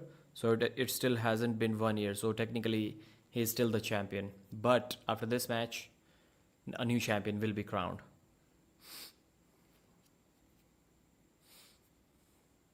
So initially the title was with Uncle Todd. First it was with Angarbayev. Then it was with Todzilla, who took it from Angarbayev.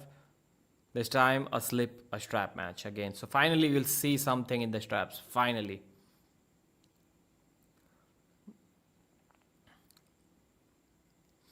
And then from Dadikyan took it from Uncle Todd. Petrenko took it from Dadikyan. Devon took it from Petrenko. And now Petrenko is about to get it back again. Did anyone have the title before Angarbayev? I don't think so. So that's the entire history. Just recapped right there of the 105 kg world title. Let's see if somebody corrects me in the comment section or not. So Angarbayev won it at East versus West. I think at 4 he arm wrestled John Brezink. That was for the title. Did anyone have the title at East versus West 3? I don't think so. So at East versus West 4 it was Angarbayev, then Dadikyan sometime after that, then Petrenko, then Devon, and now a new title. Any rumors, info on... I don't think it has happened yet. Oleg drinks Gold Star coffee every morning. Yeah. I have coffees during my live streams. Gold Star needs to sponsor me, man. Gold Star, I've seen you in the comments. Where are you? I'll message them probably. Petrenko destroys Nugo. Destroys him.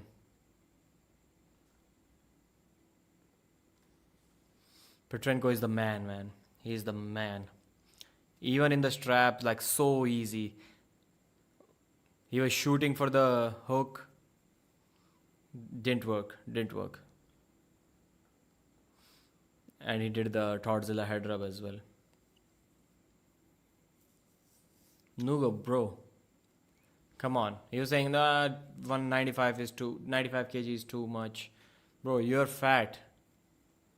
Nugo is fat. He should cut to 95.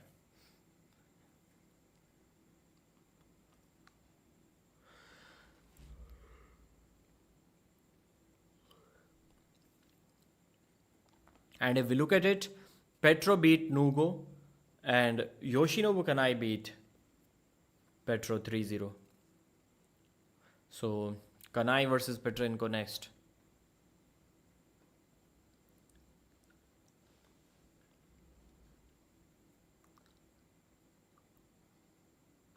(3-0) just ended quickly, man. I cannot even see now.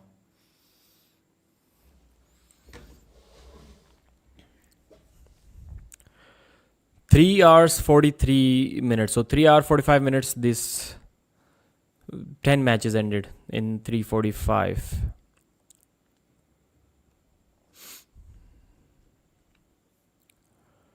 Final round. Nugo versus Petrenko. That's a pin. Give it a pin, man. Give it a pin. Elbow foul, Nugo.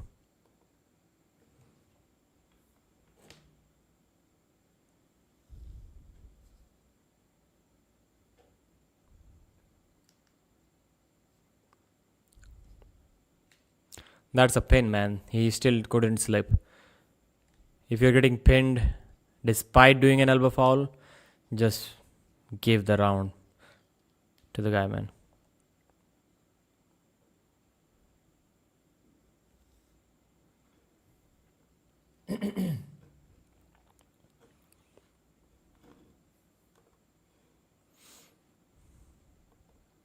So Nugo gets beat pretty bad here in Switzerland at East versus West 20. Oleg Petrenko is the man. Final round. This time Nugo slips or somebody fouls. Strap match. So we did see the strap match in the previous round. So at least now we won't have those doubts left in our mind that maybe Nugo could have done something if the strap match started.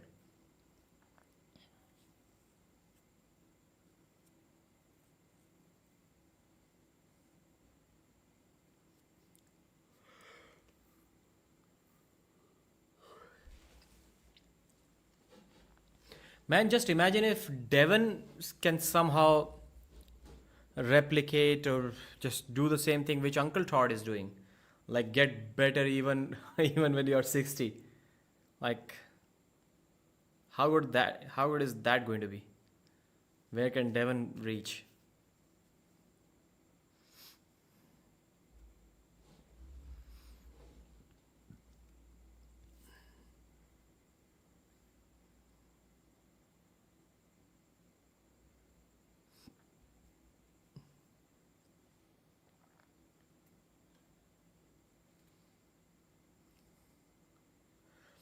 Final round.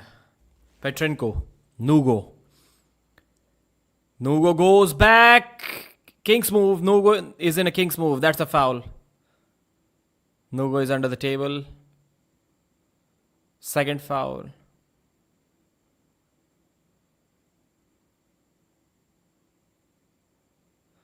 Second foul. Nugo Shikadze. Oleg Petrenko. 4-0. Come on, Nugo, you were under the table in a losing position. What are you talking about?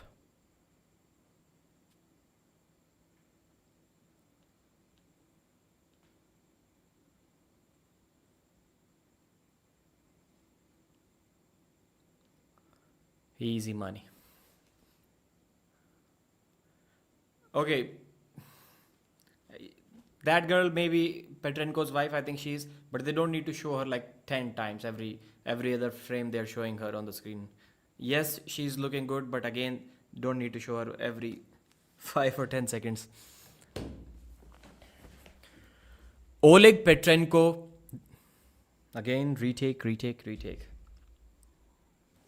Let me have some water.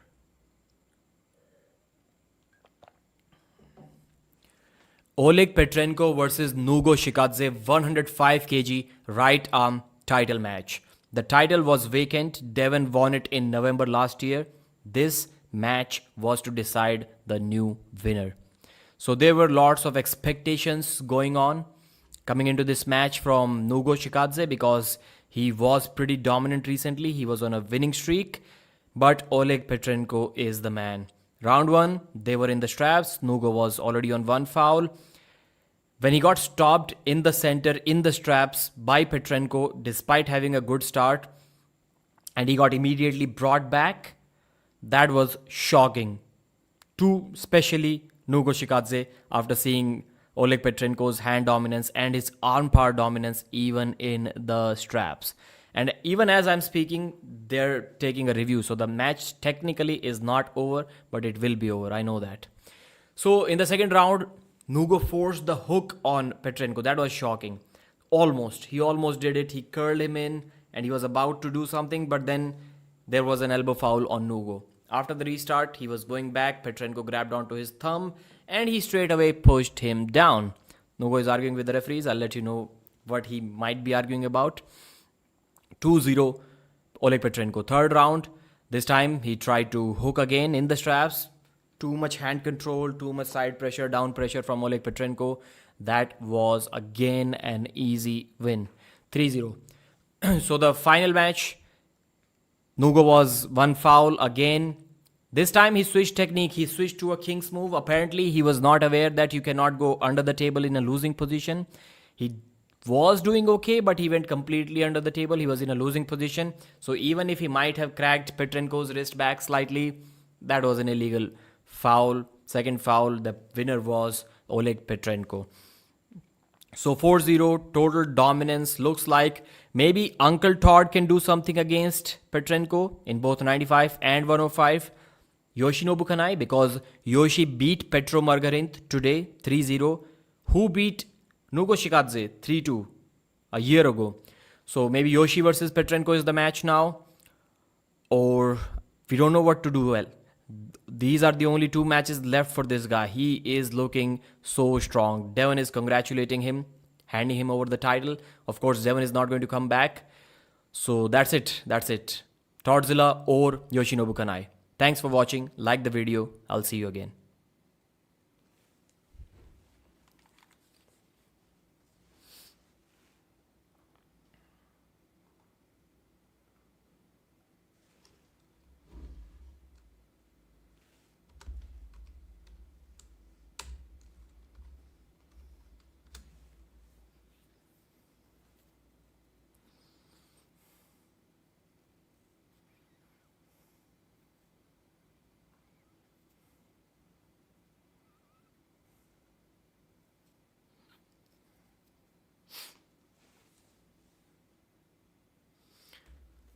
Всем привет.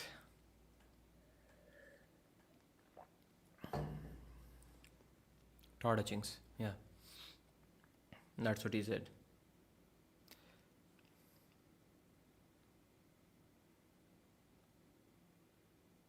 Tordachings, 95 kilogram. Okay. So yeah, I kind of guessed it right.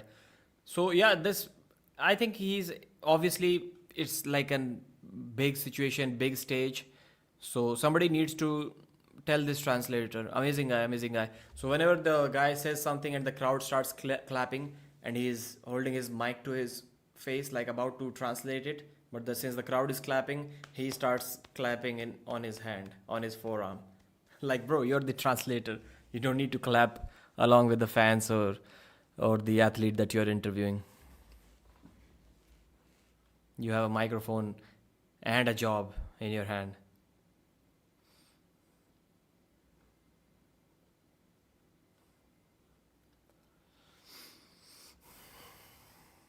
When are you going to sleep, Pradeep? It's 4:20 here, so the matches won't be over before 5 a.m. I'll probably have to record and commercial break. Come on, man. So 7 a.m. maybe? I'm not sure. And by then my son is going to wake up, so of course he's not going to let me sleep. So I'm not going to sleep today.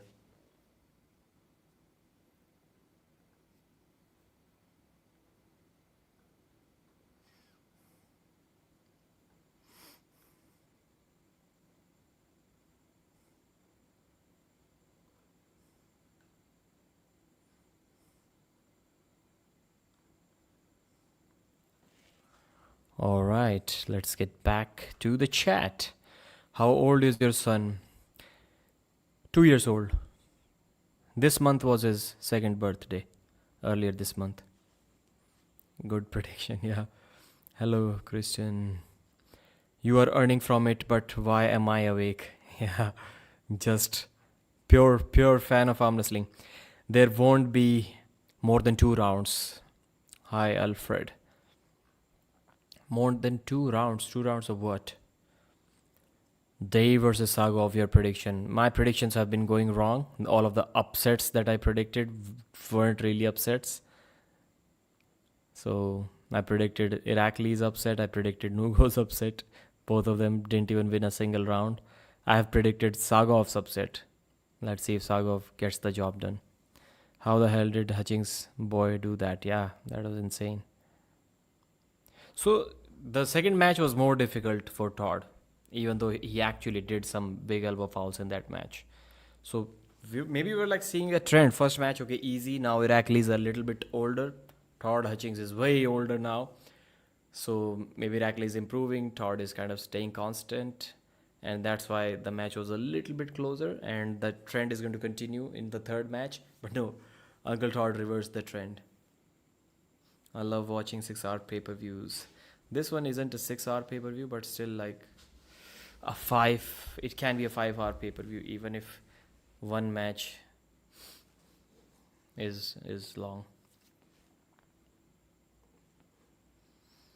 How do you feel about Gennady calling out Devon? I'm reading this comment again. Where is he calling out Devon? We should root for Alijan versus Dadikyan. Alijan is not accepting that match. I love watching 6-hour pay-per-views. So Alijan is also the 115 kg champ, right? So yeah, he needs to defend that title or let Dadikyan be the champion. Dadikyan versus who? At 115. Who would you like to see the match between? 115. Dadikyan versus Ivan Matyshenko. Maybe give Ivan another match, since he was the one who lost that title to Alijan. He deserves a rematch maybe against this time, let's say Dadikyan, if Alijan has quit East versus West. Because it's a very side pressure oriented top roll that isn't too high. That's probably why saying he's ahead counter. Is Morozov injured right arm? Yes, his left is also not strong.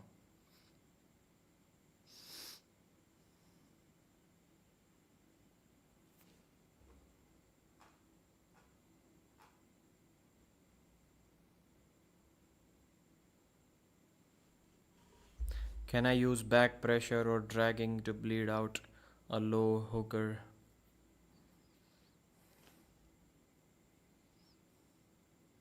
And then just tricep press. Back pressure, dragging. Not sure, man.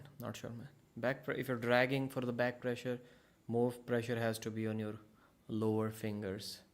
So you're kind of arm wrestling in a low ground, and a hooker might like it there. So I'm not entirely sure. Oleg still gains a lot and earns a lot. If Devon became lighter, he won't be in the same strength. So yeah, same day veins can solve some issues like If you don't want Devon to be so dominant in the 115 kg class, same day weigh-ins. So instead of in the 105 kg class, instead of arm wrestling a 117 kg Devon on match day, Petrenko will be arm wrestling a 110 kg Devon. Maybe it makes a little bit of difference. So in the 115 kg again, instead of arm wrestling a 125 kg Devon, the 115 kg champ arm wrestles a 120 kg Devon, or maybe even less than that.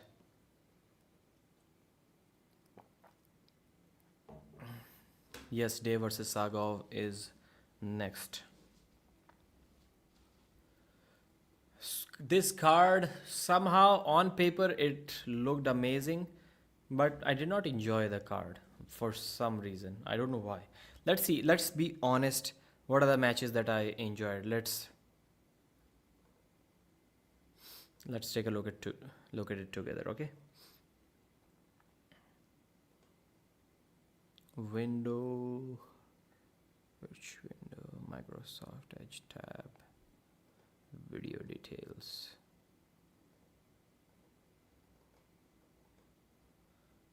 Right. So let's share this tab, right? Maybe add to stage. Okay, we have it here. Snizhana Babaieva versus Elina Persson. Left arm featherweight. Completely one-sided match. Wasn't even really excited for this. So there are two things. Either you are excited by the match, just seeing that on paper, or the match is exciting. If one of these two things fulfill, I will call it a good match. So wasn't excited about this on paper, didn't turn out to be an exciting match. FA Kömek versus Manuel Battaglia, same thing. Wasn't excited about this, didn't turn out to be a good match. So 0 points here as well. Kalinichenko versus Matt Mask, I'll give this a point. I was excited about it and it was an exciting match. So one good match. Mindaugas versus Danil Ustinov, 50-50 thing. I think we can give it half a point. Okay, maybe we'll say, okay, we were a little bit excited about it. Let's be fair to East versus West. Second point goes here. Even though it was not an exciting match, but on paper we were kind of excited to see if Danil can do anything against Mindaugas or not. So 2 points. Petro versus Yoshi, this one definitely gets a point. Good match. Zhokh versus Tom's Rozits. Man, everybody knew that Oleg Zhokh is going to win. What are we really excited? I'm not going to give this a full point, but since it's a title match, I'm going to give it a half point. 3.5, okay? Gabi versus Barbora, were excited about it, but didn't turn out to be a good match. Still deserves 1 point. 4.5 points. Dadikyan versus Kamil, were excited about it, wasn't an exciting match.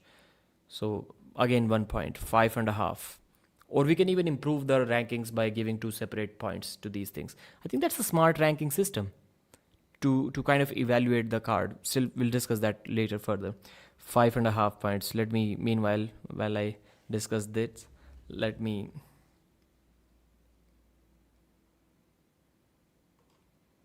start the EVW stream as well. Maybe the stream has already started. 5.5, okay. Todd versus Irakli, were excited about it. Wasn't really an exciting match. Still gets 1 point. 6.5. Petrenko versus Nugo, 7.5. This one again, 8.5. Okay, 9.5 out of 10. That way the card is okay. It's not bad. 9.5. But maybe we need to improve the ranking. Do you think it's a smart decision? Like every match gets 2 points. 1.4, were you excited? Were the fans excited when they heard about that match? Were they looking forward to it? 1 point for that. And the second point was that match actually exciting? But I still believe that too much weightage shouldn't be given to this point, that if the match was actually exciting or not, because we need to have some matches that even if we know they're not going to be exciting, still sometimes we must have those matches. So, but still, I think we're figuring something interesting out here. I think it can be a good ranking system.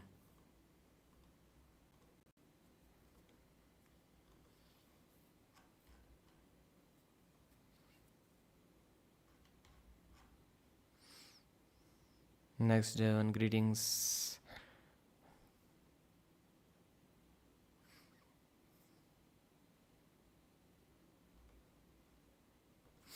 Watch live. Let's start the stream again. Maybe Sagov is up, 1 up already. Who knows?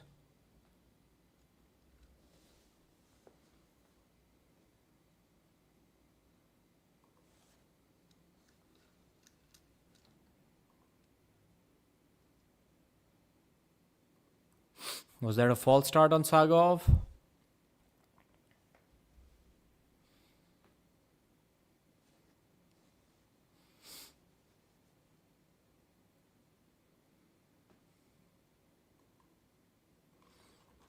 Okay, one warning for Sagov it was. First start. Sagov versus Serhii for the 115 kg world title. Both did an early movement.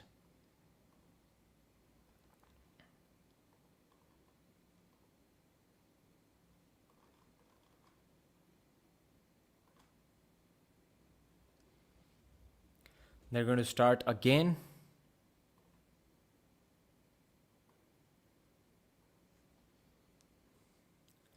Sagov versus Serhii, 115 kg world title. Another title which Devon has vacated. No, Reno has vacated. Reno had it before. And then he got injured. Elbow foul on Dave Serhii. Okay, looking good for both, I would say. Rarely does it look good for both. So Sagov was able to get inside and Dave was able to pull him outside. So it was looking good for Dave, but then he elbow fouled with that initial inside surge from Sagov.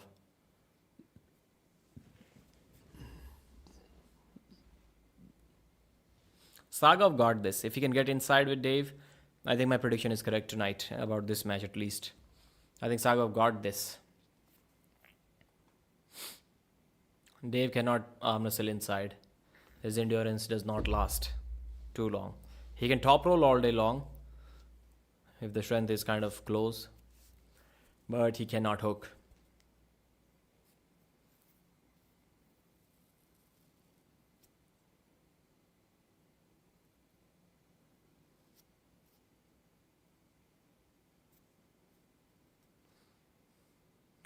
Maybe another foul on Dave.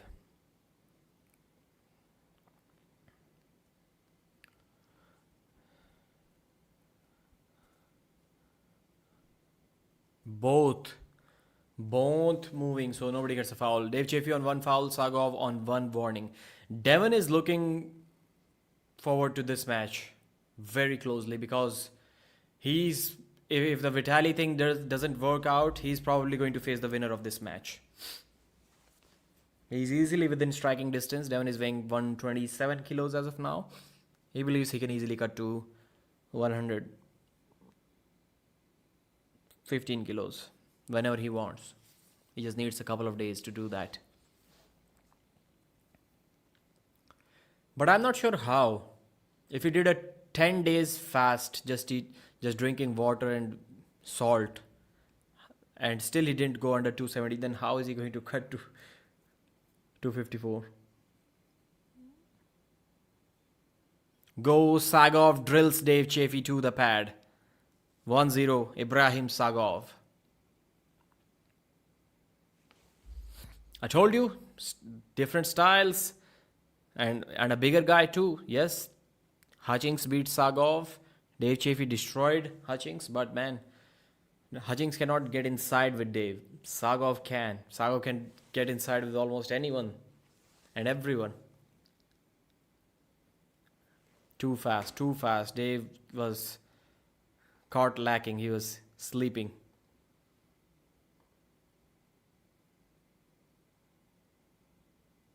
Protest what? That was a clear pin. No false start. No shoulder crossing the center. Okay, if it actually was a pin or not.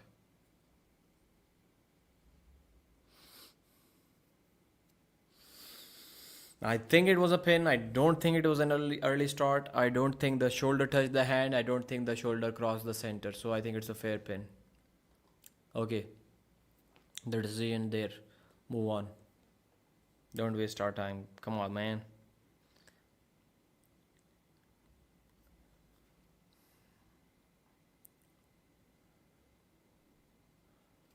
How can Vitaly meet Devon in March or April if he's facing Levan in February? Yes, Vitaly was also saying that.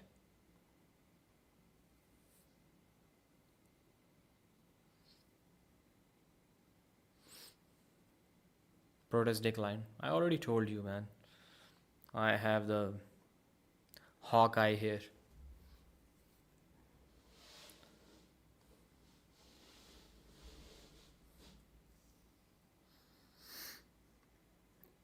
Dave Chief is gassed out already. Like, once somebody lays their whole frame on you and you're trying to stop like that and you're shaking for your life and your arm starts opening up, it's bad. It's bad for you.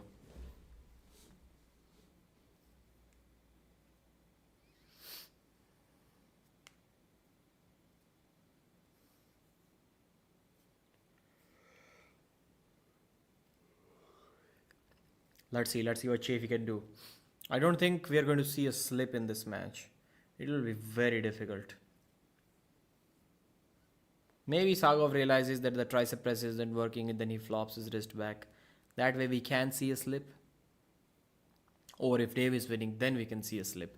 But if Sagov is winning, he can win without the strap 4-0. It's entirely possible. Just like he did against Gennady. Dave still showed some resistance. Gennady just got drilled and dusted. So Reno is in Sagov's corner.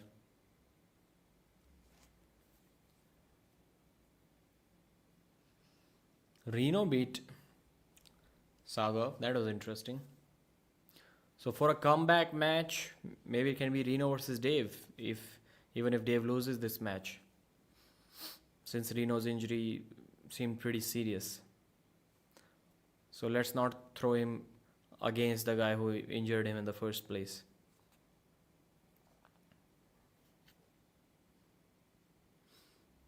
Both curling the wrist in.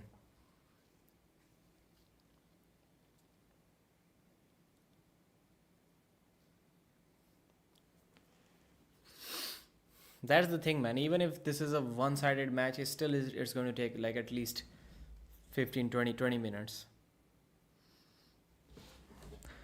That's the thing that makes arm wrestling boring sometimes.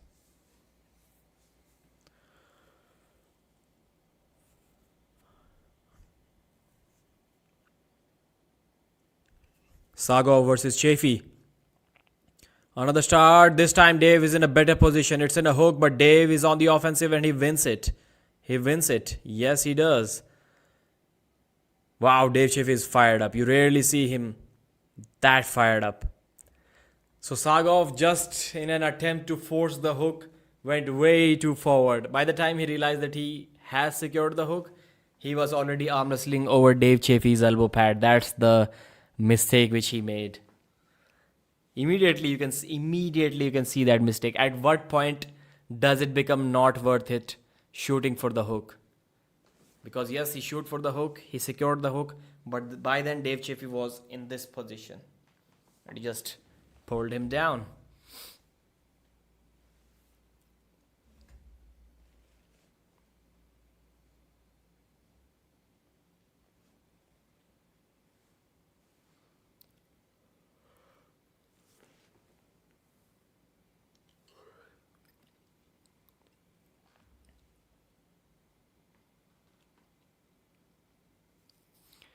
Isn't Todd Hutchings the oldest world champion ever?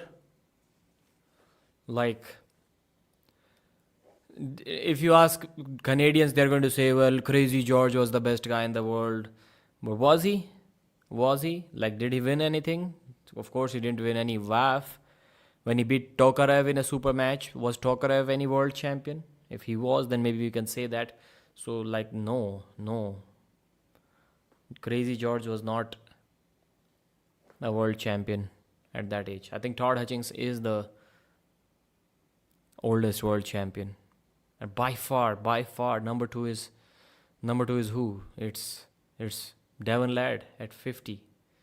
And even Devon isn't no champion at 50. I mean, he can take the 2 belts, 115, 105, but he isn't. He was the champion when he was 49. So second oldest is 49.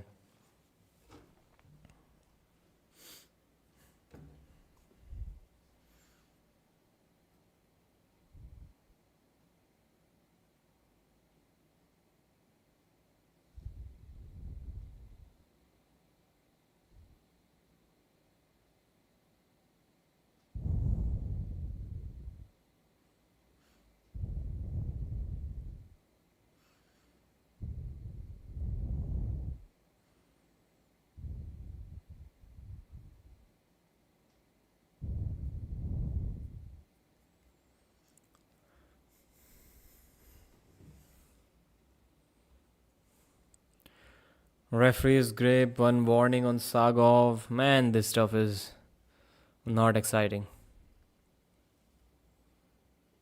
Setup's too long. Or maybe I'm just bored today. But these fouls, warnings, they never really used to bother me so much as they are bothering me tonight. So the score is 1-1. Anybody's match to take.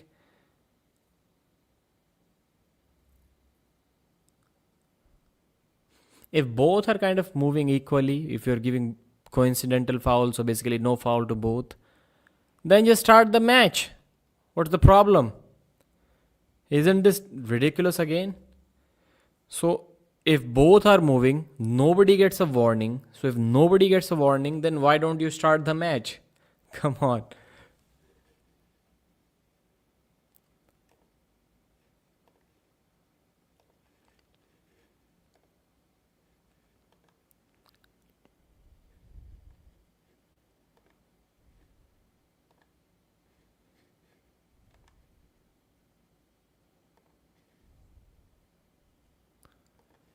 Don't move, go. Dave Chafee almost takes it again. Yes, he does. Too strong. Dave, too strong Chafee. He's going to become, looks like he's going to become the world champion, man, again. After so many years. That's so good.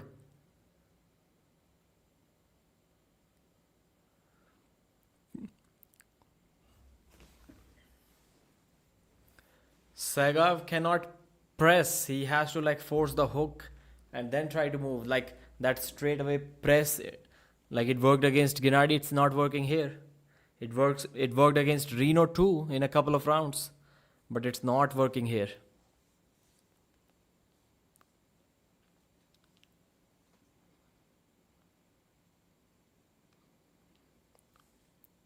Sagov is not happy with the setup. He's complaining about the referees.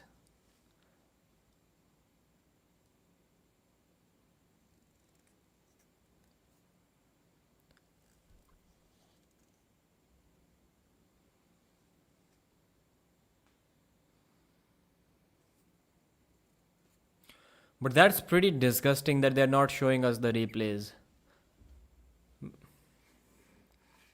The referee, whatever the referee is seeing on the screen, the same thing should be shown to us. And they have not shown us a single replay of the fouls.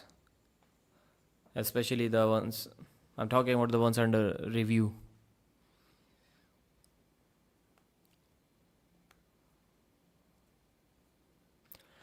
Looking at these guys, not Reno, but Sagov and Chafee, it look like Kalina might beat both of them. Am I crazy to think that?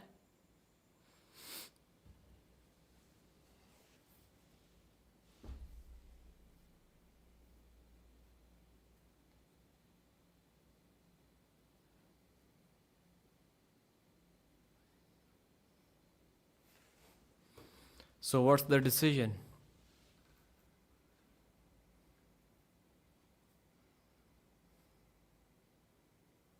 Protest denied. So both have lost their protest. Dave Chafee 2-1, leading the way. So it looks like Sagov only has an offensive hook. His defensive hook is not there. It's not sticky. He needs to be offensive.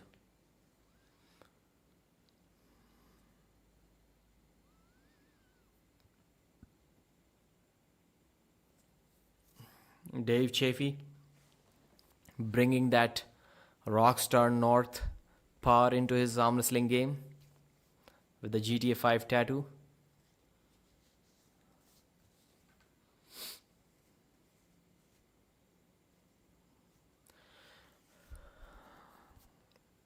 Round 4. Sagov on the left, Chafee on the right. Again, no straps, no strap. These guys do not need straps. This time, Sagov in a better position. Dave hits again. Dave brings him sideways but gets stopped. It's getting interesting now. Sagov has stopped Dave a couple of inches above the pad. He's redlining. Dave is redlining. He can win. Dave is about to win. Yes, he does. 3-1 Dave Chafee. Sagov was 2% weaker than what he needed to be before he turned the match around. Like he was like 2% more, like he would have brought Dave up. Like it just got stuck in a way where even if he had like a percentage more, he would have brought him back. Dave's arm would have opened up if Sagov was slightly stronger there. But clearly Sagov's defensive power is not as good as his offensive power.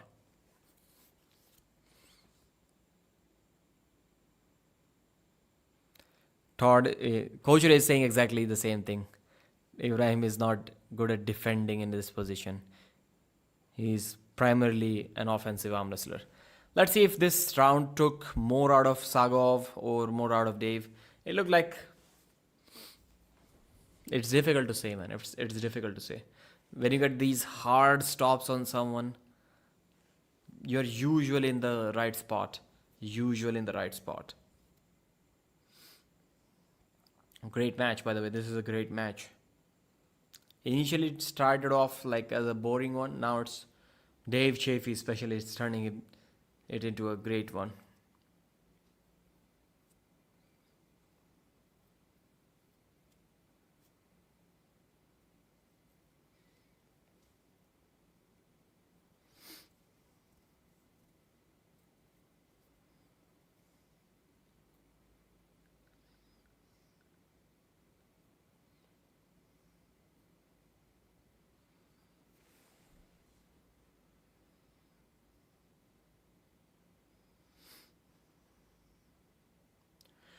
So this may be the final round of the Dave Chafee versus Ibrahim Sagov 115 kg title match. How amazing it would be.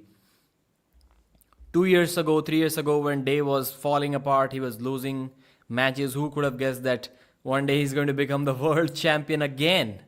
And he's about to become a world champion.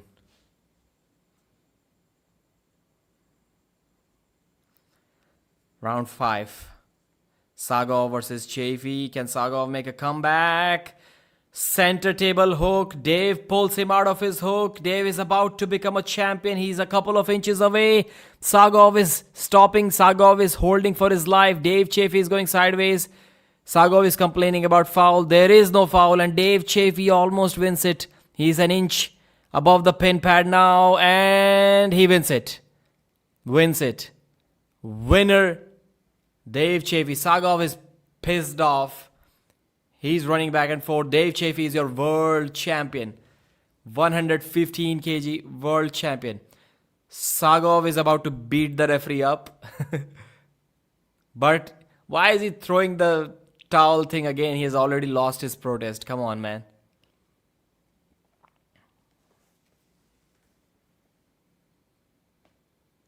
The arm wrestler just cannot bully you into a referee review. Last thing I want to see here is a referee review. If the referees somehow review it, bottom finger, I think it was a pin. No review. You don't get any review. Get off the stage now, Sagov. Get off Dave Chafee's stage now.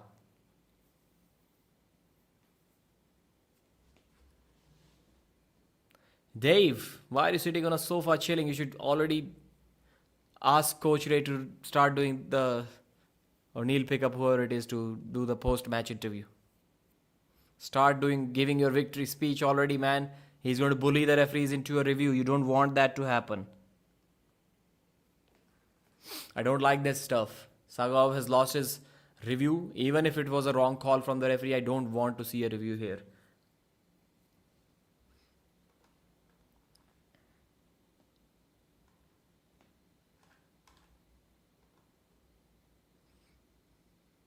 Pradeep is a girl too. I am a girl too. Vitaly's match.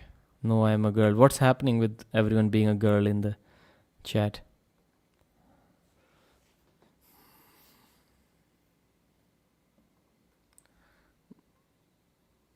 So let's see. Saga, that was the first round.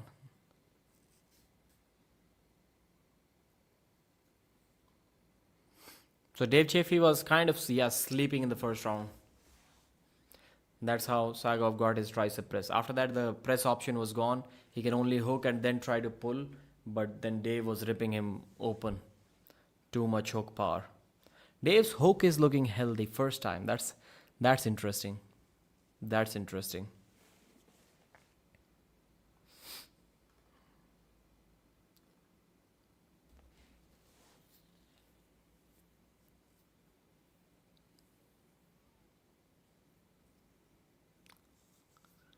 $115 kilo world champion, Big Dave Chaffee.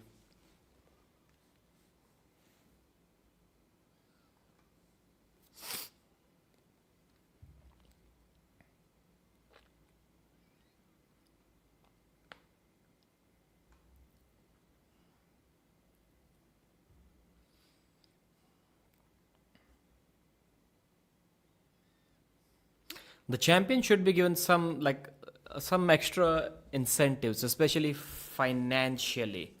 Like if you are an East versus West champion, you get paid, let's say, like maybe even a minimal amount, like let's say $200 per month. I think East versus West can afford that. That can be an incentive, a slight incentive for some arm wrestlers.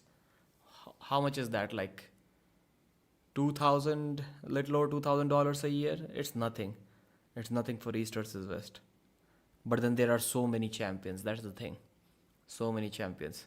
Even that could go up to like $50,000 a year. So yeah, I don't think they're going to do that.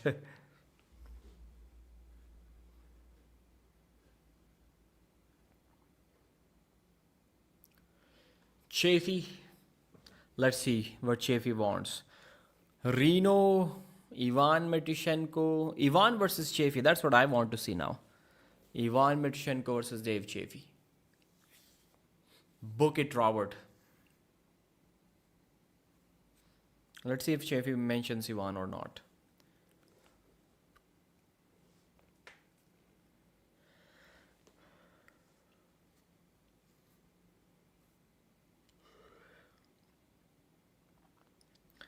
First round, realized he was really quick. I had to make some adjustments.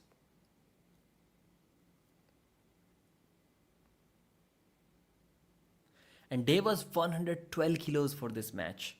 He did not do any water cut or anything like that. So he's basically walking around at 112, 13 kilos. Even now, even today. That's insane. Maybe he gained a couple of kilos, but he didn't do any water cut. And he was 3 kilos under.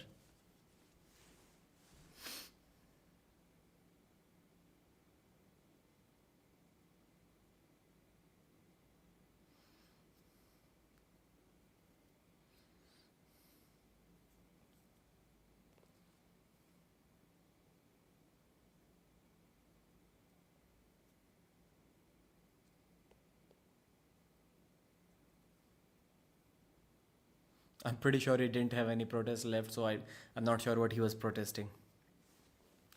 Okay, let's record the result.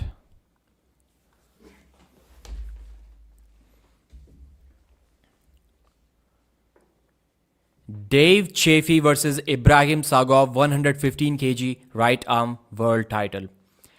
When Dave defeated Vitaly and Alex Kurdecha around the same time, I think it was the same year, he was doing really good. But then he started losing to Gennady, he lost to Artem Morozov and maybe a couple of other matches. People started kind of making fun of him. They started saying Dave is washed up. At that time, who would have thought that one day this guy is going to become a world champion? East versus West, 115 kg world champion. Yes, Devon isn't there. He can kind of take the title away from Dave whenever he wants, but he isn't going to do that. His eyes are after Vitaly Laletin. So, as of now, we'll discuss what are the possibilities for Dave, but let's discuss this match first. So, round 1, Sagov surprises Dave. Dave was caught sleeping. He was put on his biceps. Sagov's tricep press was way too strong. It was a flash pin. Within a single second, he got the job done. But then Dave woke up and he started being more aggressive, more offensive. So the match kind of stopped in the center, but then Dave ripped Sagov's hook open and he put him on the defensive. And Sagov doesn't really do too well on the defensive side. We saw that even in the Todd Hutchings match, which he lost. So Dave Chafee with the win. Third round again, there were some protests from both parties. Both were unsuccessful. Third round, again, same story. Sagov at this point cannot shoot for the tricep press. If he could, he would have won this match 4-0. But Dave was smart, Dave was fast. So Dave just stopped it in the center. So instead of going for a press, Sagov now had to shoot for the hook, move forward towards the hook. That's why he was reaching so far to force the hook on Dave that he was literally arm wrestling on Dave Chafee's elbow pad. So the back pressure was there from Dave, and then he just went sideways with his hook, with his side pressure, which Dave was known for back in the day, and it's coming back. So it's not just Dave saying that he's feeling healthier than he has ever felt in last like probably a decade or more. He's actually showing that on the table. So hooking Dave Chafee is finally back. He won that third round like that. Fourth round once again, Sagov this time tried to switch to a king's move to roll out of Dave's hook. It was too late. I think his pinky finger went under the pin pad, and that's how Dave won this world title. And he said he's ready to defend it anytime, anywhere, against anyone. I'd like to see Ivan Matyushenko versus Dave. If Reno comes back, Reno versus him, or some other match at the 115 kg division. Maybe Kalinichenko versus Dave Chafee. So there are some matches, good matches. I want Dave to stay the champion so that he can be challenged by anyone, not Devon Larratt, who cannot be challenged by anyone. That's it for this video. Thanks for watching. I'll see you again.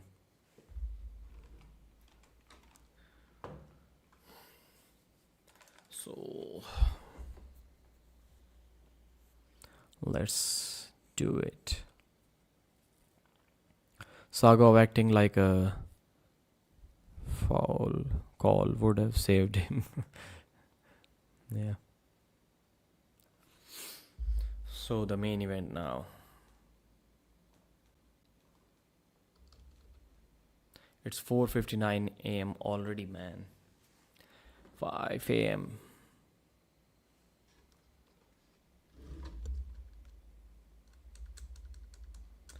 Where is ZVW Sports?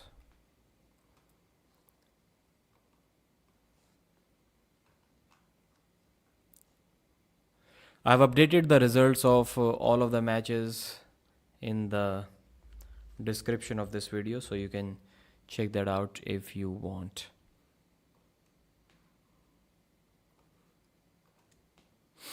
And I'm quite sure Vitaly and Jerry are already at the table.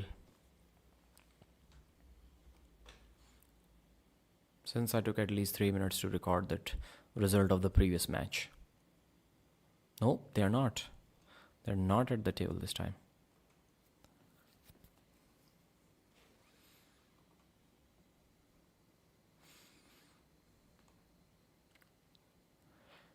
Between two of the most highly ranked and decorated arm wrestlers in the history of the sport.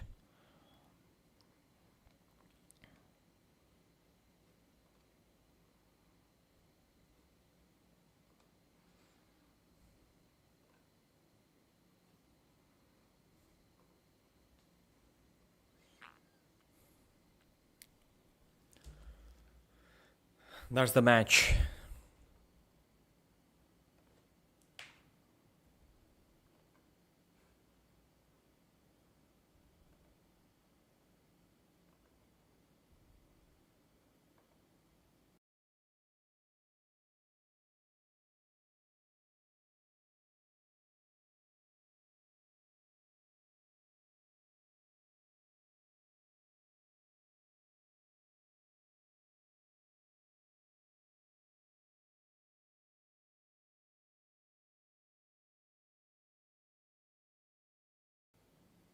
Now it's back. So Vitaly Laletin is making his way to the table for this big match. We have waited for this match. This was already supposed to happen earlier this year or later part of last year.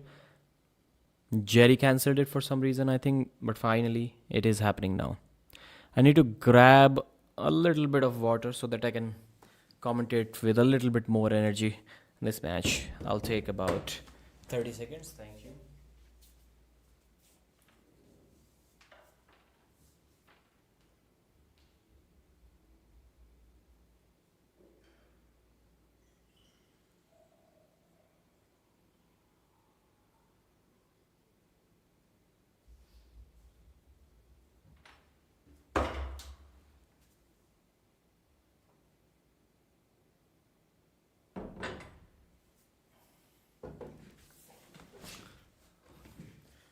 Wow.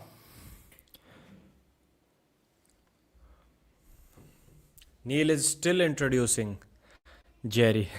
He started introducing him before I left the chair.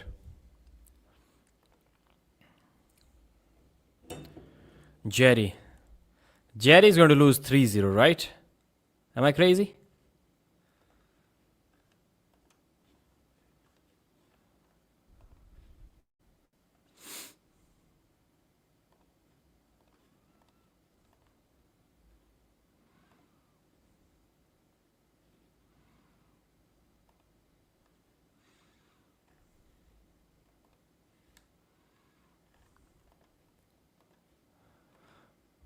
Main event of the night.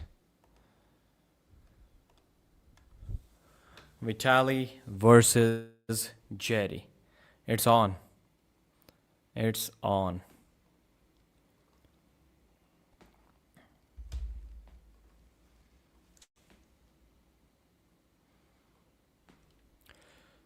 .35 versus 52 age, 6'8", 6'2", 145 versus 150 kilos. 19.7 biceps versus 20.6, 19.7 forearms versus 18, 9.5 wrist versus 8.6. Round 1, center table. About to start. Biggest match of the night. One of the top 5 biggest matches of this year. Vitaly. Let's see if Vitaly gets drilled by Jerry's press, or if he takes Jerry down very fast. Vitaly is kind of separated from his arm. If he wants to go sideways, he needs to be a little bit closer.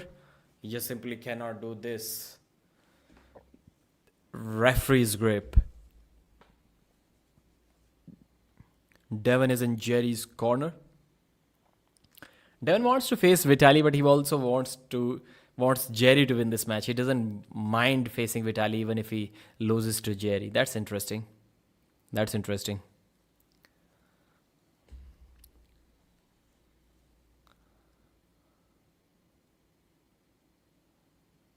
Wow, Vitaly destroys Jerry. Flash pin really fast. That was really fast. I made a video about that when Devon said, like, of course Jerry is going to get a slip. How can he not get a slip against Vitaly? I was like, are you sure? Are you sure? The guy is known for not letting people slip easily. And the other guy has lost like 10 rounds, 8 rounds without slipping in last 3 matches against Levan and Hermes. So basically the same thing that Hermes and Levan did, and even faster and better than Levan and Hermes. Can you believe that? Vitaly did the same thing faster and more cleaner than even Levan and Hermes both. Way too fast.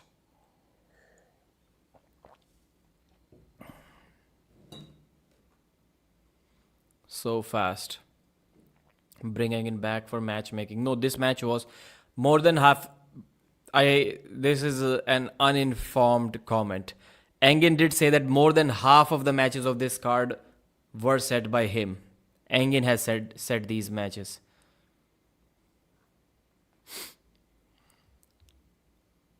It's done. Took the pronator, rolled over. Yes.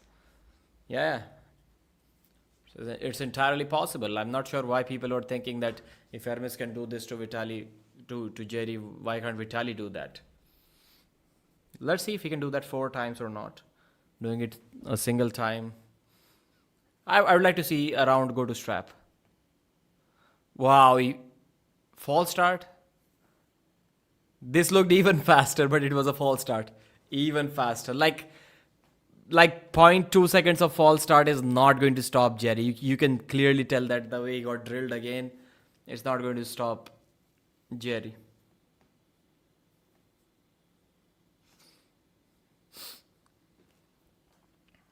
So the way people used to say they've figured out King's move now King's movers don't win. It looks like finally now after the Hermes Gasparini Jerry match, people have figured out how to beat the press. Don't even let the guy get into his press. Just be faster than him. And don't be afraid.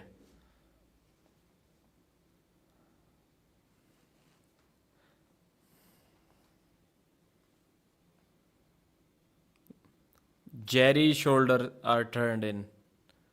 And they're straightening Vitaly's shoulders. Wow. Jerry got destroyed by Vitaly. Jerry's shoulder was slightly in, and I think he moved early, and he still got drilled. Wow. That was surprising. I think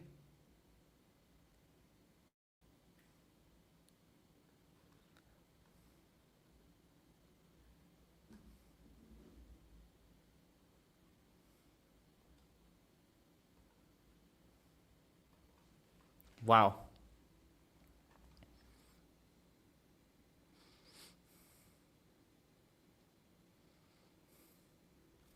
Wow, such a beautiful technique. So, yeah, Vitaly is beating Jerry easier than Levant did. I told you, Vitaly can do the same thing, exactly the same thing which Hermes did.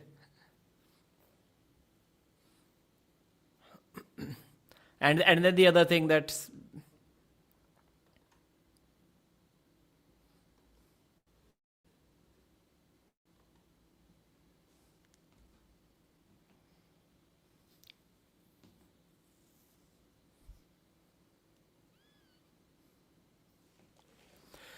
third round. Jerry. Do something, Jerry. Come on, man. You have to slip. Come on. So this over. Jerry Cadorrette will never be getting a top 5 match ever again. That's it. Maybe Gasparini is good enough. One warning for Vitaly.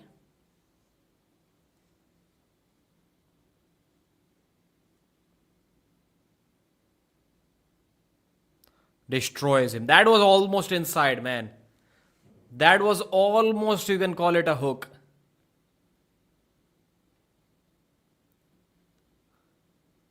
(3-0) over. Finish. Khalas. That was almost inside.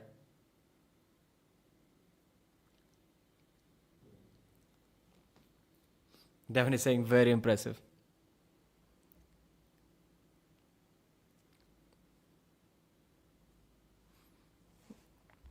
It's over for Jerry. Jerry's career is over. This was a stupid match from the beginning.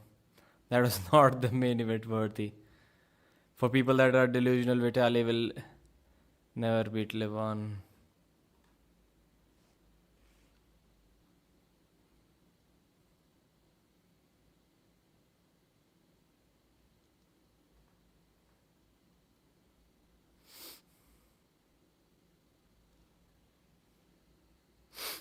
That was dominant.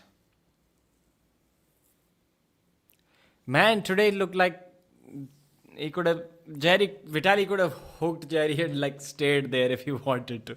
That's how this match felt.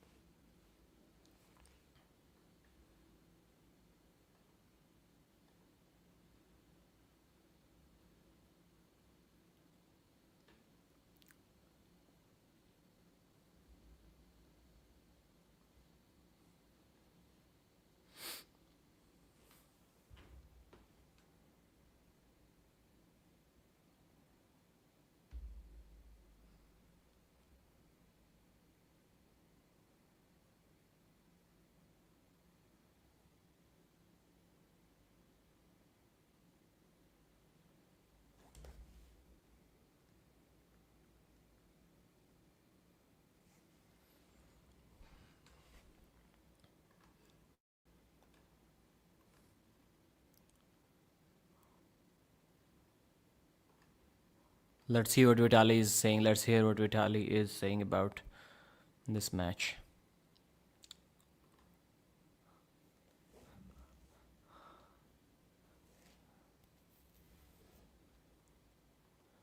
I didn't even break a sweat.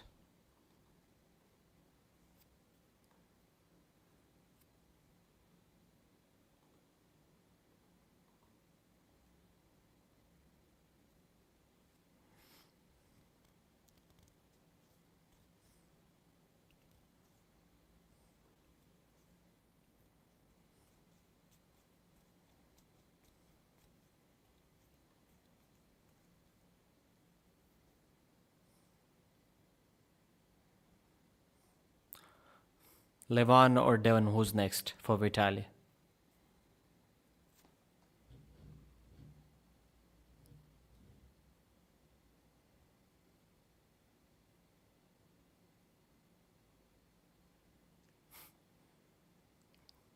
He's going to pull Levan first, not Devon.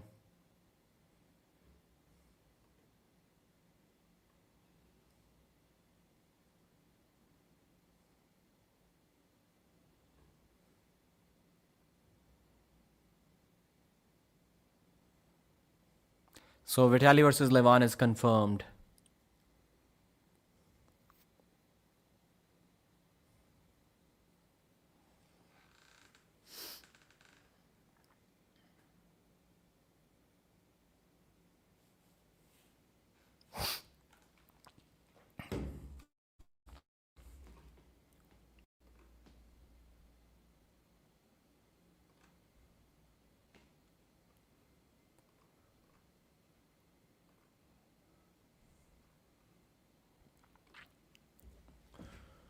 Okay.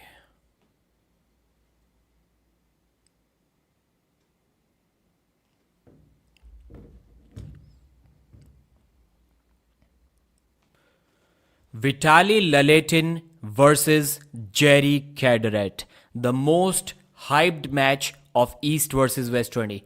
I'm going to say something very clear. Vitaly beat Jerry easier than Levan.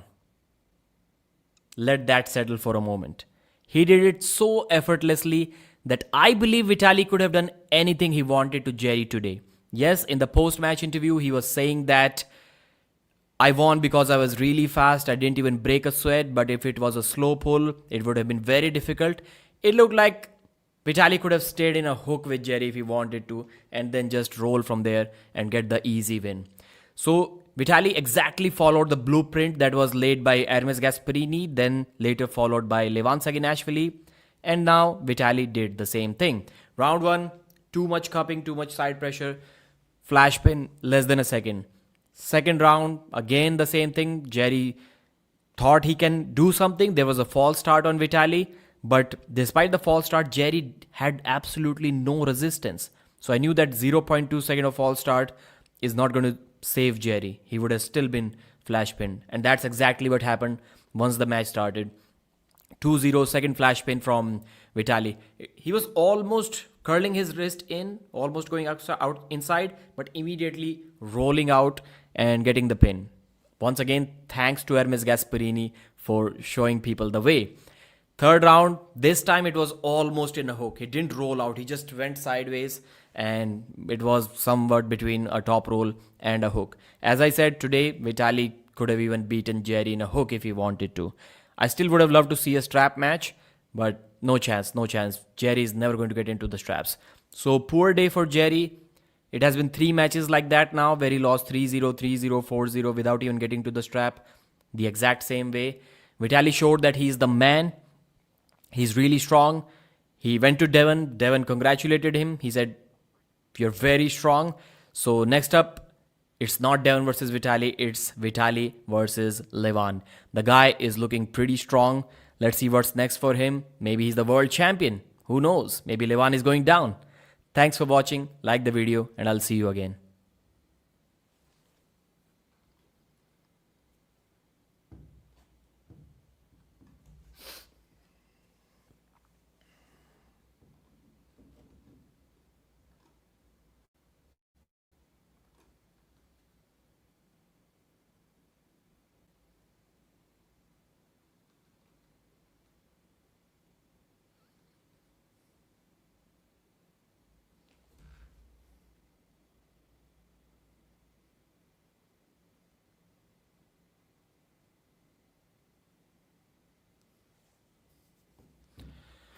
So the event is over just like that.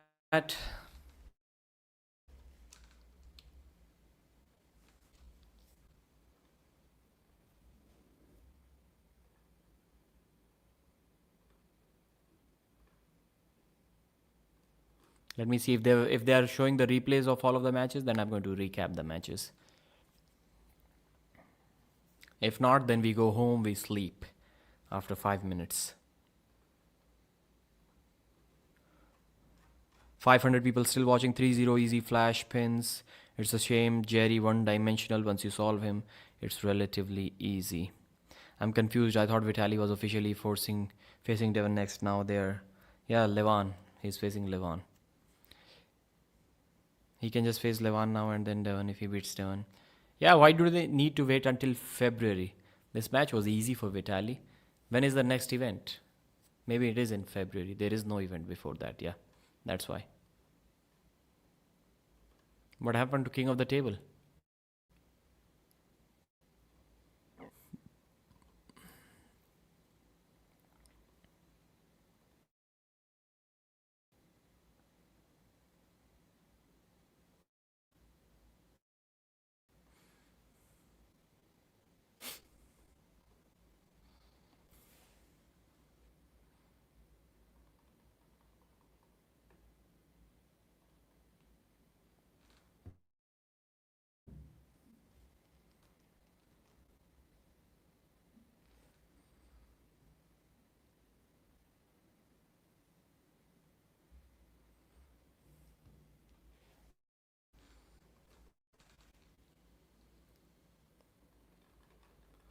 Yep, they are doing cap, so I should also do it.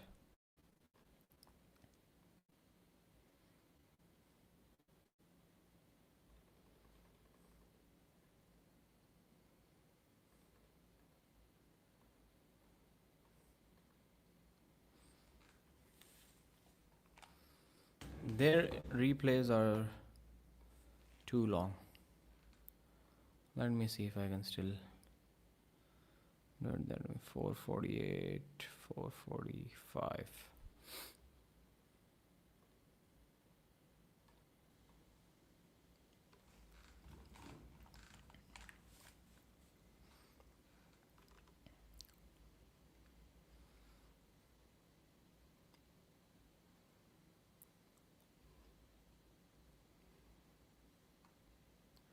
East versus West 20 replay. Result of all of the matches. The main event will be towards the end of this video. So if you want to watch that, please either wait until the end or switch towards the later part of this video. So first match was Snizhana Babaieva versus Elina. Snizhana, as expected, won this 52 kg left arm super match 3-0. Way too strong. Way too strong. Cannot be stopped. Second match was FA Kömek versus Manuel Battaglia. 3-0 easy top roll victory for FA from Turkey. The super heavyweight WAF champion wins at East versus West as well. Matt Mask versus Kalinichenko left arm 115 kg match was an amazing match. It was a battle of top roll versus hook. First round, Matt's top roll worked. Second round, Serhii forced the hook on him. It looked like he was about to turn the table. But then Matt top rolled him again in the third round. Serhei's hook didn't quite work. His wrist stayed flat but couldn't curl it in. Then Serhii tried to switch to a flop press. There was a restart. Then he switched back to top roll. It didn't work. Matt flash pinned him. So Matt won 3-1, and you can assume how charged up he must have been after that victory. And during that victory as well, Mindaugas Tarasaitis taught young Danil Ustinov a lesson that he just cannot jump a weight category up just because he's weighing that much. He was the champion at 70 kilos. He should have stayed there. At 77, Mindaugas dominates Danil Ustinov, teaches him a lesson, trash talks him. 3-0, easy victory. Yoshinobu Kanai versus Petro Marharint. First round, one of the most interesting, amazing rounds, like Dennis versus Devon kind of vibes. Petro was hitting in a similar way. Devon was hitting Denis Siplenkov, but with twice as much speed. But Yoshi stopped all of those with what I'm assuming looks like a bone lock, because he does not have any pressure here. But somehow when the arm goes there, it immediately sticks and doesn't go down. It doesn't go further down. So he was an inch above the pin pad for maybe most of the match. Then he started gaining hand control. And typical Michael Todd style, King's move versus top roll. Coming back from losing side, finishing with a press. 3-0 victory. Yoshi deserves a title match at 105 or maybe 195. He can cut to 95. Both. He's that good. Oleg Zhokh versus Toms Rozits. Nothing interesting here. Too much cupping, too much back pressure, too much side pressure from Oleg Zhokh. 4-0, defends his title once again. Barbora destroyed Gabby. That was like, what next? Barbora's career is officially over. She's never going to get any left arm match ever again against anyone in this world. She was so dominant. Like, the way Barbora is going to beat me in a super match, same way she beat Gabriela. It was that easy. So, no. Goodbye, Barbora. You're never coming back to East versus West. You are so dominant. You're not allowed anymore. Dadikyan versus Kamil. One of the most boring match in the history of arm wrestling, as I like to call it. So, first round, Dadikyan just slammed Dadikyan down to the pad, pushed him down. Then after that, it was a total mess up. Like fouls, restarts, warnings, protests being unsuccessful. Both arm wrestlers complaining to the same referee about similar stuff. Referees warning the athletes, Kamil fouling again, Dadikyan fouling, everyone fouling. And the next two rounds resulting in a total mess. But a victory, 3-0 victory for David Dadikyan. David wasn't happy with it. He even walked off the stage. He didn't like the way the match happened. He was so sad he didn't even say too much to the camera, to the microphone. Todd Hutchings taught Irakli a lesson that in this lifetime, he cannot beat him. Unless Todd decides to retire, Irakli is not beating him. So, third win, this time even more dominant than the last time. 4-0, Uncle Todd taught the young Georgian a lesson why he's the undefeated 95 kg world champion. A lot of mutual respect. This time Irakli protested for an elbow foul, but there was no elbow foul on Todd. And see the happiness. I'm seeing the happiness on Todd's face while watching this replay, doing a recap for you arm wrestling fans. So please subscribe. 195 kg title, Uncle Todd. He said he's going to move up. But I would like to see him versus Yoshi and Petrenko both. Petrenko, speaking of him, dominates Nugo Shikadze. One round, Nugo forced the hook without the strap, almost, but he elbow fouled. Other than that, Petrenko just kept dominating and kept mocking Nugo, which he deserved because he was the one who was like acting aggressively towards Petrenko. So Petrenko taught him a lesson, gave him a taste of his own medicine. 105 kg champion. As of now, people are saying, except Devon, nobody can beat this guy in this division. Gets the belt back that he used to have before Devon took it from him November last year. Then after that, we had Ibrahim Sagov versus Dave Chaffee. Dave Chaffee won 4-1. The champion. Too much hook power. Hooking Dave Chaffee is back. I've already done a separate review about that. So please check that out. Dave Chaffee, as always, is amazing, literally amazing. And then we had the main event, Jerry versus Vitaly.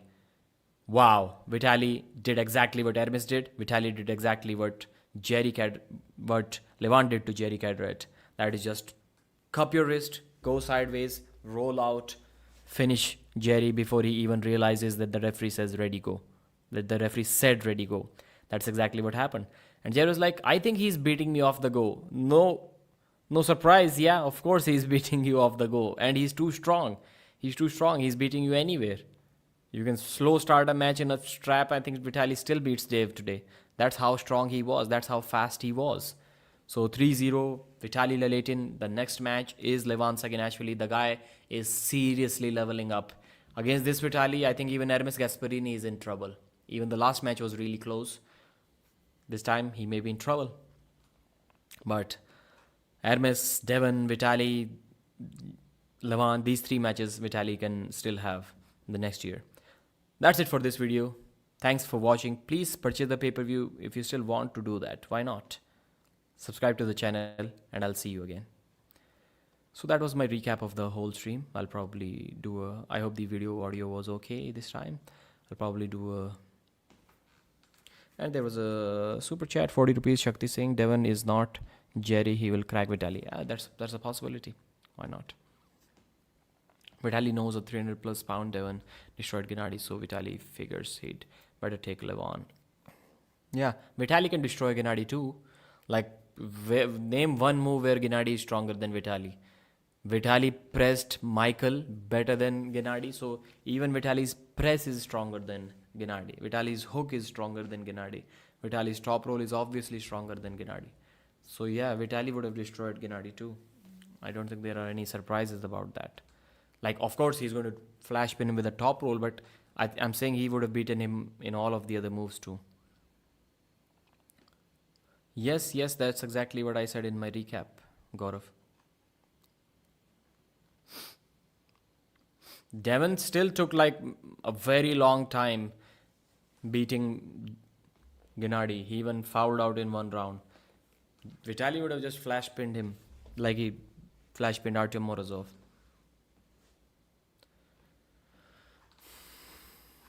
Alright guys, it's 5:28 in the morning. I probably still need to record some videos after that. I'll have to end it here. Before that, I'll show you an ad. How did I not show you an ad? You deserve to see an ad.